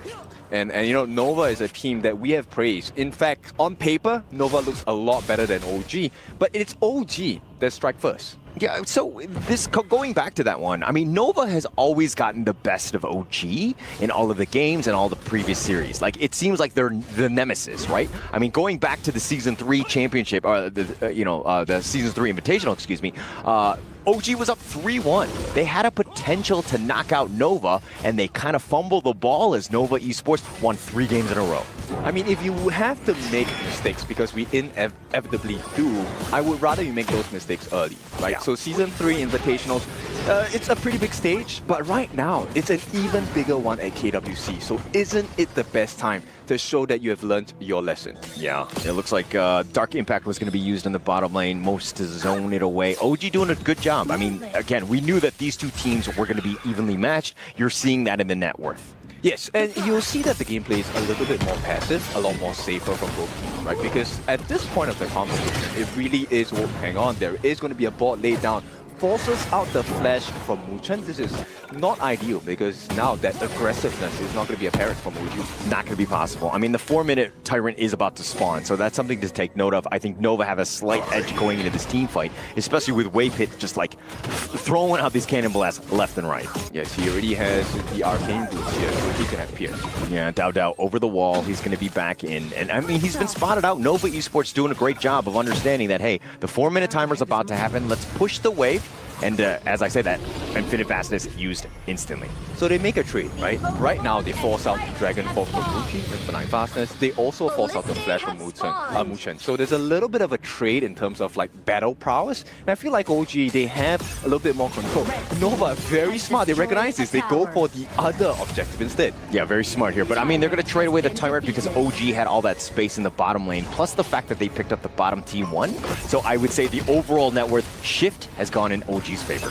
Yeah, and very small decisions here coming in from Nova, but very smart ones. You will notice that, you know, Muchi's actually trying to take away this Crimson Gold because they wanted to stop the steal. But unfortunately, you know, OG, they recognize this. This is one trait of a professional team. They are able to read the situation at all times. Yeah, and being able to take out both the red buffs, especially early, taking it away from CY, huge. Set sail connecting onto 2 on this one, but again, it's all about CY. How is he able to get farm in the early lane? It looks like they've got him with the lockdown, Muchen not getting away from this one, and they're going to feed CY, let him get that kill.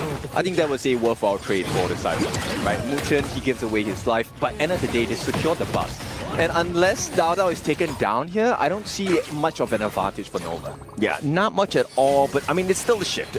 Yes, it is just a roamer at the end of the day. It was just Muchen, but I mean, you're feeding into CY. You never really see that if you're an OG. Okay, looks like they're going to go on, find on, and they get the return kill, and CY starting to come online. Yes, 5.5 minutes. This is probably one of the times they want to get that lead. CY opening up OG.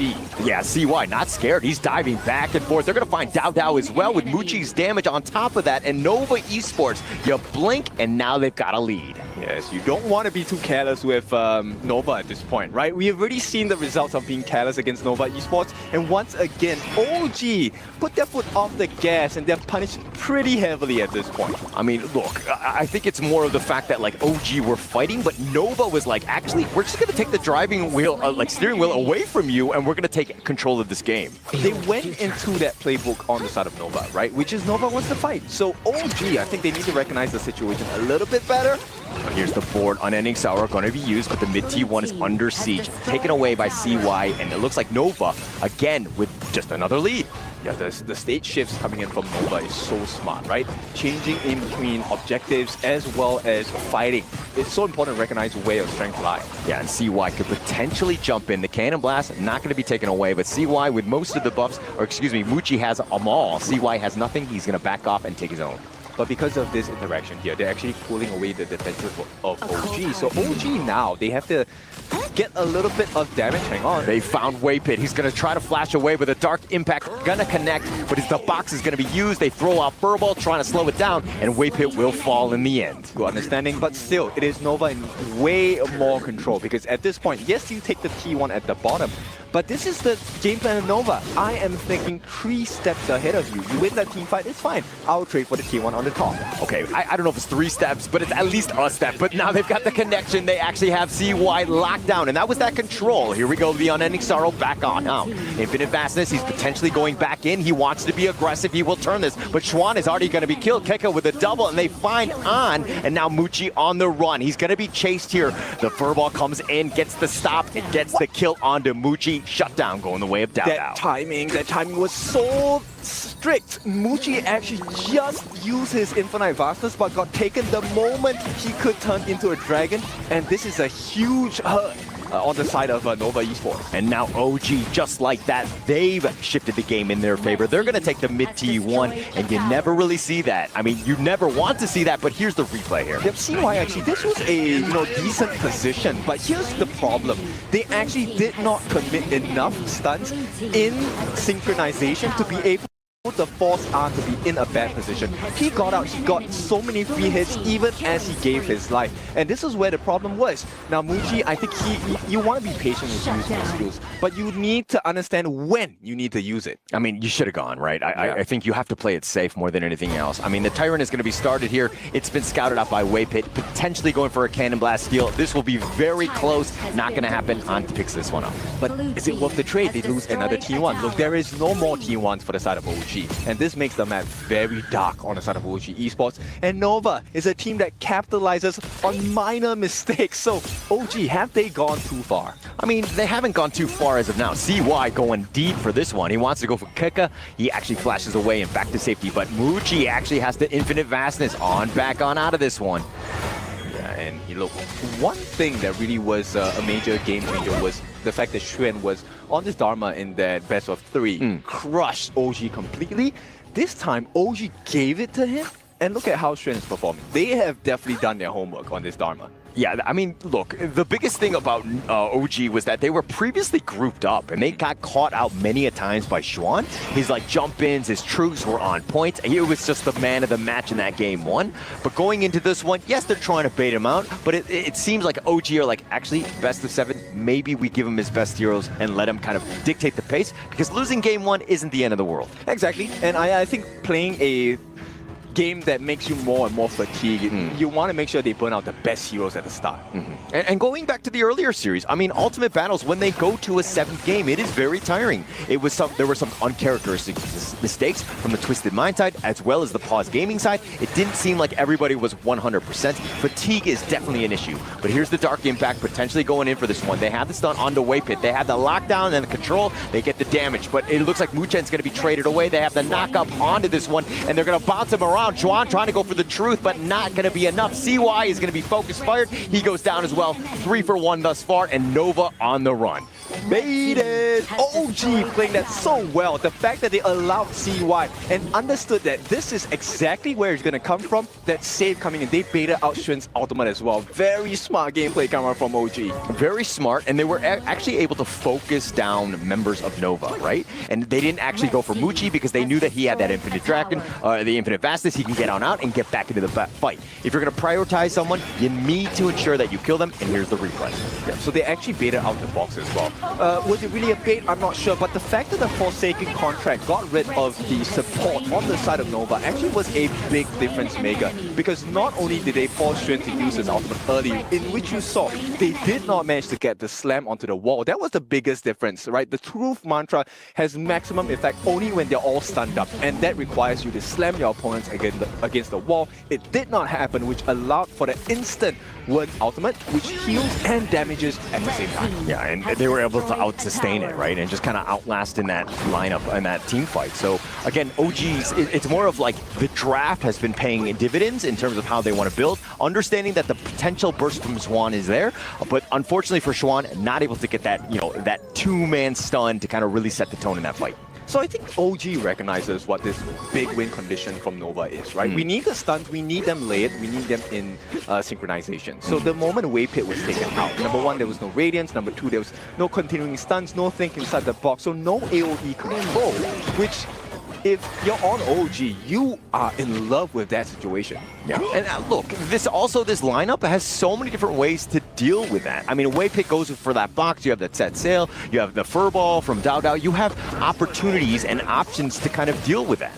So, I mean, for now, it may seem like, hey, we're talking a lot about OG having a big win condition, but the same can be said of Nova as well. There is a potential of a very big turnaround. All they need to do is to start with a perfect Wendy chessboard. It's going to start with that one. I mean, just to initiate, just to lock down. But look at how OG are grouping up together. This is a death ball that is a very tough nut to crack. Nova Esports, with anything, they need to think about looking to split. But here's the truth, setting it up. The Unending Sorrow just instantly used to counter most of this one. But here's the board, the Dark Impact on the side, and they're trying to find for Muchen. They're trying to focus him down. They're taking liberties. He flashes away, and it looks like OG are going to disengage here. They expended almost everything. Muchi still has his ultimate along with Waypit though. Keka flashes away as well. He's going to get back to safety. Muchen is going to recall, and now Nova Esports, with a bit of an opening, are going to look to focus, at least start the Overlord here. Yeah, they want to look for the steal. It is a Shadow Overlord, so this is going to be big. Oh, nice little pull in, searing stab, but he's been stuck looking to turn this. The Infinite Fastness over the wall. He's going to go aggressive. Kuka has been down, and they look like they're going to get on as well. And now they're turning it around. Dao just trying to stay alive, trying to go. Gets Muchi on his way out. Okay, that was a worthwhile trade if you're on the side of OG, but still, overall, Nova wins. So it's about alleviating pressure, and they're looking for some reward, right? You want the team fight, that's great. You need to make sure it works even better. This one, it's all about the distractions here. Wendy, his positioning was very clean. He was one of the main reasons why this fight went the way it did. So number one, Xuan catches them on the wall this time, finally gets a stun. The continual lockdown, this is the synchronization I'm talking about, right? Multiple stuns make An uncomfortable. He cannot get out of that CC. And then with Wendy, the amount of sustained damage that a Yixing does is something you do not want to experience. I mean, the biggest thing was CY going in for that one, right? Over the wall, catching out 4, and then Xuan coming in. Yes, CY had been suppressed and killed, but then Xuan was able to go in, get that flash truth, and just really knock it into 2, just setting up for the rest of Nova Esports to clean up. Again, OG needs to be careful. They need to be, positioned well when they're looking to take a team fight. And this comes also with, the stress, right? If you're stressed, you don't think straight. And I feel like OG have been pressured, and at this point, they feel like they are out of control. Yeah, I don't think I've ever thought straight because I'm always stressed, right? True. Here we go. It looks like they find Kuka. Xuan is going to go, but Muchen is going to be killed. The first Wave Pit looking for the next target. Gets the Cannon Blast, and Xuan with the truth bouncing them all back. He gets on top of An. He's going to be killed. They found Kuka, and Nova Esports, without a single death to their team, are going to continue to push. And in a swing of events, Nova now looking for the lead. Wendy, what a player. This is why a good Yixing changes the game, and this could be number 1 for the side of Nova Esports. I mean, they're taking the mid T3. They're going to take out Wen. They're going to get the ace, and it looks like Nova Esports are going to walk down mid and take game 1. Lesson learned? No, it is Nova giving that first response. Game number 1 goes into their hands. It is not the Xuan performance. This is a Nova Esports performance. What a great game. Just being able to just understand the win conditions, being able to take the perfect team fights. And I mean, it was a matter of like 2 wins and towards the end where they just like controlled the game, walked down mid, and just finished it.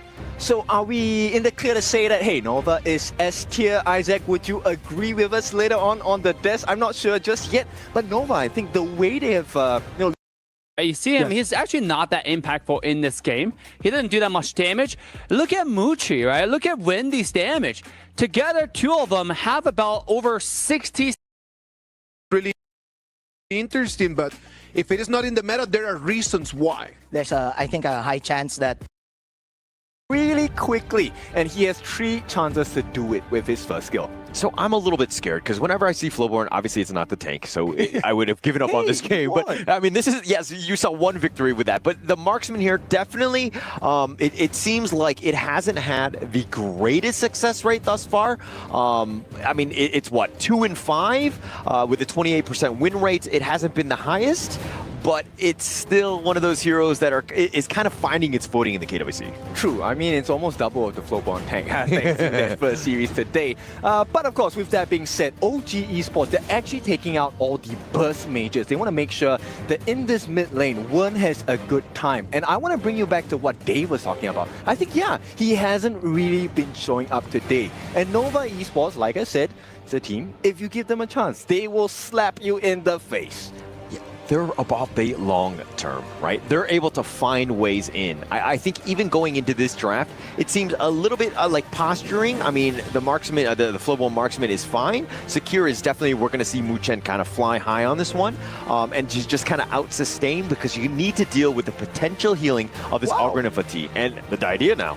Okay, not only that, Nova Esports, they pick up the Milady in the mid lane. A debut pick for Nova Esports, also for the entirety of KWC. So are we gonna see a awesome map control play, macro play coming out from Nova? They also have fighting prowess. They definitely have fighting prowess. And I mean, if they're able to just kind of stand up in front, you have the Ogryn there as the initial one, Fatih is the secondary, and then you win a team fight, and then My Lady is gonna just roll down towers. Okay, Milady is one of those scary picks. When it works fabulously, but if it doesn't, it gets thrown down the drain. There is no gutter lane here. Yeah, it's all in or nothing, right, for this one. But look, Nova Esports have kind of proven that they're able to do this and kind of make unconventional picks work. But going into this one, it's the ultimate battle. We knew that there were going to be some unconventional picks. We've been seeing a lot of best of 3s. We saw only 2 best of 5s in the KWC thus far. And going into this, it's all about the best of 7s where we're going to see just how deep everyone's hero pool is. I feel like it's a return answer from Nova, right, as we hit into this game. Because end of the day, is Milady a meta pick? It's a good pick. Do not be mistaken. If given the appropriate lead, Milady is a instant killing machine. Once she gets her ultimate on you, the air support, with the damage from the air support as well, and the robot minions, you are done for. Okay, we're going to see. It looks like the game 2 is underway. We've started this one. OG down a game. Do they bounce back with this draft, though? For OG? Yeah, for OG. This one's a bit hard for me because I find it very difficult for the side of OG unless they can take CY down in the early game. Look, Dao, yes, his main role here is a tank, and as the game goes later, he's going to provide a lot more room for Art. But is that going to be possible? It's going to come back to that, right? I mean, just being able to kind of suppress and kind of restrict what CY can get in terms of that farming. Because if they slow him down, they're going to have a great time. But Dao, it looks like he's going to be contested here. CY smiting it and walking away, essentially, and Nova Esports with a Grand Theft Auto. This time, it is OG. They are unable to punish Nova. And Nova, this is a great start. It's not the biggest of goal leads just yet, about 600. But every lane seems to be in favor for now. Yeah, in favor for now. But Nova Esports, more than anything else, it's like funneling that farm into CY as much as possible. And look they're starting to contest. This is going to be very uncomfortable for Dao. He wants to be left alone, but it looks like they're going to have the knock up CY using the Conductor of Souls. Not able to take that one. And now Kuka looking to go in for this. Nice 3-man stun. And do they get anything on this one? CY so low, he could use the path of passing, but that's not where you want to go. He's actually going to the wrong side, but he will go down. But Dao falls first, and first blood goes the way of Nova, although CY did trade it in the end. It's a decent trade, but it's still Nova in control because they took down Dao, they took down Wen, but they only traded CY for that. They also got rid of that Crimson buff. It's in the hands of Wendy at this point. Yeah, and he'll definitely be using that to kind of help with the push, but Kuka in a bad spot, fighting 1 versus 2. Oh, they've already taken him down. Muchen is there. He's just trying to whittle him down as much as possible, but these bots are on top of him, and Muchen has to fly high away from the base. They're riding the wind. It's a very important skill, right, for the side of Muchen, but you can be interrupted during that skill. So he was lucky that Wei Pit did not get his second skill to lock him down in mid-flight. Now, let's talk about Nova. They have a very commanding lead. 2.5 minutes, they're about close to 1,500 gold ahead. Yeah, this is actually huge for them. And Wen taking a lot of damage from Wei Pit, just being very cheeky at this point, but to sustain with that Mulberry power, negating most of this one. The big one right now, it's not 3 minutes in, but going into this bottom lane, let's talk about this one. It's going to be Muchi versus An. Who are you giving the edge to just in lane? I think it's really based on how aggressive they are. At the same time, this is also aided by the rotations coming in. And if you take a look at the goal differences that are very apparent at this point, Nova in the mid lane, Wendy already has close to a 700 gold lead against the Lady Chen, so she's gonna have a lot of pain down to the side of OG. Yeah, look, CY looking to contest at this point. The Ocean of Tears is gonna be on top, but CY with that steal, he smites it, and this is gonna be great. And they've also picked up Keka in the top lane as well, so they're doing some serious damage. Nova Esports being aggressive, OG on the defensive, and just want to farm in peace. But they can't, and this is exactly what you should do, right? We have seen the previous series. One of the things that we have definitely learned in this one is, look, when you have the lead, you have to press on, you push them back. Not only do I get the goal lead, I don't allow you to farm. And this was that solo kill, I believe, Keka against Shen, 1v1. Okay, no, it was not fair. The flash came in from Wendy as well with the ultimate, and with that stack damage, Wendy now on a killing streak. Yeah, and just a nice little rotation, and it looks like Muchen taking some damage. Wei Pit chasing him down, but the ride the wind, and Muchen flies on out of there, but they're completely out. This tyrant looks to be a free one for Nova. OG looks lost, and Nova, I mean, they're proving that, hey, that BO3, no fluke. CY in a very commanding position, and what a timing. Look again, Azure is here. Okay, they're going to look to contest yet again the Arrow Storm right onto CY, but they pretty much just want the buff, and they're going to move on out. They smite away yet another buff.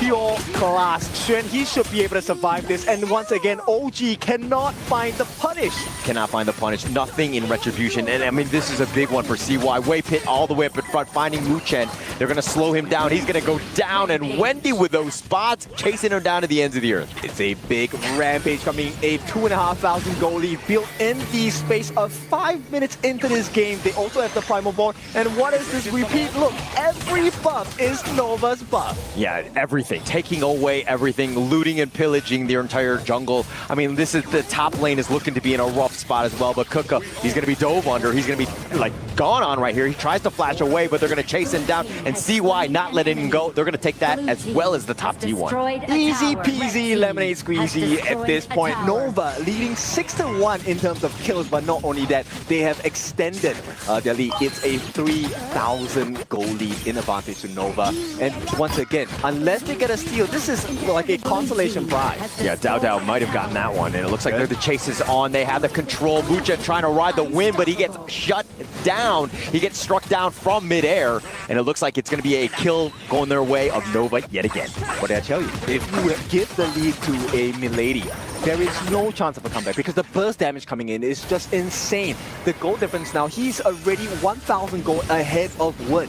Yeah, no chance at this point. And I mean, look at how aggressive they are. Nova are like, your jungle is mine. I'm going to take yet another. Dao does have that smite, so the battle might be on. The Aerostorm is going to be on point, and Dao does smite that for good measure. Okay, so it's a little bit of a recovery coming in, but it's a 4,000 gold lead at this point. Nova definitely in the driver's seat. OG looking pretty lost, and in the gold chart, Wendy tops it all. #1 in the pop music chart there. yeah, he's on top. All 4 of them. They've got the greatest hits in that regard, but Nova Esports just taking the fight to them. I mean, look, even with this push, Wendy's going to make it very difficult for them to defend this mid T1, but Nova Esports using that as just more of like a farce more than anything else as they siege and look to take this Crimson. Yes, and you can't defend waves. There is no wave management. There's no wave. Conductor of Souls right on top of that. The steal away with that smite, but now Dao is about half-life. CY on the run. Xuen looking for that right angle. He's going to try to go down for Muchen, but they've already taken Keke in the other side of the map. But Muchen right in the wind. He's going to get back, but he's going to be chased. Uses that Mulberry power, but he's going to be killed. Very smart move coming in. So Xuen actually separates the entirety of OG. And once again, once you're split apart, divide and conquer. And with the goalie, you don't win this fight.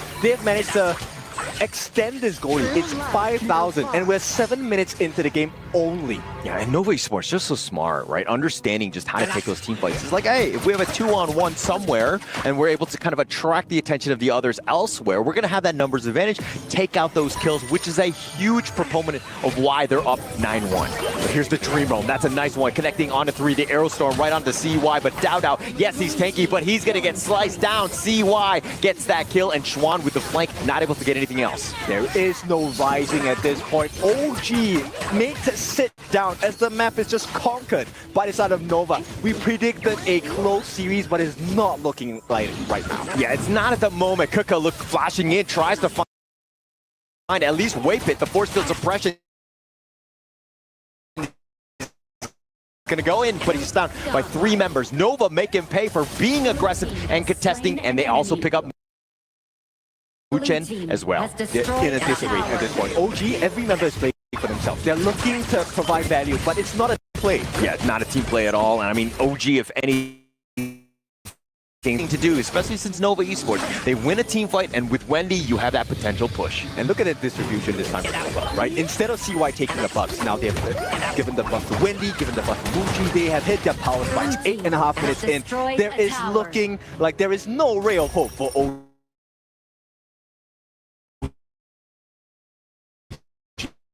A good game for OG. Well, obviously they're going to look to bounce back, hopefully, on this one. But right now, at this game, yes, you were saying disarray. Yes, it's looking like it. OG right now, it seems like they've been shaken up a bit. I mean, you can't blame them. Look at CY. He's at level 12. He's at 6,000 gold. He already has 2 of the main core items. Gonna finish his third, which is that full stacked Giant's grip on that jungle item, right? So he already has physical defense. He has anti-heal in the Blazing Cape. He also has the Eye of the Phoenix, making his regeneration higher. So he is the frontline tank. What does that give?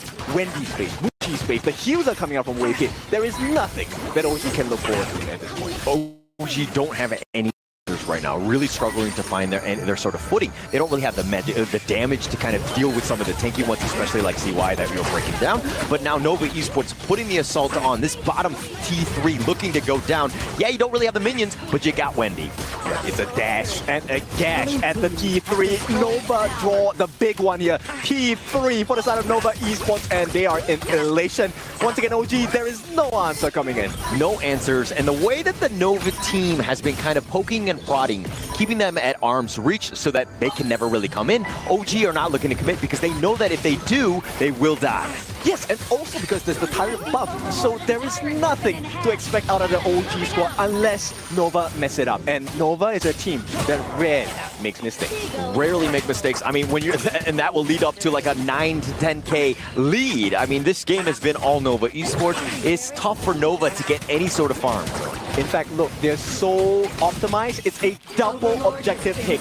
Wendy gets the Shadow Overlord, gets that Shadow Tyrant. So not only do they have macro advantage, they also have micro advantage. Take any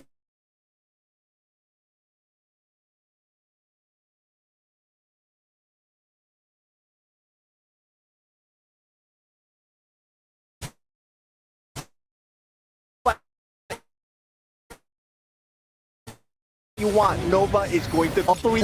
You're on the side of Nova. No, I mean, it's a great call. You have that damage too, and you're able to do it well. But the Dream roam forward. Kaka looking for that flank, but it looks like he's been caught out. He's going to use the force field suppression just to stay alive. But CYC now, it looks like Schwan all the way in the front line is just attracting them to go back into their base. CY over that wall, but they've got bang. This siege will continue. A second rampage, this time in the form of CY as well. It will be a Baron base, and you know what? The crystal is wide open. They can go for this if they want. The top T3 is the only thing standing at this point. Yes, the crystal is there, but with this Shadow Vanguard, it's going to be tough. Muchen getting so low, he's going to get sniped out by Muchi. He gets that soaring signal, but Dao all the way up in front. He gets guillotine for his troubles, and they get wet, and they get the crystal, and Nova Esports take game 2. Well done on the side of Nova Esports. There was no chance of a comeback on the side of OG Esports, and Nova looking so strong. So strong at this point. I mean, I think going into this third game, the draft has to be on point. They got to go with their meta heroes as much as possible. They need to figure out some way to kind of, you know, get back into this series. If they lose that third game, they're going to really struggle. Struggling is not where you want to be at this point, right? If you're an OG. Because at this point, you are down by 2 games already.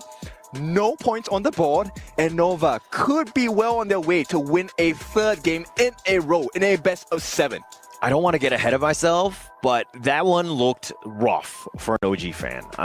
Going into this, we thought that it was going to be that, you know, 7th game right now, and the potential is definitely there. But OG right now, the biggest thing for them is they need to kind of draft a little bit better, find something that works, because it seemed like this draft was nowhere near able to kind of deal with what Nova was throwing at them. I think the draft is one issue, but then it's the constant questions posted by Nova, right? At every single opportunity, every 80 seconds, Nova's at your buff, and there was no response, no answers. No answers whatsoever. And it kind of, I mean, I hate to be like, oh yeah, Flowborn, not great, but it didn't do well yet again. But let's see what the panel had to think about game 2 here. You can see it from Wen's expression, man. Like, it's not going well for OG. Even for the OG fans, they're looking at this game and they're just thinking, what's out there is what's going on. Not only what's out there for them to take in the next game, but are they gonna be able to take the next one? That's a big question right now, because the performance is not their best, and that's just a little bit of a compliment compared to what everyone's thoughts are. Yeah. I mean, last game, you saw Win's expression with the post-game cam. This guy looked frustrated, he looked tired, and maybe he slept on the wrong side last night. You know, he had a pillow syndrome. It's time to wake up, all right, for the next game. Yeah. But for sure, that was an interesting strategy. We see Augur and Didia for the first time in the playoff, and it was great showing from Nova's side, invading all around, and the other side, OG. I mean, they got a game plan, but it didn't go the way they wanted. I think that they had a game plan that did not work out Nova Esports taking the Milady pick out there, putting that non-meta hero over there in the Gorge, and being able just to take the dub. That's gotta be a very difficult thing for OG to digest. Yeah, we saw the push strat here, right? You have the Tux from the Milady. Those are the pushing robots. All of these units that that she spawns. Plus, you also have the wolves together. You would definitely know that Nova wants to end this. Like, they want dinner early. They want to make it to the hotel and get that dinner, that yummy steak, right? But then again, for OG, I should say they need to change the blueprint right here, right now. They're sticking to the blueprint. They've been sticking to this strategy ever since the group stages, the protect the king type of play style. What I suggest is maybe they need to fight fire with fire now, like gris it all at level 1, at level 4, burn all the flashes, burn all the spells, and just take it from there. Let's talk Wendy. Wendy on that Milady, 33% damage dealt. Dave, what is going on with that? Explain to us how this Milady works. I want to know how much damage Wendy did to towers, okay? Because this guy was pushing a lot of turrets the entire game, the outer, inner, high ground towers. He got them all, okay? But let's talk about Milady in general. We actually mentioned it last game. Milady is such a great tower pushing character. It's so underrated. It might be a counter to Mai Shiranui in rank. Okay. And also in competitive, you saw today how they're able to use it along with channel, like Menjin was mentioning, right, to push a lot of towers.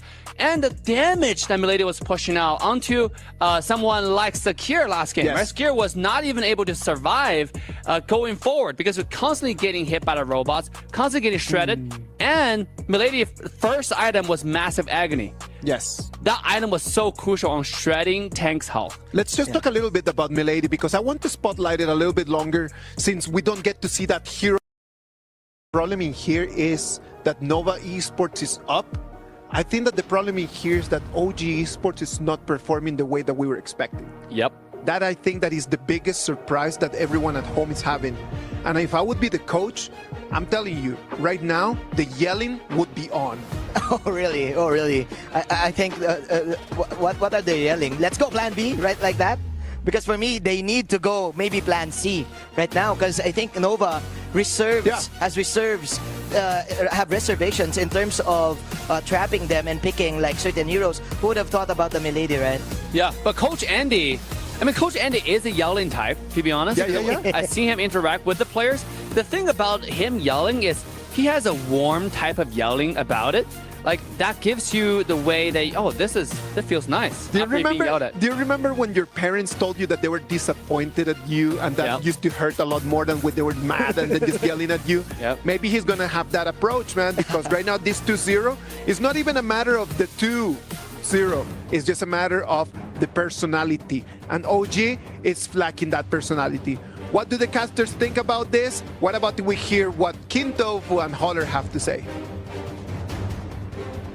And we're into game number 3 of this best of 7. Nova Esports, in surprising but dominant fashion, now taking a 2-0 lead over OG Esports. Absolutely clinical at this stage, and I do like it how Isaac was talking about the fact that it's not like Nova winning, it's like OG losing at the end of the day. It didn't seem like the OG of old. I also want to ask Dave, what exactly is warm shouting? I have never experienced warm shouting in my life. I want to be like, there's some middle ground in terms of like where you're not as angry, because usually this first movement by Xuan, so smart. He actually takes a roundabout just to check where OG have started their first buff. It's going to be huge, right? You just try to take that away as much as possible. And again, CY looking to, it's just that vision, that, that communication where CY understands where those buffs can be, and so that he makes his own rotation down. So this is a trickle-down effect. Now that CY has taken his own Crimson buff, he now knows the timing, roughly, of Dao Dao's Azure Golem. And I can assure you, we have seen it in Game 1 and 2, Nova are going to be there. Yeah, they're going to be there. I mean, they're going to contest as much as possible. Dao Dao has not been given any space. I mean, we always talked about the fact that, like, OG Esports, yes, they have a team of all-stars, but Dao Dao is, dare I say, the brightest star. He shines the brightest. So he's going to have a bit more focus from Nova. Yes, and especially if Dao Dao doesn't have a good game. He's a Jing. He's meant to melt those people down on the side of Nova. If he cannot do that one singular role, okay, there's many roles, but like that main role, then Dada is going to suffer in this game, and OG will start to crumble again. Yeah, but what is Dao Dao gonna do? Like, how are you gonna initiate on this Nova lineup? Everybody's kind of like tanky, or they have that sustain, or they have some way to kind of mitigate that potential jump in. I find it very hard to answer, right? End of the day, look, with the first skill of CY on this Musashi, able to block most projectiles, if not all projectiles in this game, illuminating flash. And that kind of cancels out so many different skill sets when that Chaos Cinders, that second skill stun, not available if it's slashed out. Same thing for An on this Lung. Look, you can throw Flaming Palms, Ride the Wind, Downpour, whatever you want to throw. As long as CY catches that skill in that midst of the illuminating flash, it's all gone. Yeah, it's going to be gone for sure. And I mean, OG Esports, this is kind of why I'm like, hey, there's a little bit more pressure on them to have that good early game to kind of really take the fight to Nova Esports. If they're behind, then not everyone can freely farm and kind of get going. In this case, it seems like there's a slight edge in favor of Nova here. Draft-wise, I definitely agree, right? Because there is going to be a lot of difficulty. Like, who are you supposed to stop? And can you stop them consistently? Because Dao Dao is actually a hero on this Jing that is very fearful of control. And once again, I bring you back to the point. They have 5 different members of control on the side of Nova Esports. Yeah, if they're able to get those team fights going, and this is why Dao Dao is like, might not be the full all end all win condition for you. Yes, he will set up the initiations. Yes, he will attract a lot of the CC, but it's going to come up to An to really step up. But here's the Soaring Green Dragon on to 2 members, but they're just going to push them away. They just want the Sprite. Yeah, OG needs to find an unfair advantage. Oh, there's the lockdown. They have the control, but they do have enough damage. They do, and Chuan will be killed first, and Keka will cartwheel to safety. That is what we're talking about for OG fans. You split the damage, you share the damage, and then you get the kills. This is why when on this Angela, beautiful pick, right? Tank Shredder, OG, there is some life to them. But Nova, I can assure you, they are still very comfortable in this game. And one thing about OG's lineup is the fact that they needed that early game start, and Mu Chen will provide. Once he hit level 5, which he did on that, I mean, he level 4, he had control. He was able to do that in that top lane to kind of lock Xuan down. That's the way you want to do it. Every single time it's off cooldown, you want to be looking for kills. But the one thing we've ever learned about Nova, the one trait is if Nova makes one mistake, they never make it again. Rarely. Yeah, it's tough. It's tough. They definitely learn from their mistakes. Waypit was going potentially in. He's just scouting that out, but he gets killed for his troubles when picking up that kill. Okay, so now it's a comparison. So OG have a decent, it's not the biggest of leads, but what do they do with this lead, right? Decisions are so important in Honor of Kings, and they need to maintain this lead. Push the map. On doing a great job, providing that space, putting some chip damage onto that bottom T1, potentially going down for that. I mean, this is exactly where you want to be if you're OG in terms of the early game lead, really taking the fight to Nova. Yes, be the aggressor and not, be the pressure, not take that pressure coming out from Nova Esports. But once again, even with a 2-kill lead, OG leads by a mere 100 gold. I mean, it's tiny, but you'll take whatever you can, especially from what we saw from OG before. But here's the Umbrella Outburst. They push back the Stampede. The Infinite Fast, he just barely gets out, but when not able to get out, he's just a little too static. Dao Dao still up in front with that Mirror Domain. They'll push back. They find CY. They get the return. They get the nice little knock-up, but Waypit on the return. Chuan go diving on the tower. He's going to go all in, gets the kill onto An. Is this a bad situation for the side of Nova? I would argue no. I think it's okay. CY did his job. They got down one, and more importantly, they got down An as well. That delays a lot of different things on this side. Take a look at the positioning of this side of Muchi here. Very safe on the backline, making sure he gets all the hits. But at the same time, CY's ultimate, the duel to the death, catching out one. That was a very significant marker. Xuan also aiding with the rush, Razor Cavalry, very strong presence here. Not only did he delay the aggression of Dao Dao, he pushed him almost out of his mirror domain. Because if you didn't know, Jing, when you're out the mirror domain, it's cancelled. Yeah, it's cancelled. I mean, that's the best way to do it, to take him out. And Xuan just understanding that. And like, look at the dive, right? He was going for An. He was like a homing missile. Ensure that if he's going down with An. Yeah. So it's a very important marker, right? Oh, the control. They've got him. The Blazing Brilliance right on top. Waypit leaping Saviors away. That was a good attempt, but again, Waypit kind of on the tankier side. But here's the Mirror Domain from Dao Dao, finding CY. it looks like that's going to be the end of things. I think OG is starting to recover, right? If you take a look at their decision making now they're backing up Dao Dao. Dao Dao is diving, that's great, but he's not diving alone. Yeah. But Dao Dao is given the hero that he wants. This is his playstyle. You know, he wants to be aggressive. He wants to be making those moves. And yes, it might be a little too overly aggressive at times, but generally speaking, you gotta trust Dao Dao in the end. So for all the newer players in KWC, you're wondering why are teams fighting? It's actually to get that map control, right? If you time your fights right, the opposing team won't be able to clear the waves, which, funnily enough, is what Nova is doing right now, right? There is a bit of pressure on the T1, and Nova looking for the umbrella burst, but the flash away, and it looks like Muchen will get to safety. Just kind of sensing things were astray, but here's the return. They find Waypit, they do the damage, and they find CY. They get the pick off, but Kuka is down. Xuan with that Soaring Green Dragon under the tower. Here's the Mirror Domain with Dao Dao, and it looks like An looking to make a play, goes for the Flaming Palm, not able to kill Muji. He gets on his dragon, he's on out of there. If they get this Crimson Golem, it's a big win for the side of OG, and they do. Dao Dao steals it away like a thief in the night, and with that objective taken, with the Vanguards flying down as well, OG restoring the lead. Now it is a extensive one, 2,000 ahead. Yeah, they're going to be very happy with just how things turned around, right? And the fact that they were able to take down CY, trading for Kuka, this is like you want to trade up, right? You want to slow down CY as much as possible. Muchi's definitely on that list as well, but getting that kill and only trading away your Clash laner, I think they'll be happy. But they have the control, they find CY yet again. He's had a rough time, the Unending Sorrow keeping Wendy alive. Mirror play, and this one is a beauty. Now, Dao Dao, here are two traits that you will see here. Number one, OG is playing exactly how Nova played, which is your buff shows up, you're dead. Oh, they find Waypit. He leaping Saviors over the wall. Kuke was trying to do some of that damage on, but here's with this Vanguard, they're going to potentially go for this mid T1. That will be a healthy amount of damage. They get the T1 down as well, and look at the goal lead. 2,000 ahead this time, individually, Dao Dao leading ahead of CY, and this is where you need to hit those markers and timing.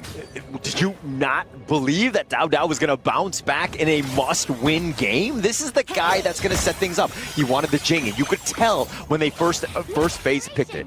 Agree. And now, for the first time in, 3 games, I feel like Wen has recovered. There's a little bit more hop at his step, and I'm not talking about the hero pickup Angela. Yeah, it's definitely going to help them. I mean, you're seeing just like they're being a little bit more aggressive. They're being more assertive with their movement, and especially with this contest, Nova Esports now on the defensive. The Umbrella Hoppers completely miss on this one, but he stampedes forward, gets a nice little contection. The Blazing Brilliance right on top of this, but Xuan is going to be killed. The Infinite Fastness on back. 2 members down from Nova. Muchi running for his life. They're going to find Muchi as they get the pick up. The Unending Sorrow. Wendy just trying to go in, but on with a triple kill. This Dragon Boy is on fire, and he's not just breathing fire, he's breathing the earth and air as well, water, as it's looking like a downpour for the side of Nova Esports. OG, what a time to recover. 10-4 in terms of the kill score, and we're about 20 seconds away from the 10-minute mark. 10-4, roger that. We're going into this one, but just what a great play there. I mean, the Umbrella Hoppers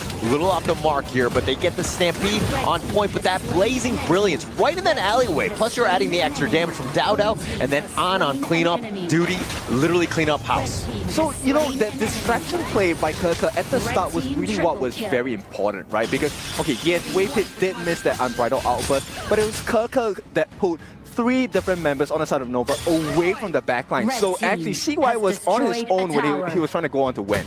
Yeah, look at, you see what OG had done? They know they have such a huge lead. They're going to look to take both of the objectives at the same time. Dao Dao was just taking the Tyrant very slowly, ensuring that the rest of them could catch up on that Overlord, taking both, being very greedy, and again, kind of sticking it to Nova Esports, who did that to them last game. This is exactly what they need to do, right? Look, it doesn't matter how you start the series, you just need to fight back. We want a back and forth, and this is what OG is delivering at this point. Now, Nova, is the game over for them? Definitely not. You never count out Nova. Never count out Nova, never count out OG. I think that's the biggest thing we've learned. Yes, Nova Esports with two very quick games are really stuck at 2 OG Esports, and there were some questions of like, oh man, is OG like ready for this? Are they able to kind of contest? And it looks like the answer is to that, yes. And Xuan now, as well as CY, they have those upgraded items as well. And God, that's a lot of damage on the Wendy. You're right, a lot. I mean, Dao just going in, just kind of threatening more than anything else. He could potentially just burst in, but he needs to be careful. There's a decent amount of CC on the Nova side. Yeah, in fact, like I said, 5 different members, a lot of CC. But that's exactly what OG is doing. They're so spread out, and it's so hard, right? As Nova, yes, you have 5 different forms of crowd control, but you need to synchronize them together. And OG, based on their positioning, they're not allowing that. And Keke, he's doing a good job. He's giving them information. Yeah, it's all about that vision, right? And I mean, going into this, I mean, Dao using his mobility to the extreme. He's not trying to take an extended fight, not looking to group up and kind of get caught out. His thing is that he's doing like hit and run as much as possible and making it very uncomfortable because like you might bait out some serious spells from Nova. Exactly. And the main difference here is Nova's strength is in control, but OG's strength is in suppression. This is where Mu Chen, look, I have been impressed with his Liang, but today if they can really close the series, I think OG Mu Chen, a lot more respect for this boy this time. Yeah, that would be huge for him. I mean, Mu Chen has been making some serious plays in the KWC thus far. He hasn't had the greatest time. I mean, yes, they're in the lead. He's been able to knock down the right one, but it looks like they're going to go for this one. The Umbrella Outburst pushing him back. Here's the Duel of Death, finding a nice little target. They find Wendy, though. He's going to be the first to fall, but they trade away with Wen. Mu Chen down for the count as well. And now CY on the run. Keke makes a beeline for him, gets the pick off, but it looks like that's going to be a 2 for 2. And they have not been able to kill out Dao. Okay, they just finished the job. But once again, this is why you don't count out Nova. They survive. OG get the T3 at the top. It is a big win for them, but it's not the end game just yet. Nova will come back. They'll come back. I mean, it's slowly and steadily, right? But they're down about 6K. That was a great win for them. They had the trade up. That's exactly what you wanted. But here, DJ Kin, break that one down. All right, so that big unbridled outburst coming up from Wave, it was what really changed the fight. And in collaboration, teamwork makes the dream work. Xuan actually catching out the backlines as well, pushing them out. CY, unfortunately, he had to give his life, but his job was done. They opened up the door to push Arm away from the fight. And with that distraction as well, Dao, he had to do a 1v1 against Xuan, and Dao was very low. There was no chance. Yeah, no chance at that point. And he was trying to get away, but Chuan is just too fast on that horse, not letting him go, and he just got the better of him. Chuan, again, he's been doing a great job, like saying, hey, we're losing, but I'm going to continue to play to the bitter end with this 5-3-2. So at this point, look, 12.7k, he's 6 slotted, and that's Dao I'm talking about, right? This Jing is fully at max strength in terms of power spikes. It's really about the item swaps. But 14 minutes in, the T3 at the bottom, open for the taking, and OG, they have a good advantage. Yeah, they're going to take the Shadow Tyrant here, and OG looking for more, trying to get the knock-up onto Waypit, who Leaping Saviors away. And with that Oak Bolt, I think they're not going to go for too much. The Razor Cavalry, they find On in a bad spot, nowhere to get On, and he's not able to get out on that Dragon, and now Nova Esports on the chase. What was he doing there? He had no flash, he had no business being there. On might have made the biggest blunder in this game. I mean, got caught out here, but I mean, the minions were potentially looking to end the game. If anything, it might have been just kind of like a bit of a bait in that sense of just slowing or trying to go for that cheeky win. Nova Esports are up to it. Now they're going to focus on this Overlord. Okay, this is a difficult situation for OG. They do not have the control. They have the nice little damage. The Blazing Brilliance. And Waypit is going to be down. He got stuck out. The Unending Sorrow on 4. They find Keke in return, but now CY just going to step out of that pit. Wendy's been killed as well. It's a 2 for 2. Okay, so at this point, Waypit and Wendy, they did have to tank Wen. Unfortunately, it was Wendy who was standing in the front. Oh, he's going to go Golden Chuan under the tower, though. They haven't even taken the top T1, so they need to take that. But it looks like the Overlord will be picked up for Nova Esports here. Okay, that's some breathing space for the side of Nova, right? Because look, it's 2 bleeding wounds on the top and the bottom, and with Dao, oh, what's the call? Oh, looks like they want to go for Xuan. He's the mirror domain, but he's going to step on out of this one. But Xuan gets picked off. Dao with just too much damage at this stage. And Mu Chen, he is the hunter now. He does have his ultimate, so he's looking for that opening. Have they spotted out CY? I think. Oh, I don't think so. The shadows, the fog of war. Oh, the fog of war is too much. They're looking for him, but the search party, and it looks like CY in the perfect spot, the pocket. He's not able to be seen, and CY gets out of there. Right beside each other. I mean, it's like they had their backs facing each other. And if they had gotten a kill onto CY at this point, it would have been super problematic for Nova. Yeah, I don't know if they could have come back from that one. If CY goes down in that situation, right, getting that pick off with that numbers advantage, and then OG would be able to continue on. I mean, they already have the lanes like pushing throughout. Yeah, like, and he's not exactly the rich guy you're looking for. He's 9,500. He is knocked 6 slaughtered. Yes, he does have the blood rage, but against suppression, what does that do? Yeah, not really too much at this point, right? But he does need to stay. He just needs a little bit more time, and this is why Nova Esports. Yes, you have the mid T3. You don't have a lot of opportunities to make any more mistakes from this point on. But Nova Esports, again, just looking for a single pickoff to kind of start this comeback, which is why Waypit as well as Xuan have very important roles here, right? CY is trying to find that opening as well. Right now, I think if he dives for the window, they're going to go. The Umbrella Outburst, the pushback. Juan finds Dao Dao. He's not going to look to dive for that tower. But Kaka in a bad spot, looking to get serious on this one, but he might have been caught out. Tries to go all in for Muji, and Muji outdashes him. Just too much at this point. The Infinite Fast is on back. Went with the Blazing Brilliance right on top, but he's going to go golden. Just stay alive at least a little bit longer. But Nova Esports have gotten that pick off, and they have a power play. How is Nova doing this? They are behind, but they are putting pressure onto OG. And once again, the TP back, they know that they just have to manage this waves coming in at the bottom. And once again, they are maintaining the defense through offense, right? Their buffs are left untouched. OG now has to deal with the Shadow Overlord, and the map is still, after a while, in favor of OG, but it's the pressure that's coming from Nova that is unbelievable. Unbelievable. The S3 and MKL champions. There's a reason why this team are the champions, because they're so resilient. They're able to find ways to come back into games and to just pull them out from under you. It rarely feels like Nova is at a disadvantage. That's true. The Umbrella Outburst is going to be on, but Dao Dao gets that steal. His Sage's Sanctuary, he might be going out for this one. It looks like he will be killed, but he trades his life away for that Shadow Tyrant. I'm not sure if that was worth it, but I think OG makes a very conscious decision not to stick with him, right? Do not bring Death's Door to us. Waypit! Yeah, he's going to get back to safety, and yeah, you're right in the sense that, like, nobody else wanted to die with Dao Dao. It was a suicide mission. He was successful, but now they find Juan in a... Oh, sorry, they're going to do a little bit of damage. Keka trades his life away, finds Wendy, but now Muchi's a little bit low, and it looks like he wants to go. He's going to go immune, at least for now, but he gets the pick off, and it looks like OG finding opportunities, but they're on the run. While they're running, the minions are doing the work. The T3 in the middle being taken down as we speak. Now, Nova, they have tried their best. They will be able to defend the T3 in the middle. But OG, once again, playing to their strengths this time. Playing to their strengths, but Nova actually coming out a little bit on top. But with these lanes that are pushing, it's going to be tough for Nova Esports to really make that true contest. Now, Dao Dao looking to cut off the angle of retreats. He's going to wait in the brush, and he's just going to chill for now. Yeah, OG, they have a little bit of difficulty here for the next 15 seconds, but it's the Azure Golem that is more important for them, right? Right now, it's about they rallied their teammates and, you know, they recovered. And once again, never make the mistake of counting out Nova. Nova, when they hit the strides, is so painful to play against. And, you know, one of the rare times that you actually see Kaka under stress at this point. They're just completely vanished, and they allow Nova and really just help support Dao Dao in the end. But it's a double-edged sword. It goes back and forth. Because if you take a look at the strength of a Dune and Dolia combination, 4 members, the Burst Ram, they're fighting Mooch, and they're doing a decent amount. He flashes away, Kaka looking for that and the pushback, the heroic charge onto CY, living up to the name, but Nova Esports not able to get a return kill. So once again, OG, they recover, they get the shutdown onto when this is a monumental moment, right? This is potentially an opening to recover and find a pathway back into this best of 7 series. Yeah, and you were complimenting Wendy. You were like, oh, look at this guy, he's like money bags or whatever. And of course, OG heard that, and they're like, we're gonna focus him and kill him, right? Of course, right? You need to find the appropriate target. I mean, target prior is very important at the highest level gameplay.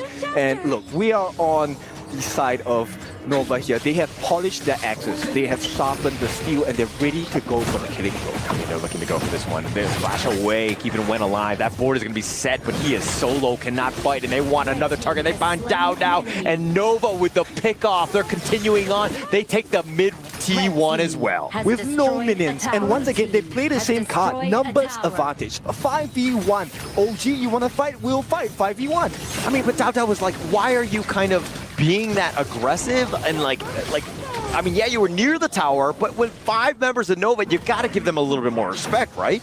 No, but this is where all your accumulated efforts bear fruit. right? Look, you are now leading the series 3-0. OG feels the pressure. They need to win this game. They have to find an opening. They need to find an opening, but at the same time, you need to ensure that you're staying alive. You're doing a calculated risk type of play more than anything else, and staying alive is going to be key because Dao, again, it's more farm going the way of Nova, slowing this pay down even more. Well, the risk is going to be increasing now with a 1,000 goal lead. Oh, the top lane, Set Sail finds the connection. Kuka, he's trying to dash away, but he's going to get sniped out. Wendy with yet another kill. Yeah, very happy trading for the side of Nova. They don't really care about the T2. They're gonna just melt the jungle down because their own jungle is empty. There is no recovery for Dao. And Nova, they see the opening. They want to put pressure here. They're going to put pressure on this top T2. Muchi's doing some serious work. An is going to be there. He's going to try to deal with the minions, slow this game down, but Dao trying to sneak a Tyrant. It's a consolation prize if there's any. At this point, both the Azure Golems are in the hands of Nova. One in CY, which he needs, the other in Wendy. There is going to be a lot of cooldown reduction for this guy. Yeah, look at this one. It looks like the potential assault from Muchen, just dealing with the minions. Again, slowing it down, slowing the pace. But here's the Set Sail. He's looking around. He's wrapping around the parking lot. He's going to look to go for this one. Goes over the wall, doesn't connect. Yeah, scary situation. Nova, they're very ready to fight at this point. They have all the common spells. And this is going to be the Crimson. This is going to be the next big fight here. CY still up in front. He's going to be knocked up back with that taking liberties. The Unruly Blade, the Blood Rage on top of him. He is not scared. He wants to go. He trades his life away. He's going to trade for Wen. And now they're on a full-out retreat. OG back in their base. The winning strategy is going to be connected onto Dao, but does not kill. The only safety net for the side of OG now is the fact that there is only one wave of minions marching down in the mid. This T2 will be under pressure. They should be able to take it before any defense comes through. Yeah, nothing really OG could do, especially after that last assault. They had to retreat, regroup, heal back up to get back in this one, but they couldn't protect that mid T2. And again, Nova Esports in control of this game. Yes, and you know, the saying is honor and power is never given, it is taken. And Nova have taken full control of this game. Okay, what is that quote from? Actually, I don't even know. One of the books I've read. Okay, all right. I'm surprised you read a book. But okay, here we get the knockup of the Set Sail right onto Kuka. There, he's trying to go for this one, but he's dashing away. He does get away. He has that speed. He is going to be fine. But this is an opening for the Tyrant yet again for Nova Esports here. But what a play! They can't do anything. So they not only they force a fight. OG are not in fighting shape. They have to give up the Tyrant, and once again Nova reestablishes control. And there is no more opening. OG cannot take the Overlord. Can't take anything at this point. I mean, Nova Esports, great movement, right? Just understanding that the Overlord was going to be the next thing. Yes, they have the Primal Bond on them, but they don't care. Nova Esports are so far up right now that they're willing to risk it here. And funnily, I know Dao is at the top of the gold chart, but you know what? Nova's answer? Numbers. You can be the top of the farm, but it's just you alone. Yeah, you alone at this point. There's nothing really that OG can do. They're pretty much just watching at this point. I mean, if anything, maybe you look to push the bottom lane, create a little bit more space, but at this point, at some point, you need to be overly aggressive split pushing. I mean, if I'm on the side of OG, the opening now has to come from Wen and Kuka. This combination needs to work. Assisting with the Radiant from Muchen is definitely going to be helpful, but they need the flank, which is why Xuan's positioning this game so clean. He has eyes on Kuka. It's like a spy cam. Yeah, actually, that's kind of scary. I don't think they actually have CCTV. I mean, he does see them across playing, but yeah, I don't understand what you're saying. His game sense is unreal, right? Understanding where he needs to be. I mean, yes, he's kind of in the back right now, but he's off the map. And so OG know that if they're ever able to just kind of, you know, initiate, Xuan might be coming in with that boat at a moment's notice and could just like shake up everything in that team fight. Yes, and very smart decision. Nova put the Overlord on the bottom. They have a buff in that lane as well. And because they have the advantage, they are willing to fight at this lane. Yeah, and they're going to take this bottom T2. Nova Esports just complete control. The map control has been on point. With these Vanguards, OG really don't have any space to breathe. Yeah, perfect foundation. Perfect form from Nova. They're looking for that opening. They're looking for the opening here, but with that Vanguard, they're putting a little bit of pressure. Here's the boat. It goes over the wall, connecting onto 3. They want to go for this one, and they find him to flash away. Wen trying to stay alive, but they've taken the bottom T3. They haven't gotten a kill thus far, but they've been throttled back. They're in their fountain, and they need to heal up. But Nova Esports taking the mid T3. They make move to the top.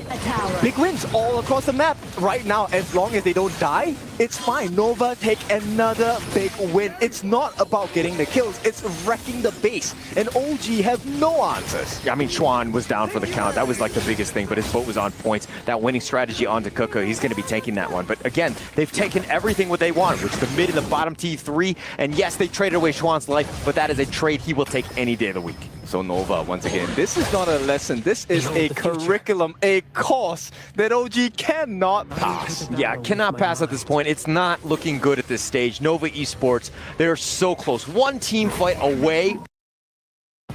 我觉得是我们互相心态都很好吧，然后会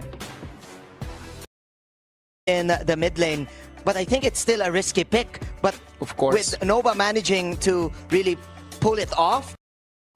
Cosa volete cambiare?